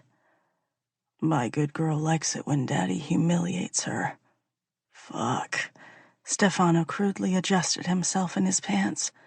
I will have to keep that in mind for the next time we go to the club, because my baby is a dirty slut. When he pulled the plug from her mouth, he examined it closely. Let's hope this is enough to help ease the passage into your ass. Murphy's cheeks clenched as he disappeared behind her. Yes, they'd done this before, but the taboo of it all never really seemed to go away. His hand landed harshly on her ass. You know better than to try to keep me out, girl. Keep this ass relaxed. Do you hear me? Yes, Daddy. Stefano didn't waste any time, because as soon as she quit talking, she felt his wet finger at her puckered hole. Thank me for helping you by giving you this little bit of extra moisture. Thank you, Daddy. With a grunt, he removed his finger and replaced it with the blunt end of the plug. Push down. She didn't need the instruction. She knew the drill, but she did as she was told, fighting to hold herself still as he fucked her ass with the phallus. Murphy held her breath. You must breathe. I'm sorry, it just feels so good. Are you close? I'm so close, sir. Murphy took a chance and looked over her shoulder. Please. Beg me. Tell me what you want me to do to my fucking slut, and maybe I will oblige. I want you to fuck me. Please, with anything. Your cock, the plug, your fingers, I don't care. Please, just fuck me and allow me to show you how good you make me feel. Please. You haven't earned my cock yet. I know. She let her head fall forward in a small show of acknowledgement. But I do love to watch you shatter. Stefano started moving the plug faster and harder in and out of her asshole, stretching just shy of too far with the wider parts of the plug. You have 30 seconds to come starting now. If I were you, I would get those fingers to work on that clit of yours, because if you deprive me the joy of watching you come, I will punish you harshly. Murphy moved her hand to her sex, gathered some of her juices, and started the manipulation of her clit. She circled it, flicked it, and ground her hips into his hand. The last one earned her the swat to her ass that threw her over the edge and had her scream echoing off the wall. Panting, she felt his lips at her ear. You like knowing that I'm watching you, don't you? Yes. Good girl. With those two words, Stefano pushed the plug into the hilt, sending a shudder down her spine, and patted the wide flange. Daddy? Not yet. Now we eat. Still riding the aftershocks of her orgasm, Murphy let him help her from the table and settle her on his lap once more, each movement reminding her of the weighted clamps on her breast and causing her pussy to clench, which in turn reminded her of the plug in her ass. It was going to be a long meal. Stefano held a fork full of food up to her mouth. How was your day? It was good. Got the groceries ordered, approved the wine for the benefit auction next month, hung out with Alaska. How was yours? It's ending with my beautiful wife in my lap. I really can't complain. I did land that deal I've been working on for the last few months, so we'll be going to dinner tomorrow night to celebrate. Oh, that steakhouse you love? Of course. I'm not going to keep you from having that cheesecake you love so much. He fed her another bite and quickly released one of the clamps torturing her breasts. Ha! Stefano grabbed hold of her wrist as she moved to soothe the offended bud. You know better than to touch. If I want it soothed, I'll do so myself. Yes, sir. She waited for him to move to the other, but he made no such motion, so she relaxed a bit more. With the closing of this deal, will you be home a bit more? That's the hope. There are a few loose ends that need to be tied in their nice, neat little bows, but that shouldn't take long. With a fork full of food, he moved to her breast and removed the clamp, allowing the blood to rush back in. Fuck! Such a pretty mouth saying such naughty words.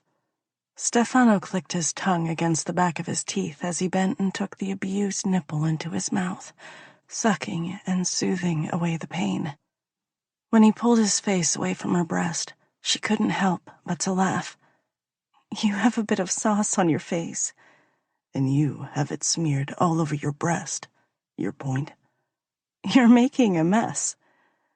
Stefano smiled evilly as he whipped at his face and fed her the piece still on the fork.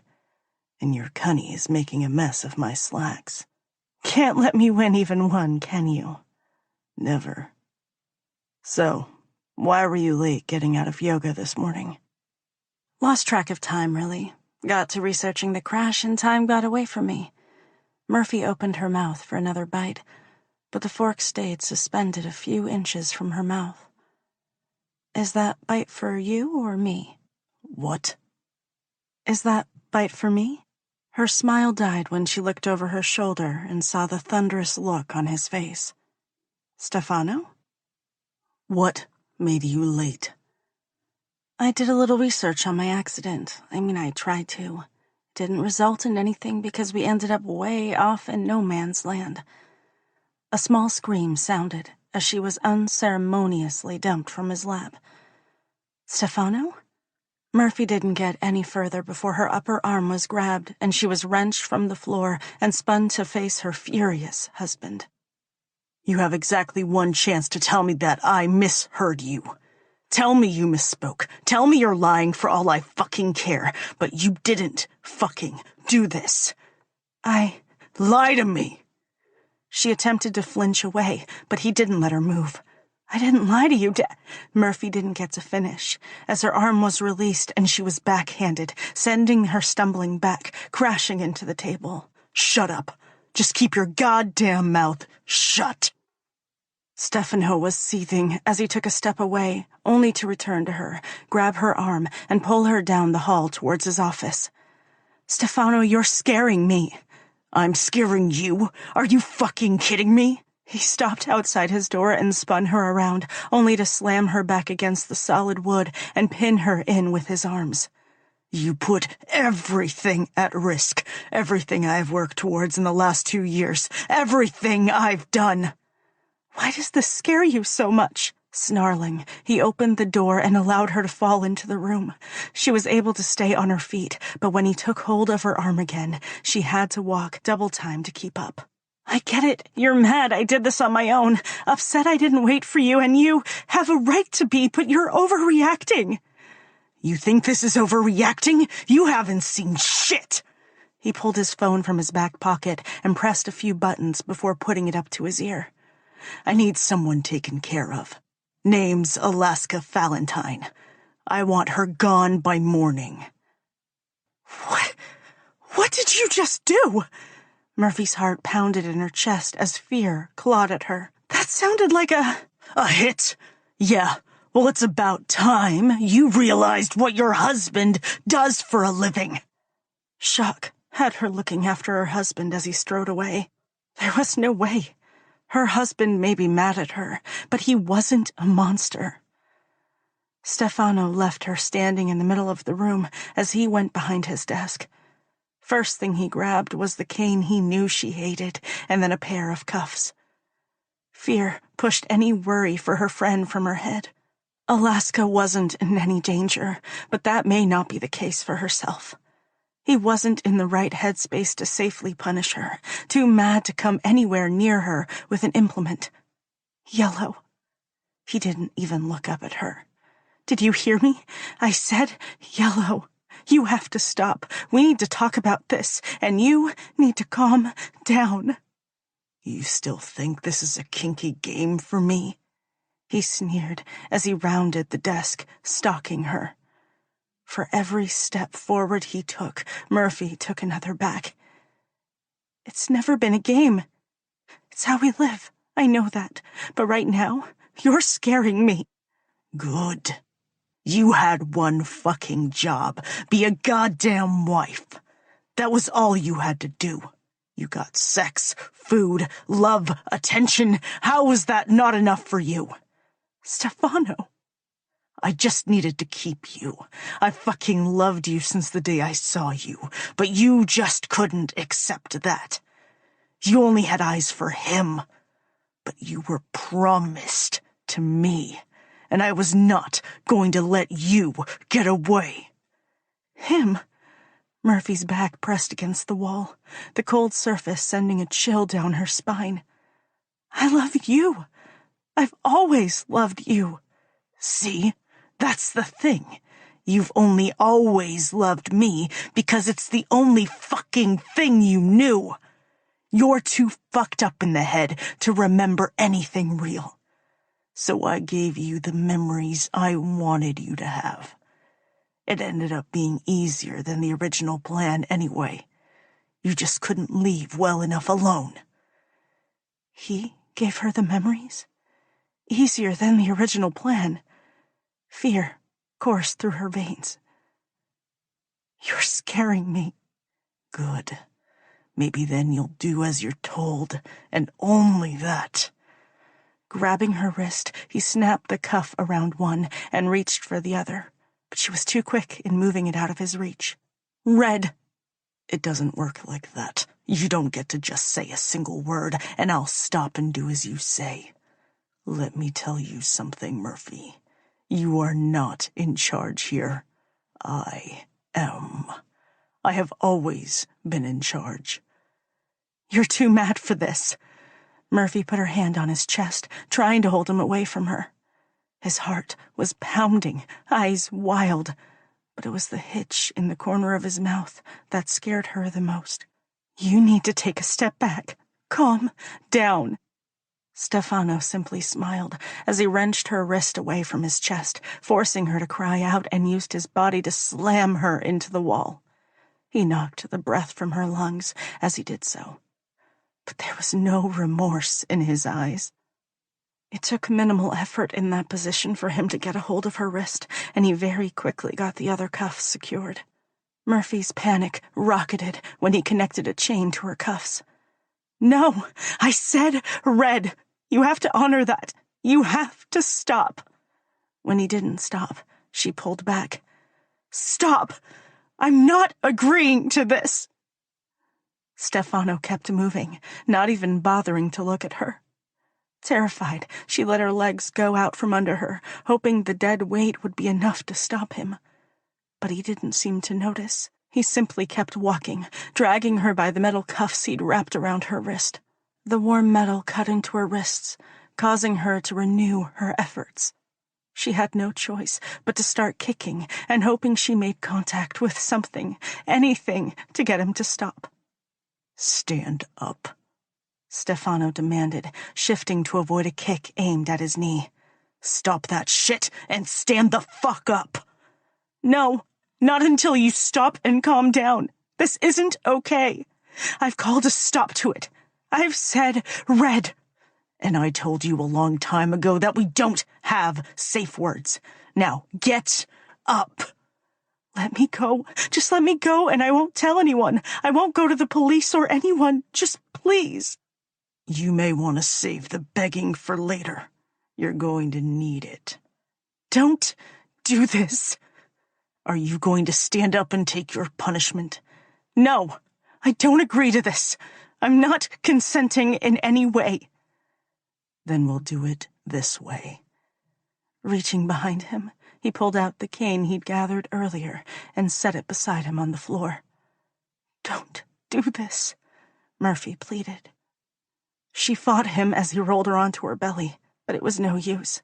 He was stronger than her, and it didn't seem anything she did fazed him. But she wasn't giving up. Once on her belly, she kicked out, managing to smash his fingers between her knee and the hardwood floor. "Son of a bitch!" Angry and in pain, he let go of her and gave her the opportunity she needed. She got to all fours and then struggled to her feet. She didn't get one foot in front of the other before her ankle was grabbed and she fell to the ground, her face connecting with the floor. The pool of blood beneath her was almost instant, and she felt the somehow familiar pain of a broken nose. But she didn't have time to dwell on it as he pulled her back to him. "Stefano, please!" He didn't pay her any mind, simply moved her back to where she was. She got to her knees, but her ankle was caught, and she was dragged back to her manic husband. Tears filled her eyes as he pinned her to the ground with her arms above her head. "You don't get to put everything I've worked so hard for at risk like this. I fucking earned you, and I will be damned if you are going to bring it all down around us." "I'm not. I promise." Murphy relaxed under his hold, hoping against hope that he would see it as submission and allow her up. I'm going to make sure of that. In a few seconds flat, Stefano had her flip to her belly, but this time he sat on her lower back and she was trapped. Hoping he would see reason within her submission was her downfall. The first stroke of the cane was harsh and had her screaming out in pain. Her struggles to get up renewed, but did little good as the second, third, and fourth strike fell. Please stop! A strike caught the curve of her calf and felt like a hot knife sliced through her. The warm trickle of blood confirmed her fears. He'd broken her skin. Renewing her efforts, she bucked her hips and got Stefano to move the slightest bit. But she was no match for his weight. I'm clearly not getting through to you this way. Her screams echoed around them, but they did nothing to stop the assault. And that was exactly what it was. This was an assault on her person by a man she had thought loved her. Get up. When she didn't move after he climbed off her, the cane crashed down on her in rapid succession. Each of the hits leaving a burning line of fire up and down her right side as he hit her from the middle of her back down to the fullest part of her ass. By the time he stopped hitting her, she was lightheaded and panting to catch her breath. I said, get up! She tried, got her knees under her, and was working on standing when the next round of hits came. This time, they were direct hits to her back as she was bent over. Screaming, she fell to her belly once more and let it happen. It was the only choice she really had. Her only hope was that he would stop before he killed her. When she felt the cane move to crisscross her ass, she did the only thing she could. She gave up. Curling into a ball, she hoped it would be over soon, as the pain had all melded into one. Besides the occasional strike that pulled a scream from her, she was resigned to being silent. It was the one thing she could control. He wasn't going to stop until he was ready. And she was not going to give him any more pleasure in her pain than she already had. Chapter 10. Cross's world was spinning, his head full of a million different questions. I'm sorry. You're going to have to run that by me again.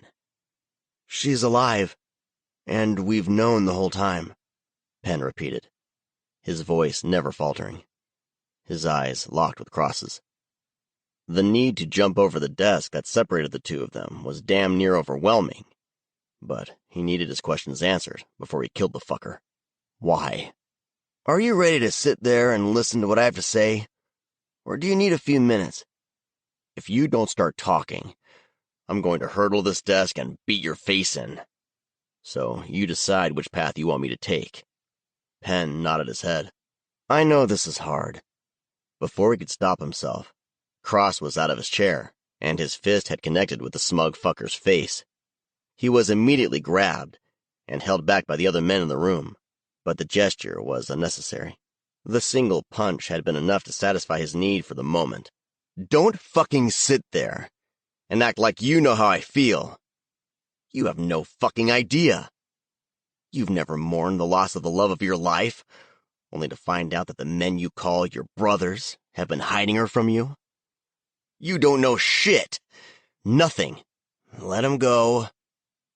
Softly fingering the side of his face, Penn winced and watched as Cross shook off the men holding him.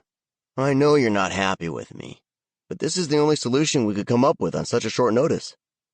We didn't have all the information we needed, and we knew she would be safe.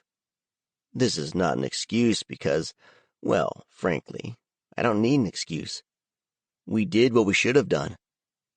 Then what the fuck are you doing? Because it sure as hell sounds like an excuse. I'm explaining the thought process I had when I decided to put your fiancé in the hands of a fucking mafia boss. You mean when you put her very life in danger and ended mine? Oh, then kept me in the dark for 2 fucking years? Pretending to search for her when I thought I'd spotted her? Cross stopped talking abruptly.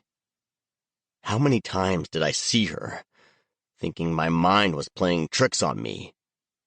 And it was actually her. In the beginning, none.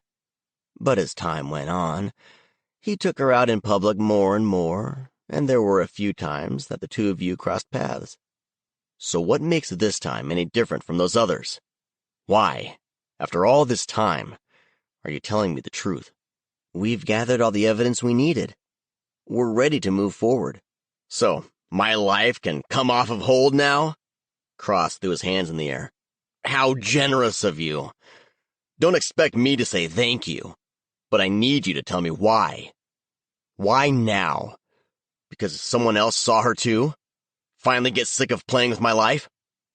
We were finally able to buy one of the women he's been selling, and she's willing to help us put him away, or at the very least, get him out of a position of power. Shock silenced Cross for a few seconds. That was not the response he was expecting, but soon the shock drained from his body, as did any strength he had left to hold himself up. With a long sigh, he collapsed into his chair. You left the woman I was supposed to marry in the hands of a human trafficker? She was in no danger. That fucking monster loved her.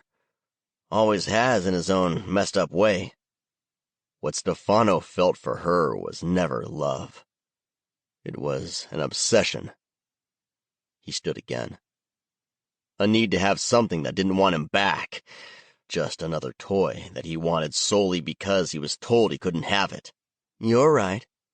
But it was what he wanted, and we weren't in a position to deny him that. She's a fucking person, not a treat before dinner. I know. Cross shook his head. But you still chose to do this. It wasn't a decision we made lightly. It was hard as fuck. Do you know how many times over the years I've wanted to let you in on this? Oh, I'm sorry. I wasn't aware you were losing sleep over this. That makes it all fucking better. I'm not asking you to forgive me. I'm asking you to go along with our plan. Get her home to you, and take down Stefano. Oh, we're getting her home all right. And I'm going to beat her fucking ass for going along with this fucking scheme of yours. You can't do that. Why the fuck not? She's still mine. That's the thing. She doesn't know that. Doesn't. Cross shook his head. How in the hell does she not know that? Fuck, I swear to God, if you convinced her that I broke up with her, I will fucking kill you. No, not everything went as planned. When the other man didn't continue, he sighed heavily. Are you going to make me guess? She wasn't supposed to be kidnapped. What did she agree to? Cross paused. She did agree to do this, didn't she? Murphy agreed to pretend to fall for him and get us our required information. Penn held up a hand when he went to speak. She said she wouldn't do anything without you knowing. She was supposed to talk to you, but Stefano took matters into his own hands. Was she even in the accident? Or was that a lie, too? She was, in fact. She was trapped for a bit as well. Stefano's men were able to get her out, but not before there was some lasting damage. Cross pounded his fist against the desk. Enough with the goddamned pauses. Just fucking tell me already. She was hurt in the accident. Physically, she is fine. A scar on her chest from the surgery to repair some damage. But that's the only physical evidence, from what I understand. Why do I feel that isn't it? What am I fucking missing? A brain injury. She can't remember anything before the time she woke up in the hospital bed with Stefano at her side. Cross sat heavily in a chair. The realization he wasn't there when she had needed him was too much for him to stand against. She doesn't remember me? No. She has memories of the accident, except in the form of nightmares, but that's it. However, Stefano hasn't allowed her to even try to remember. Every time she brings it up, he shuts her down. So, that could easily change. Cross sat in silence. too many thoughts running through his head for him to put anything into words. She'd needed him, and he hadn't been there for her. How easily he'd stopped looking for her. He'd just taken their word for it, and convinced himself that his mind was playing tricks on him every single time he'd seen her. Even this last one. Fuck. She had needed him. Needed him to fight for her. To save her. Instead of being there for her, he'd been fucking his way through women in order to fill a void that never actually needed to be filled. I will never fucking forgive you fuckers for this. Never. I'm the only one in the club that knows. No one else here ever had an inkling of this being a possibility. Not even these two. Penn gestured to the men standing at the door, both of them looking nearly as pissed off as Cross felt. Bullshit. Cross leaned towards the MC Prez. You've been saying we this whole fucking conversation. Who the hell else would stand behind you for this fucked up scheme? A man on the inside of Stefano's operation. He's been with them the whole time, protecting her and gathering the information we've needed to take him down. And we finally have it. It is time to get your girl back. Fuck you. You're damn right we're going to get my girl back. And you'll be lucky if I leave you alive after this fuck show. Chapter 11. The sound of the cane landing on naked flesh had his dick hardening in his pants. He both loved and hated when Stefano played with the woman. Loved it because he knew that in some twisted, a little bit fucked up way, Murphy was getting some of what she needed. Hated it because he knew this wasn't the man she was to be getting it from, and it was partly his fault. The scream that followed the strike had his heart stopping. That was not the noise a woman willingly taking part in a session would make. It was a scream of a woman in pain, crying out desperately for anyone to come help her. He didn't stop to think. He just ran to the office, through the open door, and right into Stefano, shoving him to the side. "What the fuck? What the fuck? That's what you've got to say?" Raging, Stefano righted himself and turned to his number two. "Joey, what the fuck are you doing?" "You're going to kill her. How do you not see that?" "I was disciplining my wife, well within my rights as her husband." Joey looked to the woman who now lay curled on her side on the floor, visibly shaking. "That's not discipline. That's manslaughter." He watched as the other man threw the cane to the ground and walked to the bar on the other side of the room. His anger had conceded enough. He was done hitting her for now. Wasting no time, Joey moved to the naked woman moaning on the floor. "Chicho?" Her eyes opened, and she looked to him, her face registering the slightest bit of recognition. "You have to go. You can't stay here." Anger grew inside of him. She was so out of it with pain, she thought she was dreaming of the accident. Only this time, it was her trying to take care of him in the crash. "Chicho, this isn't a dream. I need you to tell me where you are hurt the most." "Now you have a nickname for my wife?" Stefano sneered as he took a swig of the brown liquid in his crystal tumbler. Joey ignored him and turned back to the woman on the floor. "Chicho, where do you hurt the most?" I, everywhere." Murphy moaned in pain as she moved. He looked over her offended areas and had to fight the urge to go after the fucker. "Baby, I need to get you dressed. You need a hospital." "And tell me, Joey, how are you going to explain all of these abrasions?" Stefano leered as he took a gulp of his drink. "I'm not. You'll be the one who has to explain them away. I'll be telling them what I know. I walked in on my boss taking a cane to his wife, and I intervened." Joey watched as the color drained from the monster's face.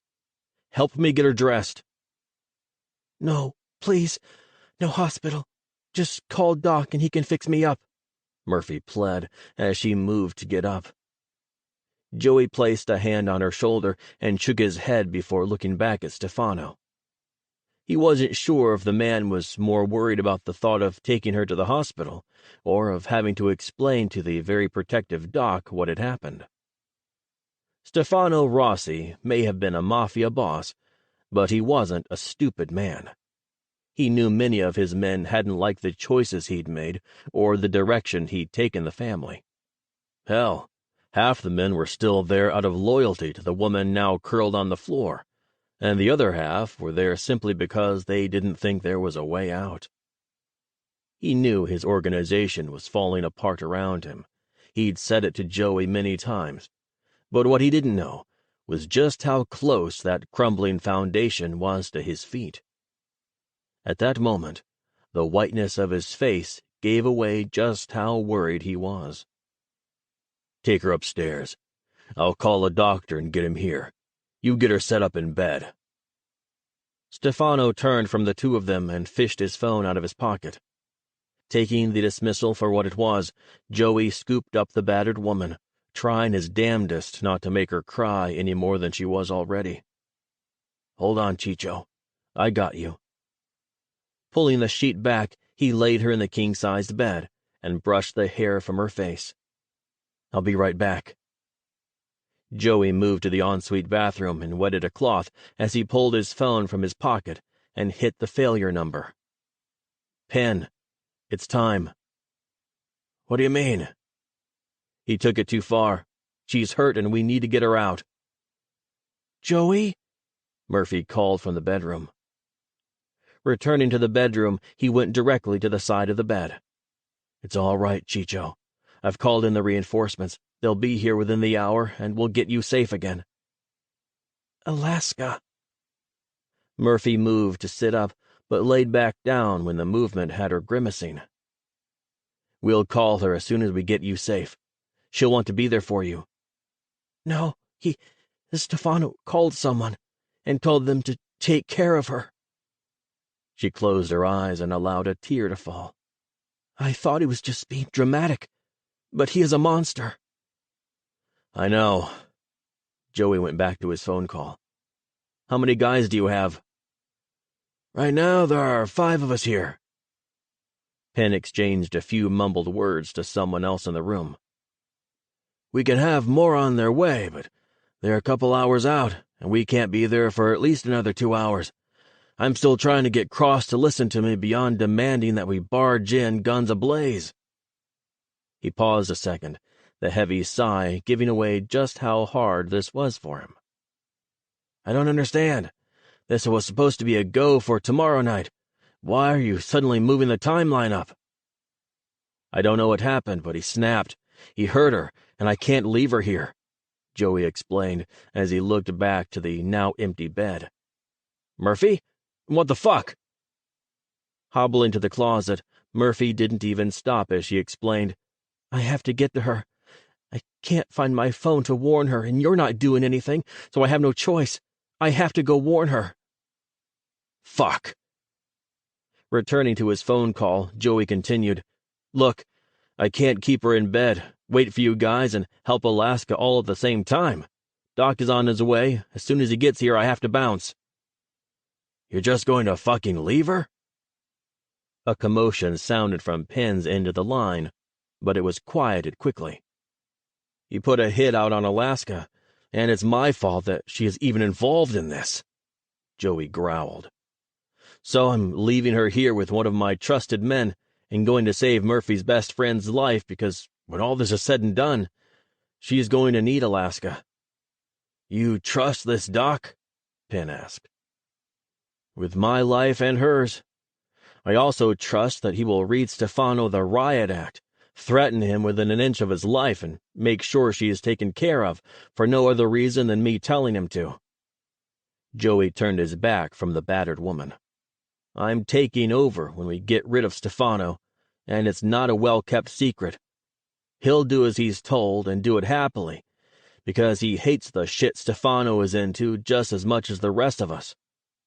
"Fine, but if you're not back by the time we get there, the Rossi house will fall to whomever it falls to." You let anyone but me take him out, and the Pine Ridge MC and the Rossi family will have issues. Hurry your ass up." When the line went dead, Joey turned back to Murphy, who was leaning against the wall, pain clearly written across her face. "Back to bed." "Alaska." Scooping her up once more, he carried her back to where he needed her as his phone went off. "That's Doc. He's here to take care of you. I'm going to take care of Alaska." "Promise me she'll be okay." Her eyes were already drooping shut as the words fell from her mouth, her head lolled to the side. "I promise." "Sandbox." "What?" "That's our safe word. It started as a joke, but if you say it, she'll know I sent you."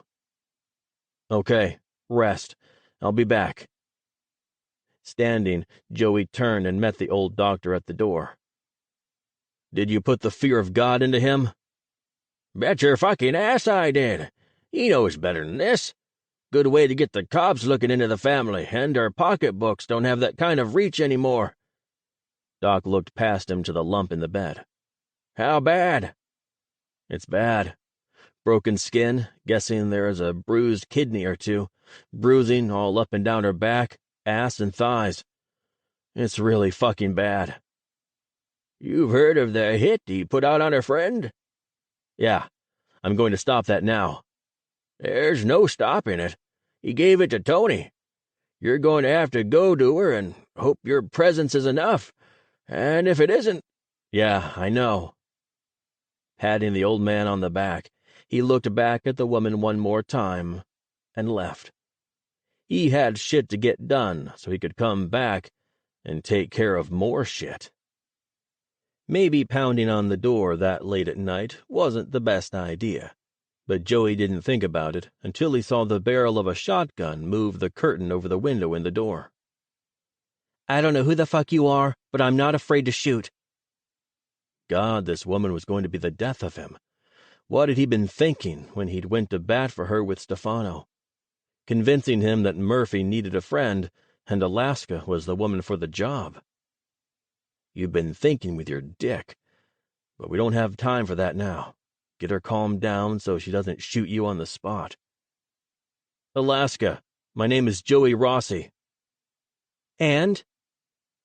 The gun moved, and Alaska's face appeared in the window for only a second. "What do you want, Joey Rossi?"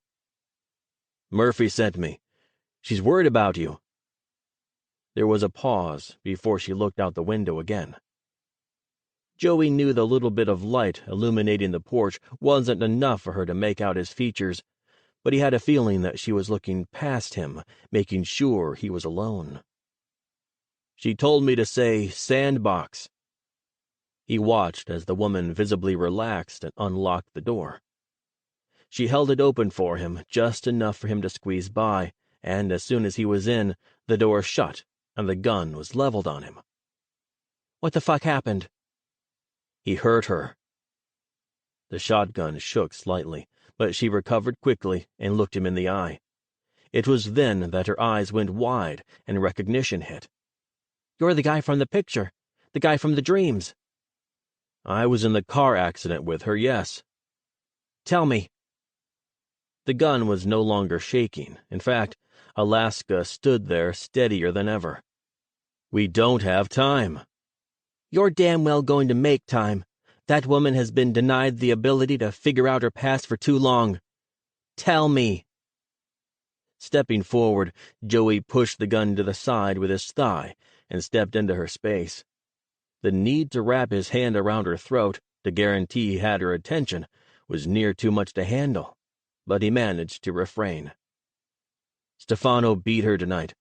Took a cane to her, broke the skin in multiple places, probably did a bit of damage to her kidneys, and generally beat the shit out of her until she was a crying, curled-up ball on the floor. Hell, he was still coming at her when I ran into the room. He only stopped because I didn't give him a choice. Even after all that, she was still trying to get dressed and come warn you, because she heard him put a hit out on you. After all of that, she was worried about you, and I will be damned if I'm going to let your stubborn ass keep me from keeping my promise to protect you. Now put the fucking gun down, grab your fucking purse, and let's get the fuck out of here." Fuck. Is she okay? She's going to take some time to heal, but she will be fine. There is a chance we won't be if you don't get your ass moving. You sure do swear a lot. I'm about to move from the second-in-command to a fucking mob boss. I'm allowed to swear. You, on the other hand, I can't decide if I like the dirty words falling from your mouth or not. I want to get after you for being a chauvinistic pig about the whole women swearing thing, but did you just say mob boss? Headlights moved across the room. Fuck, you distracted me and now they're here. We're going to have to fight. Joey grabbed her hand and pulled her down the hall. There any way I can convince you that I should be the only one who fights them off? That depends. Do you have a black belt? No, I have a gun and have been beating the shit out of lowlifes like these for the majority of my life. As luck would have it, I've got a gun, a black belt, and my father made sure I could hit a moving target. You're not doing this alone. Alaska pulled some shells out of her pocket and started putting them in the gun. You didn't even have the shells in the damn gun when you let me in the house. You knew the safe word. And besides, all it usually requires is the sound of me pumping the shells into place, and most men take off running. I don't even want to ask how you know that, or how many times you've had to use that piece of information. The sound of boots on the front porch had them both turning to the front door. "Do they know you're here?" Alaska asked over her shoulder. No, I parked down the block, and they wouldn't recognize my bike. Good. Go out the back door, circle around the house, and you can surprise them from behind. I'll convince them that I'm a helpless woman who doesn't know the stock from the trigger, and we'll have this over in a few minutes. I feel you may be underestimating these men. And I feel like you're wasting precious fucking time that we don't have. I was raised by a man who wanted a son. I can handle them until you come from behind. Now get the fuck out." Shaking his head, Joey crouched to the ground and moved through the kitchen. He was pulling the door shut behind him just as a boot connected to the front door, and the door swung open, banging on the wall behind it. "Fuck," Alaska whispered. "I really was hoping to get this security deposit back." When she spoke again, louder than the last time, it was like a completely different person. Voice was soft and shaking. Hands shook on the shotgun. Who are you?"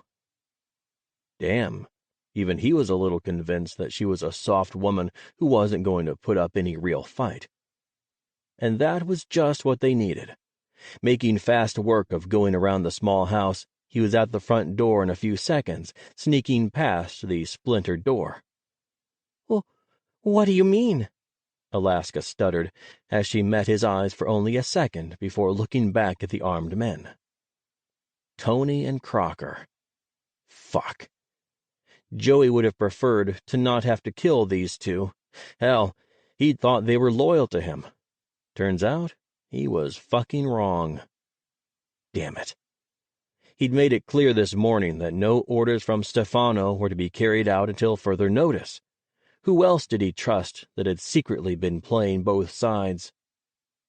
What I mean is, we don't want the cops to know you're dead when they come to investigate the kicked-in door that your neighbors are sure to report in the morning.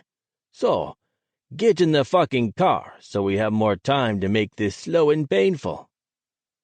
Alaska looked at him once more, and with the nod of his head, her fearful demeanor melted away, to be replaced with the hard-ass who had been bossing him around a few minutes ago.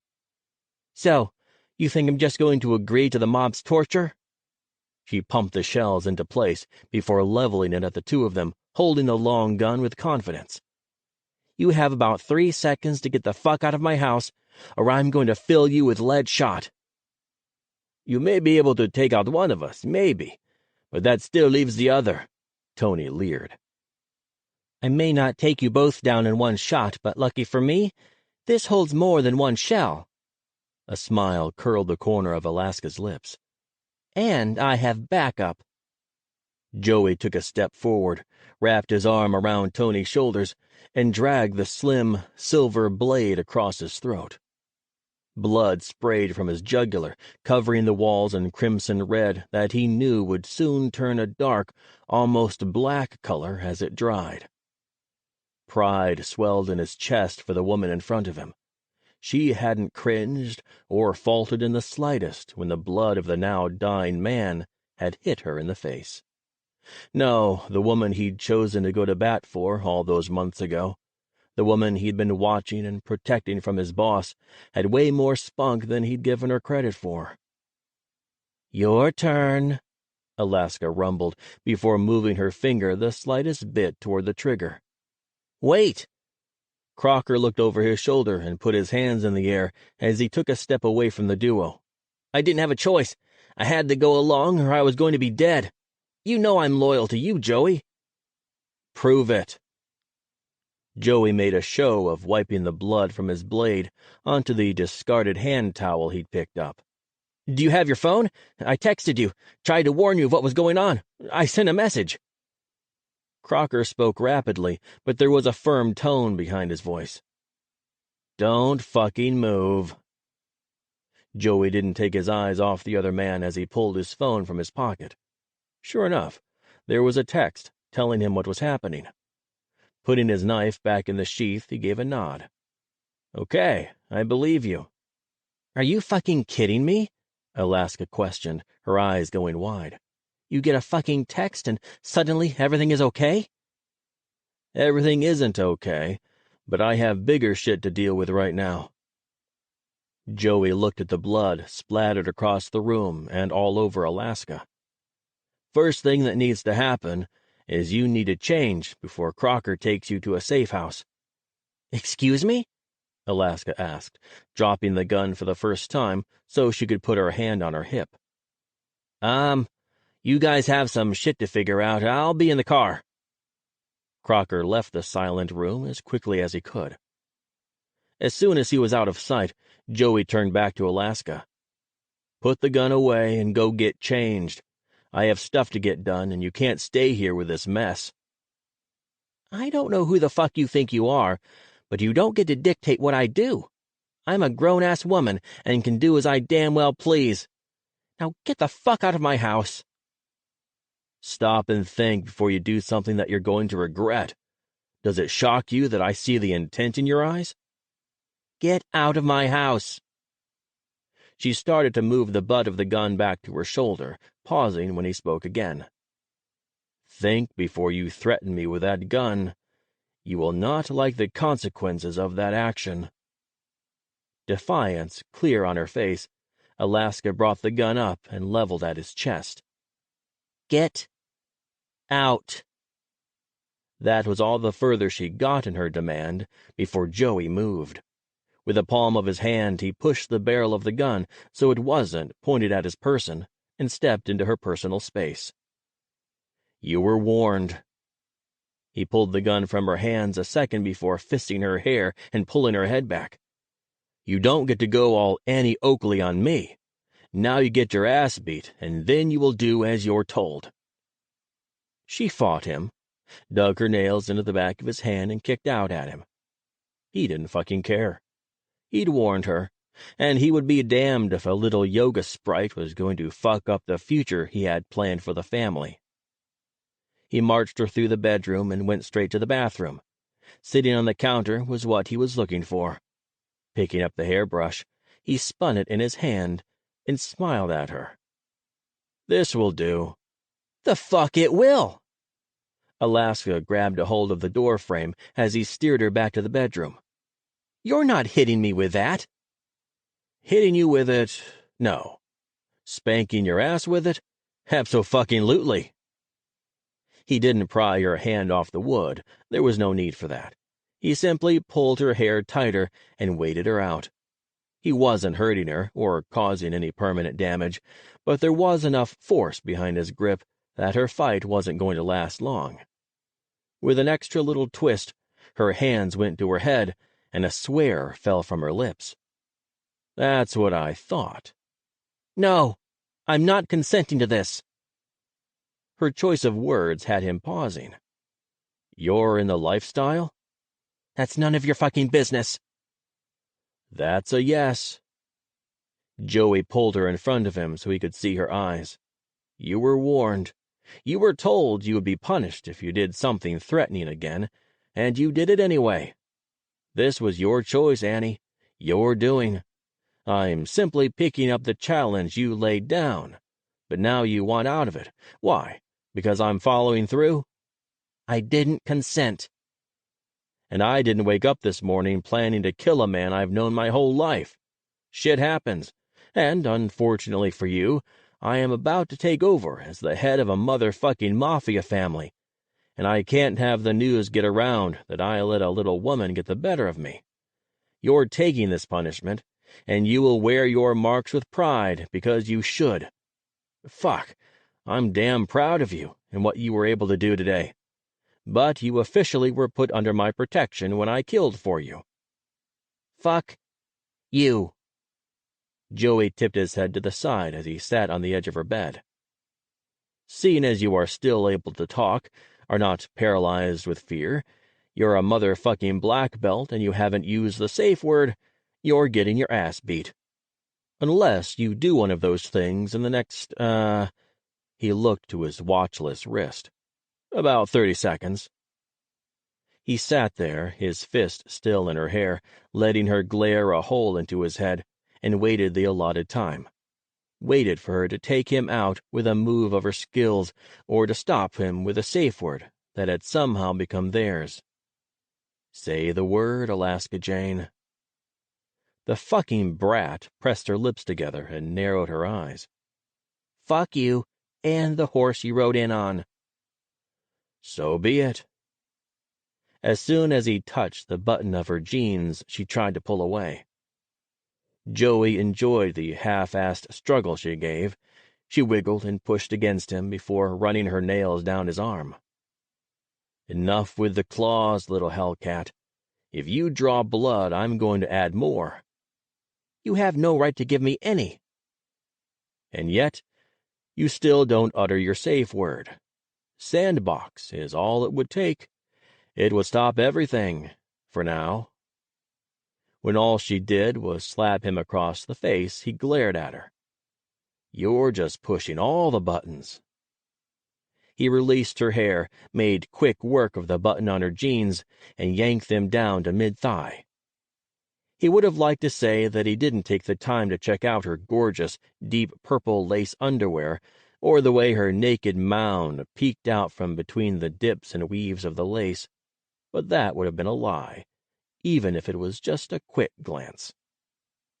Joey expected a fight, expected the little woman in his arms to scratch, kick, and swing at him, but she didn't do any more of that. Sure, she pushed at his chest and twisted in the circle of his legs, but it was a half-assed attempt at best. No, this was a woman who knew she shouldn't want this, but had a little voice in the back of her head begging her to let someone else take care of her for once. Guess he was the man she chose. With minimal effort, he flipped her over his left thigh, his elbow going to the middle of her back to help hold her down, while his right leg caught hers so she couldn't kick. "Over your underwear first, protect some of your modesty, but if you don't take this as I think you should, they'll be coming down." "Fuck you." "And we are off to a rousing start." As soon as he brought his hand down, a series of curses fell from Alaska's mouth. "Fuck, fuck, fuck!" He paid her no mind, simply took a mental tally of each disrespectful phrase and dirty word that spewed from her mouth.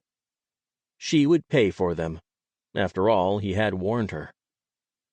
At first, he focused on the fullest part of her cheeks, enjoying the way the pale flesh turned a beautiful shade of pink.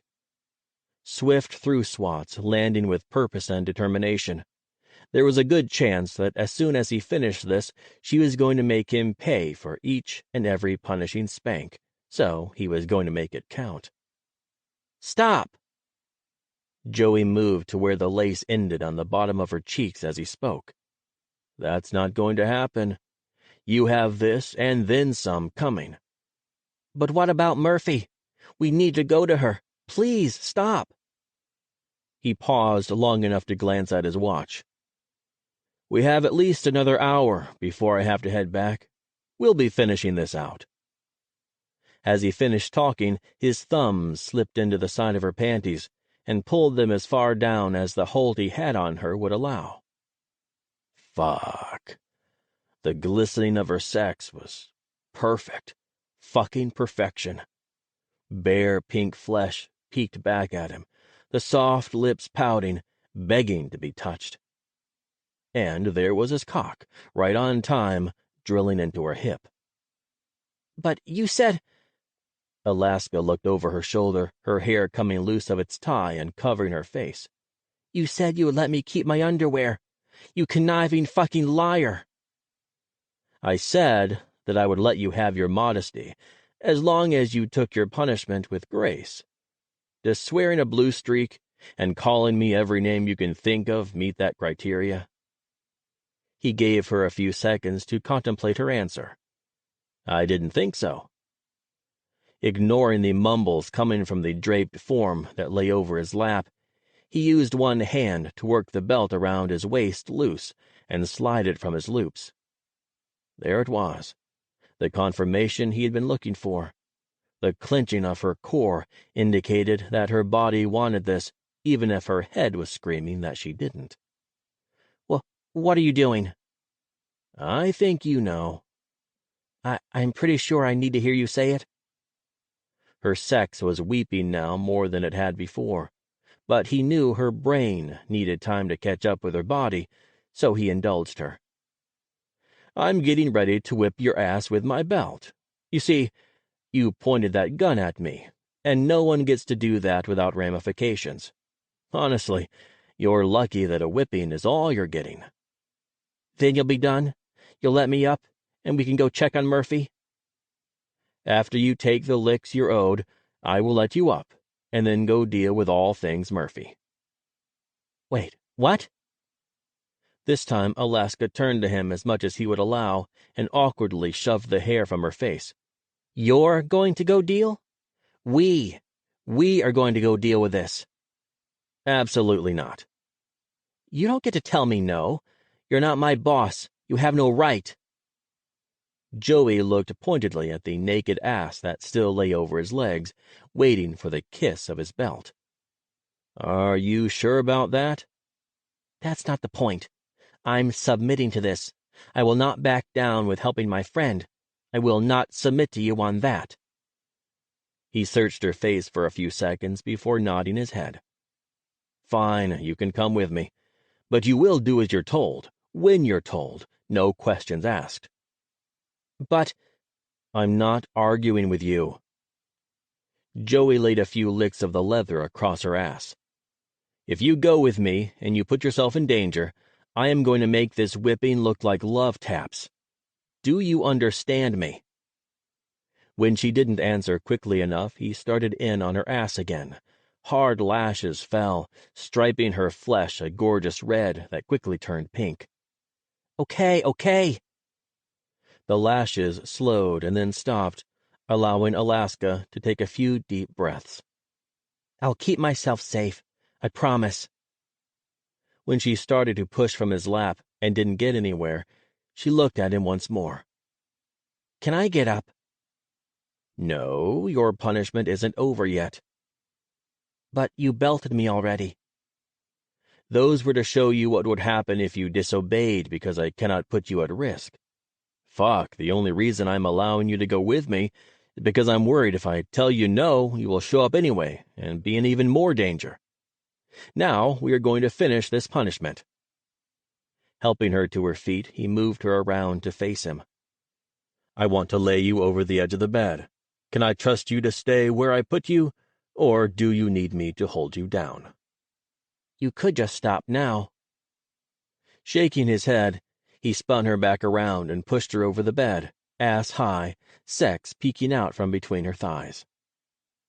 With his hand between her shoulder blades, Joey held her down as he took aim at her ass.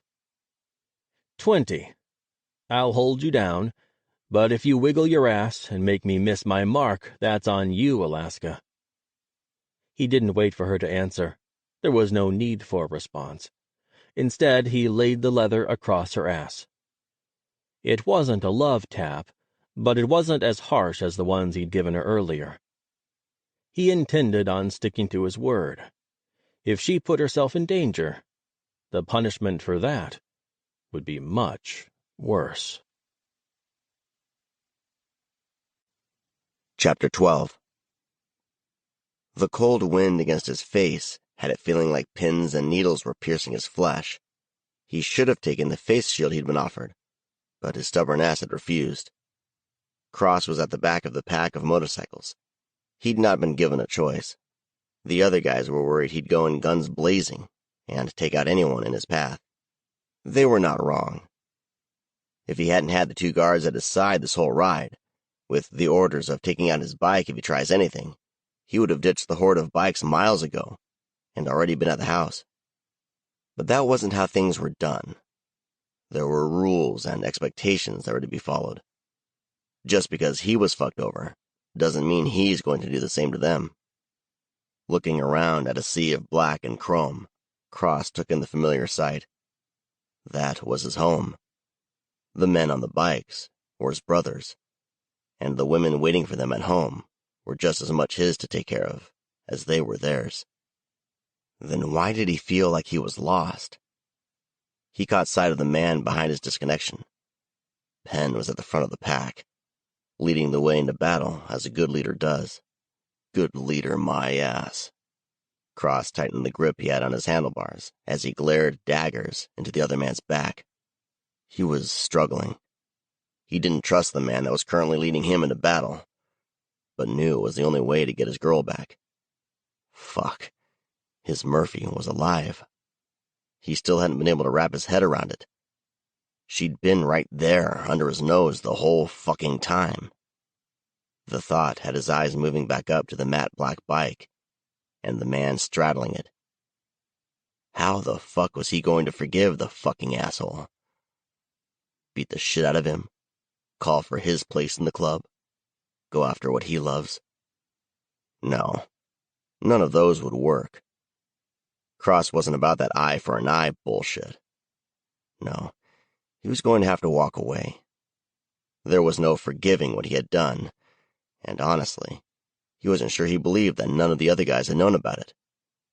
The trust he'd had with the men before all this happened, hell, the trust he'd had for his brothers just a few hours ago, was gone.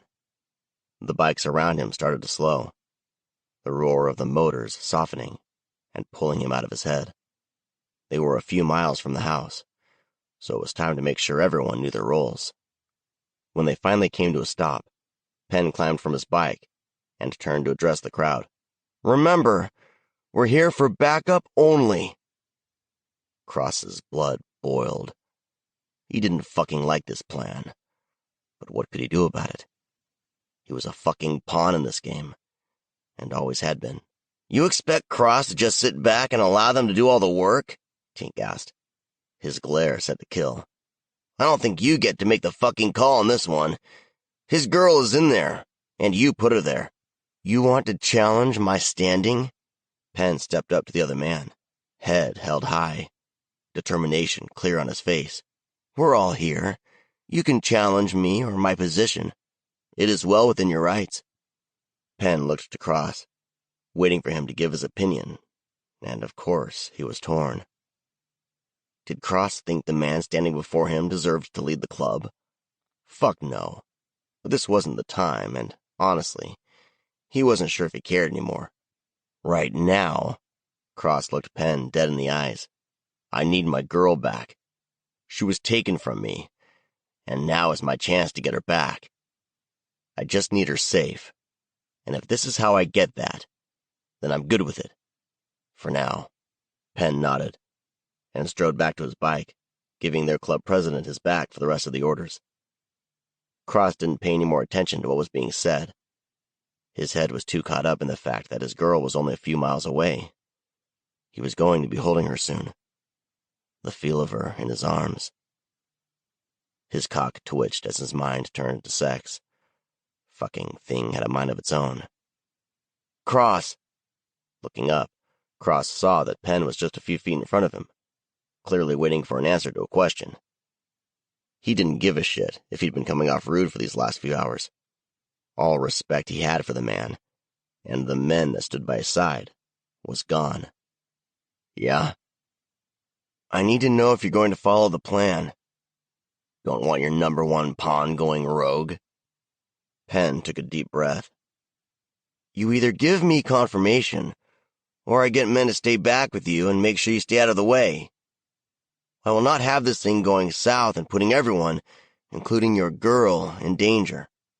His fist flew through the air and connected with the other man's nose. The retaliation he knew he was going to face came instantly, as Penn returned the favor and punched him the same way, causing his eyes to water. Blinking them away, Cross swung again, connecting with Penn's cheekbone. It wasn't hard enough. He knew it the second it connected, because an uppercut landed on his diaphragm, forcing the air from his lungs. The next hit was another to the nose, sending Cross stumbling back before he fell on his ass. In an instant, Penn was straddling his waist, with his arm cocked back. Are you done? Fuck you. I'll never be fucking done. You took her from me. You kept me in the fucking dark for years. Some fucking leader you are. I made a hard fucking choice. A choice I never wanted to make in the first place, let alone do it again. But I would. You don't understand how many people were helped in these past 2 years, or who we kept from being hurt in the future. Penn threw himself to a sitting position next to Cross. You were supposed to be let in on the whole thing, but plans changed. Circumstances change, and I had no choice. Fuck you. There was a fucking choice there. You just took the easiest path for you. You think this was easy? Penn questioned. It was the hardest fucking thing I ever had to do. But it had to be done. You keep saying that it had to be done. Say it as many times as you need to, but I don't fucking buy it. Cross sat up and swiped at his nose. You took the easy road. You think watching my brother mourn the loss of his woman was easy? You still think I'm your fucking brother? Cross went to his feet, shaking his hand and throwing the blood from his fingers. I'm here to get Murphy back. Nothing more. So, no, I won't interfere with your plan. I'll stand back like the good little soldier we've been groomed into being. But as soon as I have her back in my arms, I'm out. You can take this brotherhood and shove it right up your ass. Penn stood as he nodded his head. I can't say I would do any different. So I'll let you. And anyone else who feels they can't trust me, he looked to Tink, go. But not until after we get Murphy back. Chapter 13. Chichio. Murphy knew the deep voice was talking to her, but she also knew it wasn't the man she was hoping would be calling for her. Cross? Silence fell over the room. Eerie, almost too quiet silence, and she opened her eyes. Where's Cross? The rest of the club, they should be here by now. They had to assemble. They're a couple of miles out still, but they are on their way. The man standing at the side of her bed stepped back, allowing an older man to step up. Do you know who I am? Doc questioned as he took her wrist into his hand. I remember, Murphy stated, knowing that they are going to have a million questions. I remember it all. You were in the accident with me. She nodded to Joey. I'm shocked you're standing here, but not because I know who you are. You're supposed to be dead. What about me? Doc asked again, concern showing clear on his face. You've got a fondness for shots, Doc. I'm not sure I could ever forget you. I only give shots when they are needed. It isn't my fault your vaccines need to be caught up, Sassy. Are you worried? Murphy asked, looking between the men. You're going to have to be more specific with that question. There are a lot of things to be worried about. Joey stated, as he stepped back up to the bed and carefully sat on the edge. What happened? Murphy stifled a scream as she moved to sit up, but she forced herself upright anyway. Cross, is he okay? He is fine, Joey stated. Stubborn, scared, and pissed the fuck off, but he is fine and is waiting for a call saying you're free to be his again. I didn't get a chance to tell him. Murphy closed her eyes tightly, worried she already knew the answer to her question. When I disappeared, what did Penn tell him? He told him you were dead, Joey stated, almost stoically. With the accident and the fire, there wasn't much else we could have told him that wouldn't have had him storming the house without a thought. You really think that was the best idea? Murphy shook her head. You should have told him. Hell, Penn should have told him. I think I'm missing the meek little mouse that she was, Doc mumbled as he stepped away and out of the room. Narrowing her eyes as the door closed behind him, Murphy fought the urge to flip off the door. I don't have to be the meek little mouse anymore. I know who I am now, what I'm capable of. He'll get used to it. He won't, because I won't be here. Turning back to the man she'd heard Stefano talk about for 2 years, Murphy asked another question. Why didn't I ever see you before now? Strategy on both mine and Stefano's part. Stefano was worried you would remember. I guess I was worried of that as well for the first bit you were here. Then I couldn't bring myself to face you. Why not? Sighing heavily, Joey looked to his lap. I'm the reason you're here. The reason you were trapped in a life that wasn't yours. The reason Cross thought you were dead. Did you order me kidnapped before I could talk to him? God, no. Offer to take me yourself so you knew the job was done correctly? Fuck no. Joey moved his neck to one side, allowing it to crack. I did volunteer. But because I knew it would be the only way I would be able to make sure you weren't harmed. I needed to make sure they didn't hurt you. I can do a lot of things, but I couldn't let another woman get hurt because of my inability to step in, to take him down. Did you hurt all those women? That's not the point. It never is. Murphy changed the subject. How long has it been since Cross found out I was alive? A few days? Few hours. Hours? You're shitting me, right? Murphy asked, eyes wide. There's no way he's in a headspace good enough to help with any of this. First off, watch your mouth, Joey warned before moving on. Second, he won't be anywhere near here until it's over. We can't trust him to keep his head on straight. Can you blame him? He just found out some devastating news. Devastating? How is that devastating? He was told you were alive and well. He was told I was alive after he'd stopped looking for me. Murphy shook her head as she moved to the edge of the bed. Cross isn't ever going to forgive himself. He stopped looking. He gave up, and he'll have to fight the demons in his head for a long time because of that. Joey squeezed his eyes for a second before looking her dead in the eyes. I'm sorry. This was the only choice we had. Don't be. Things changed. We couldn't wait any longer, and honestly, if I had woken up from that car accident and found out you had wasted our inn, I would have killed you. You would have just joined the long list of things and people who have tried. Murphy lifted her hand to touch his cheek, but caught herself before she connected with the scarred, tight-looking skin. Is that from the accident? Yeah. I was pulled out, but the flames were hot, and the damage was already done. I'm sorry. Murphy squeezed his hand and waited for his eyes to connect with hers. I tried to get them to help you. Even after they had me in the other vehicle, I tried. Stop. Joey's face went stern. None of this is your fault. Do you understand me? This is not on you. I know. I just needed you to know that I tried and that I didn't go with them quietly. Trust me, I heard all about it. The guys complain about it all the time. Shocked that a small woman would put up such a fight for her kidnapper. Smiling sadly, Murphy shook her head. What can I say? I have an issue leaving a man to die.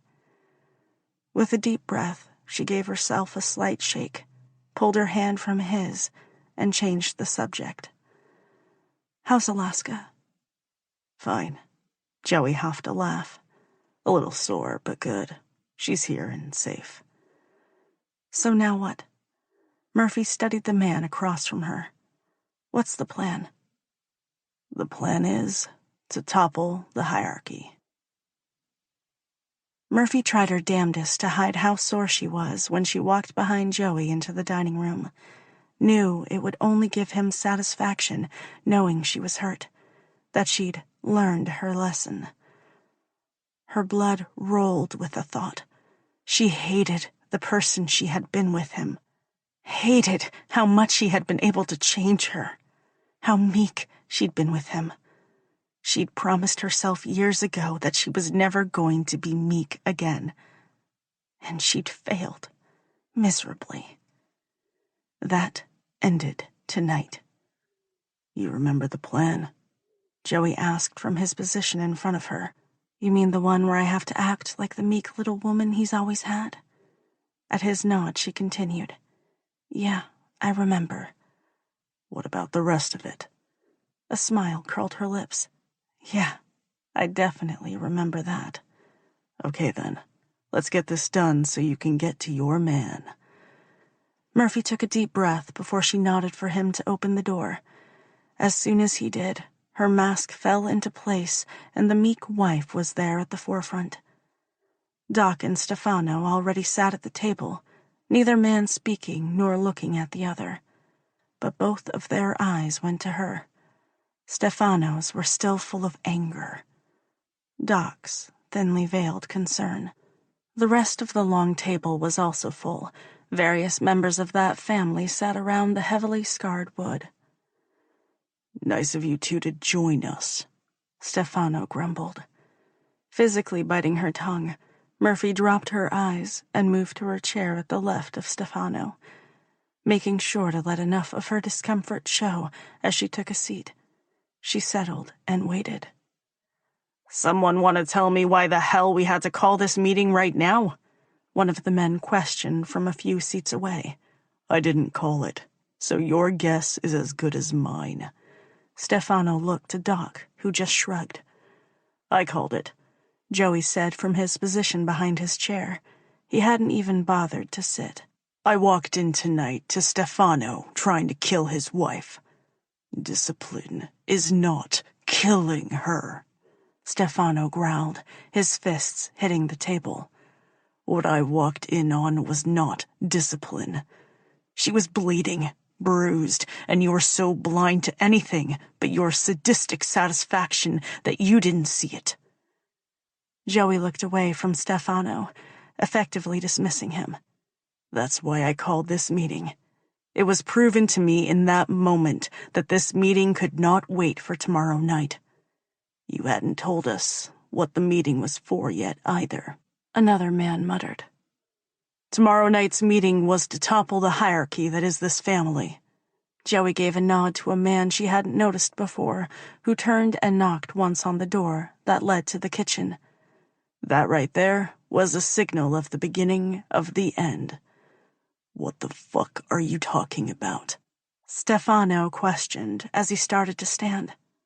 He didn't get too far. Doc was on his feet and pushing him back down faster than anyone thought he could move. It was when she saw Stefano's face pale, some of the nerves ebbed away. It was the reminder she needed. He was only a man, not a king or the god he thought himself to be. A small, horrible man. That knock was the 5-minute signal, Joey stated as he started walking the length of the room. 5 minutes. That's the amount of time some of you have left to live. It is also the amount of time some of you have to make a choice. In the end, these next 5 minutes will change all of our lives. Some for the better. He looked to Murphy. Some for the worse. It is up to you which way yours goes. Various degrees of glares were aimed his way, but Joey didn't seem to notice. Murphy, on the other hand, felt it every time a set of eyes landed on her, felt them burning into her, accusing, questioning. If you look around, you'll see that many of our key members are not here. Well, in this room. Joey pointed to a few vacant chairs.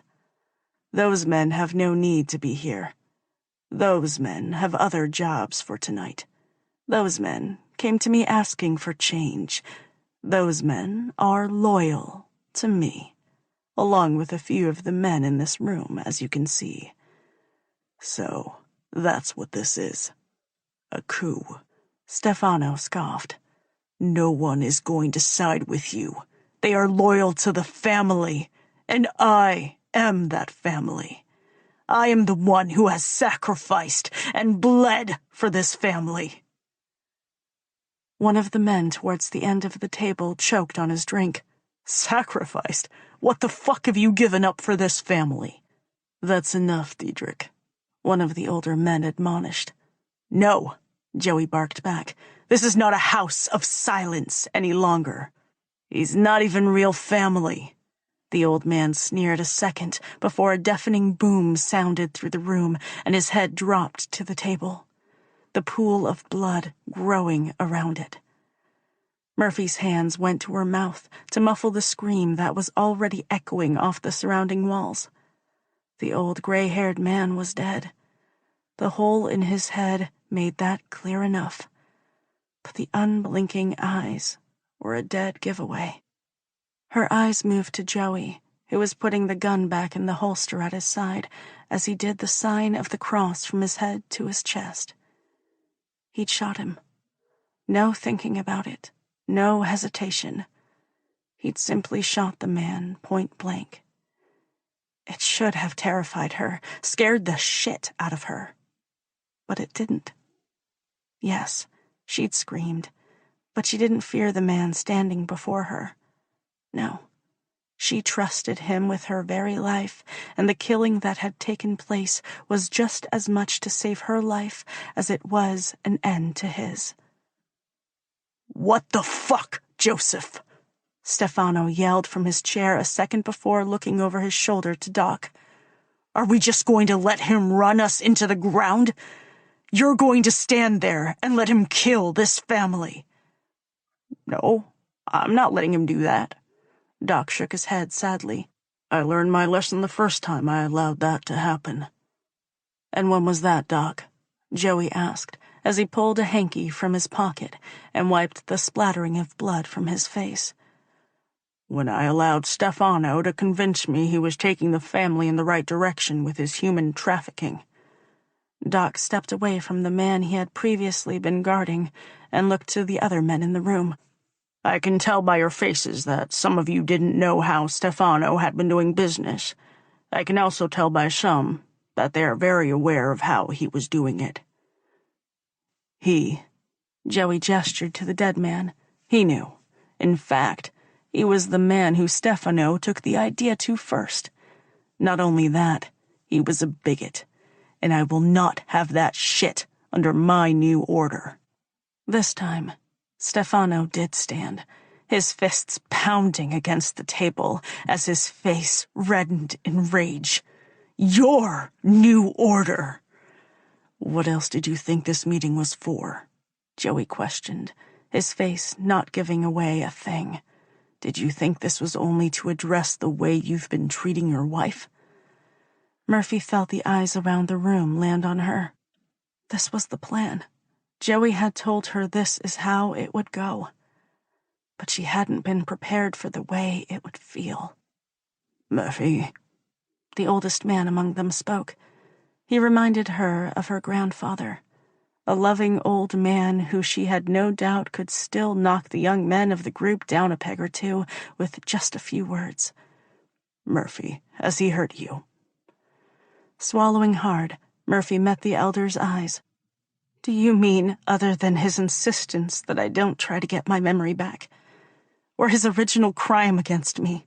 You know, the kidnapping that caused me to lose my memory in the first place."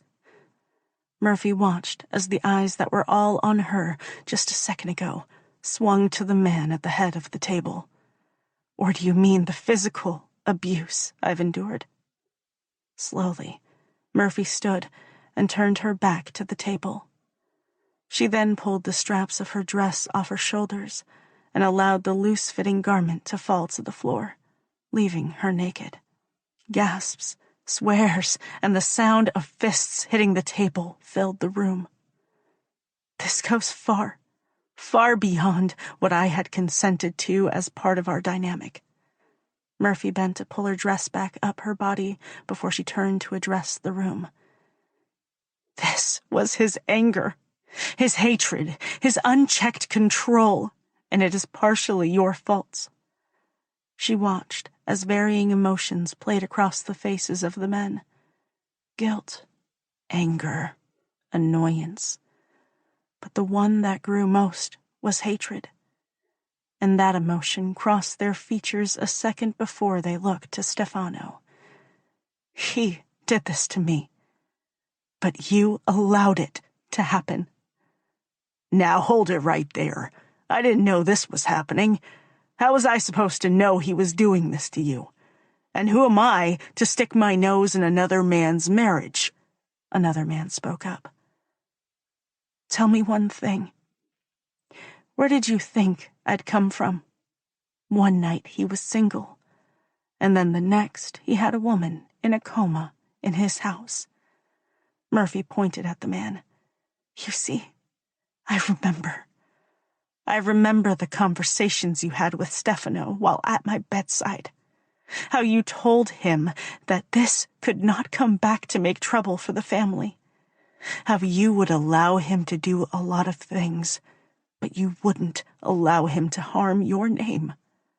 How you didn't care how he got me here, as long as it stayed quiet. Guess what? It is no longer quiet." It took all Murphy had to stand still when the gun was fired. But she'd been ready for it. She'd seen Joey pull it from his holster.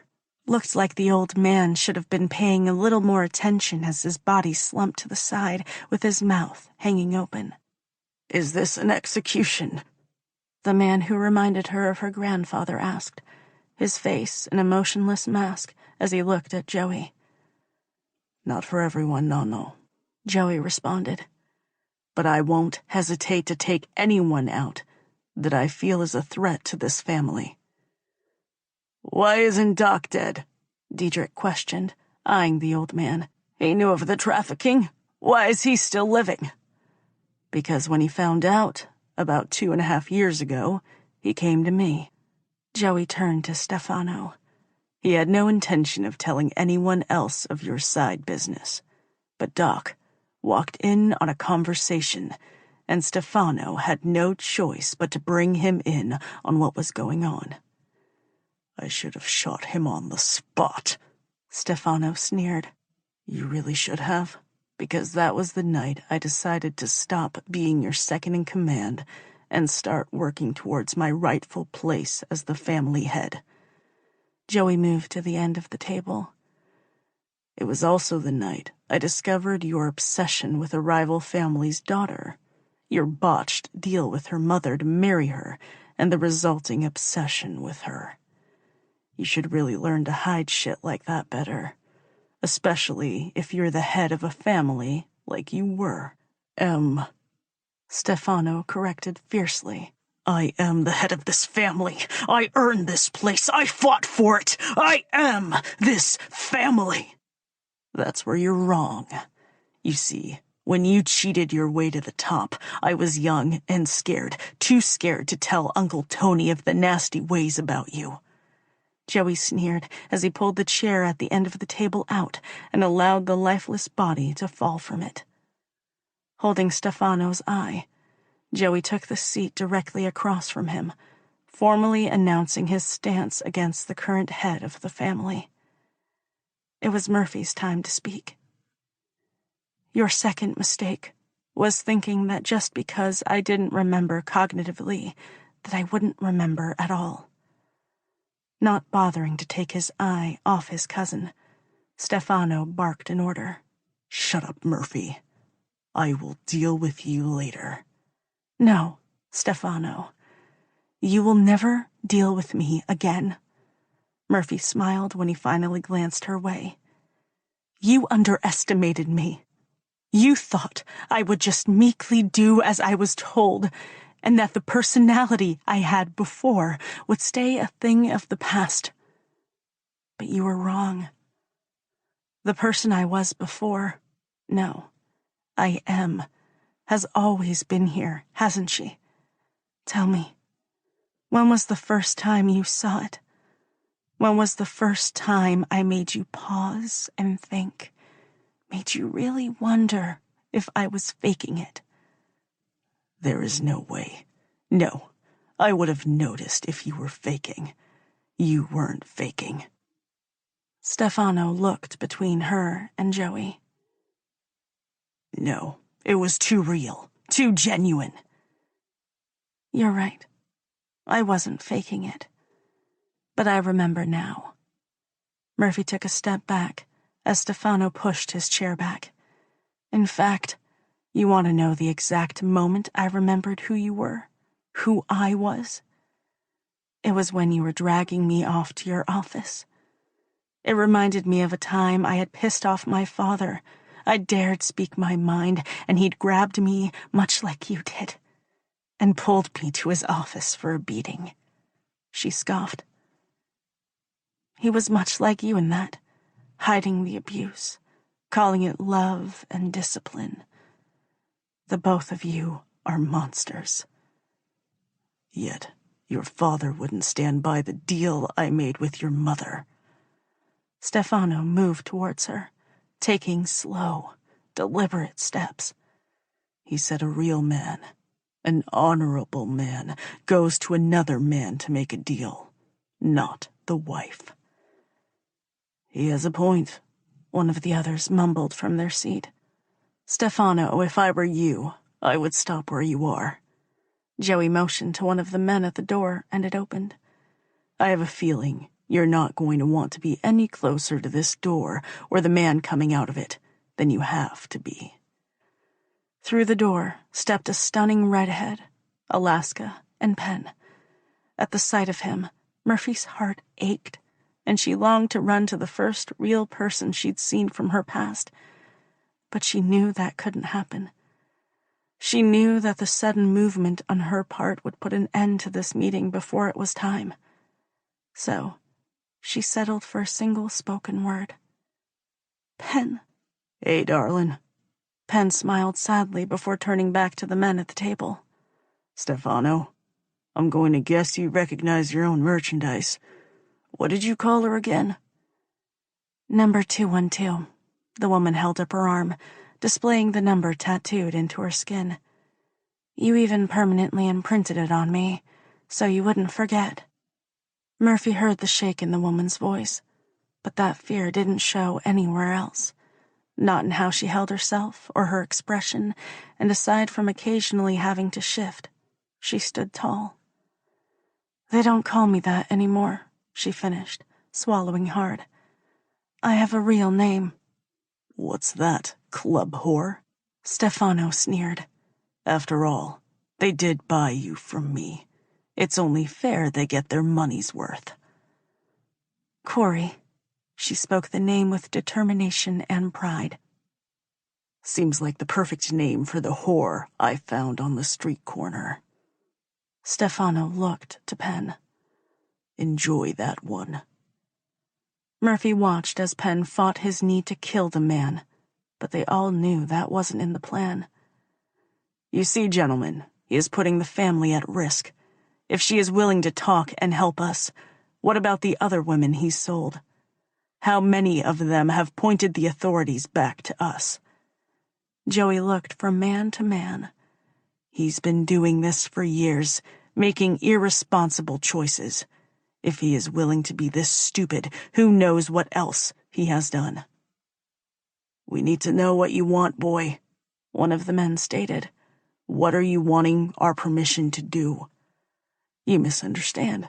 I'm not asking for permission." Joey looked to Stefano. "I'm taking over the family. You see, every man who isn't here is either dead, gone into hiding because they knew I wanted them dead, or already backing me. That leads me to my final question. Are you on my side or not?" Diedrich and the man Joey called Nano instantly stood and moved to stand behind Joey. It took a few seconds, but one by one, the few remaining men followed suit. "Murphy." Joey held out his hand, waiting for her to take it. It was decision time.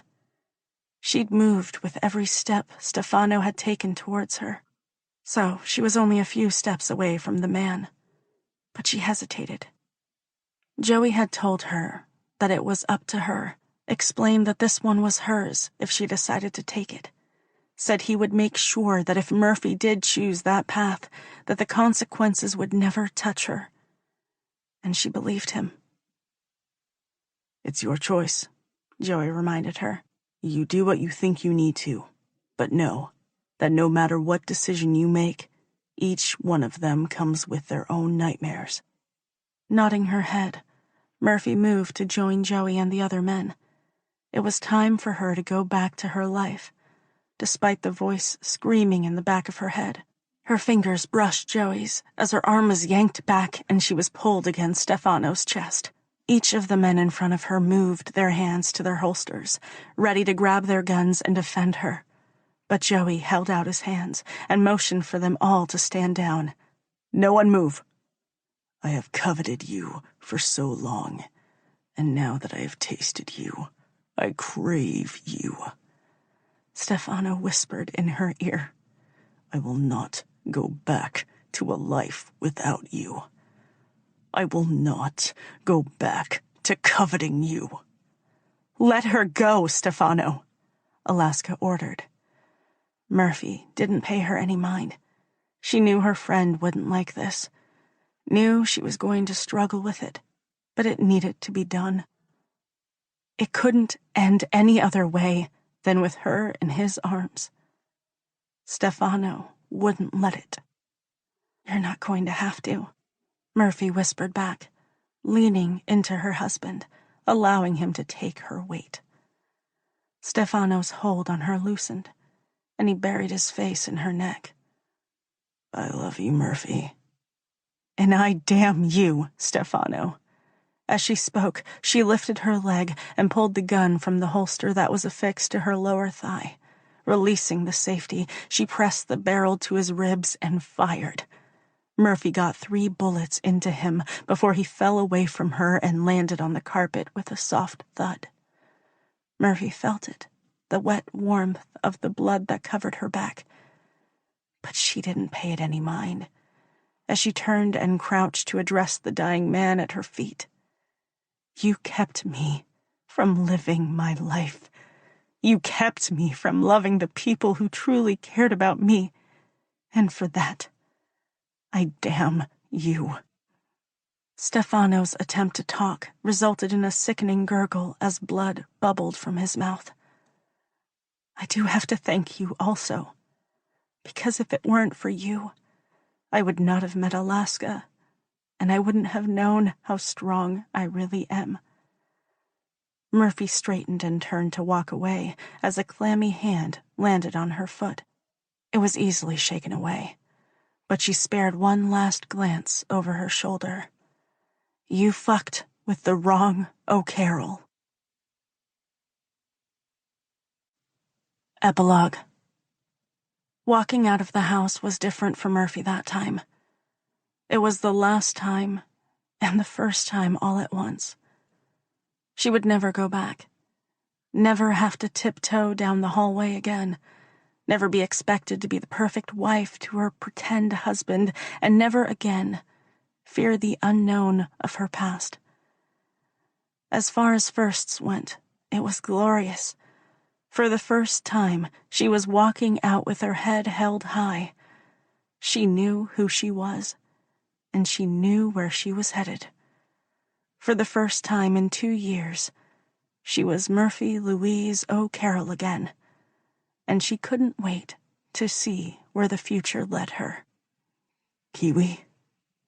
The sound of her beloved nickname had her looking through the smattering of people. He was there. He was the only one who called her that. So she knew he was there. She just had to find him. Searching the group of people was almost too much. The amount of faces she recognized, all of them looking to her cautiously, as if they were waiting for her to break. Except one. Cross. He stood there in the middle of the group of bikers. More muscle than she remembered, and a few new tattoos. But there was no doubt it was him. There wasn't worry on his face or fear. There was a bit of apprehension, as if he got too close, she would disappear. But mostly, there was hope. Murphy didn't even get a step in his direction before he was running at her, his apprehension forgotten, determination in its place. Kiwi, Cross said when he finally got to her and scooped her up into his arms. Tell me it is really you. Fuck, I've been dreaming of this for so long. I'm afraid to blink out of fear of you disappearing. I mean, I think it is, but who knows at this point? A lot has happened in 2 years. I could be an alien. She stifled a giggle when he pushed her back and gave her his arched brow look a second before he took her lips with his and kissed her hard and long. God, I miss that. Or you could be a brat who is in desperate need of an ass beating. When he squeezed her ass through her dress, she flinched, but that wasn't what got his attention. Kiwi, it's too cold for you to be out here in a damp dress. I know, but I didn't have time to change. I needed to find you. Wait, why is your dress wet? It's ruined, but I guess that's a risk you take when you take out your enemy. Murphy watched as realization dawned, and Cross's eyes went big. Don't worry. It's all his blood. Thank you for listening to Crave and Covet, Leave Me Breathless World, by Rachel Blake, performed by Blair Dade, Sean DeRegger, and Craig A. Hart. Copyright 2021 by Dragonfly Inc. Publishing. Production copyright 2021 by Pink Flamingo Productions.